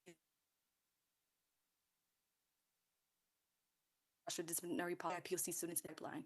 Black and Latinx individuals make up most of the prison population in America. I wonder why. We often celebrate the end of slavery and legally sanctioned segregation without considering the origins of our law enforcement. Historically, these institutions were established to recapture enslaved individuals who sought freedom. Today, similar mechanisms of control are evident in our schools, where over-policing and punitive disciplinary measures have contributed to the school-to-prison pipeline that disproportionately affects marginalized communities. Moreover, the 13th Amendment permits forced labor as a consequence of incarceration, effectively turning those behind bars into modern-day slaves. Ironically, the prison population is predominantly made up of individuals from the very communities that are often marginalized, denied equal rights, opportunities, and overall resources. And yet again, no one talks about the impact of segregation has on folks of color's mental health. There's this expectation of getting over, working harder to get to where you want to be. Segregation has severe mental health consequences for BIPOC communities, leading to increased psychological distress, chronic stress, anxiety, and trauma due to systemic racism, economic deprivation, and limited access to resources. Researchers show that individuals in segregated neighborhoods experience 20 to 30% higher rates of anxiety and depression, yet only 25% of Black and Latinx individuals in these areas receive adequate mental health care. This disparity is driven by a lack of access to psychiatric services, historical mistrust in the healthcare system, and the compounding effects of environmental and economic stressors which stem from segregation. The lack of investment in our neighborhoods, specifically our schools, send a clear message. Our lives, our dreams, and our futures were not priorities. We deserve better, and it's time for those in positions of power to act accordingly, act on the power they carry over our heads. Segregation never truly ended, it simply evolved. Like Zora Neale Hurston said, if you are silent about your pain, they'll kill you and say you enjoyed it. Thank you. Wow, shout outs to you. Did you breathe? Because, like, thank you. But you got it, okay? Thank you for your testimony. With 8 seconds to spare, mind you. I love it. Next up, John Carpenter. You may begin. Good evening. Thank you, Chair and Committee, for hearing my comments. My name is John Carpenter. I'm here in support of Bill 1002-2024. I nearly died on June 9th, 2023. A few bites into dinner on a balmy Friday evening, I found myself choking to death on a piece of steak. And it happened so fast, just like a mousetrap snapping shut. After several failed attempts at the Heimlich maneuver made by my wife, Lauren, a house guest who was a trained EMT, myself, and a rather large police officer, I knew I was about to die. And so did my wife, Lauren. We locked eyes and exchanged our mutual understanding of that fact. I'll never forget that feeling. I wish I could. And I know Lauren does too. As I was contemplating how my imminent death was going to play out, it popped into my head that we actually had a LifeVac choking rescue device in the house. Lauren had seen one given as a gift at a baby shower the previous fall, and she was impressed and decided to purchase one for us and each of our children's families. Lauren gave them to us as Christmas gifts, and I remember thinking at the time that it wasn't much of a gift. And it's funny how wrong one can be.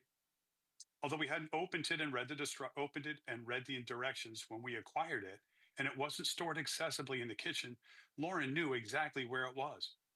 I remember her tearing up the stairs to retrieve the device and almost immediately stomping back downstairs while calling out, "I have to read the instructions." I was busy trying not to panic and stay conscious. I'd probably been about 3 minutes without oxygen by then. Fortunately, the instructions were short and simple. Quickly, Lauren was coming at me with the device. On the second attempt, she cleared my airway enough for me to get some air. If we hadn't had the life hack and Lauren had not had the composure and courage to employ it successfully under the most desperate circumstances, I certainly would have died. And I would never have had the chance to meet two of my grandsons who were born in the last 2 years. I'm grateful for life hack, grateful to Lauren, who showed such fierce courage under the most terrifying circumstances. Together, they saved my life. Without life hack, I most certainly would have died on June 9th, 2023. Thank you for listening. Thank you. Thank you for your testimony. Regina Cortina? You may begin. Thank you. Thank you so much for hearing me this evening. I know it has been a very long afternoon for you, and I want to talk to you about the Latinx curriculum initiative. I think Council Joseph, you were there yesterday when we were launching the report, and I would like to talk a little bit about what we have been doing and follow up on what my co-PI, Limaris Caraballo, has said. I am a professor of education at Teachers College, and I would like to explain to you how our project addresses inequalities in access in quality education. We do this by offering resources to help teachers recognize who their students are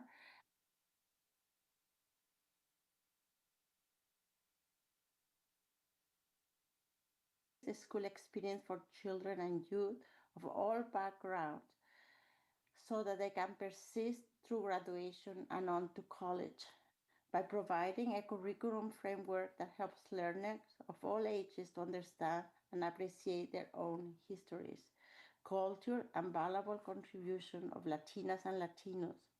Our curriculum will deepen academic interest and engagement of students from these communities. The curriculum is good for New York City because it provides a more comprehensive understanding of the dynamics of this place where we live.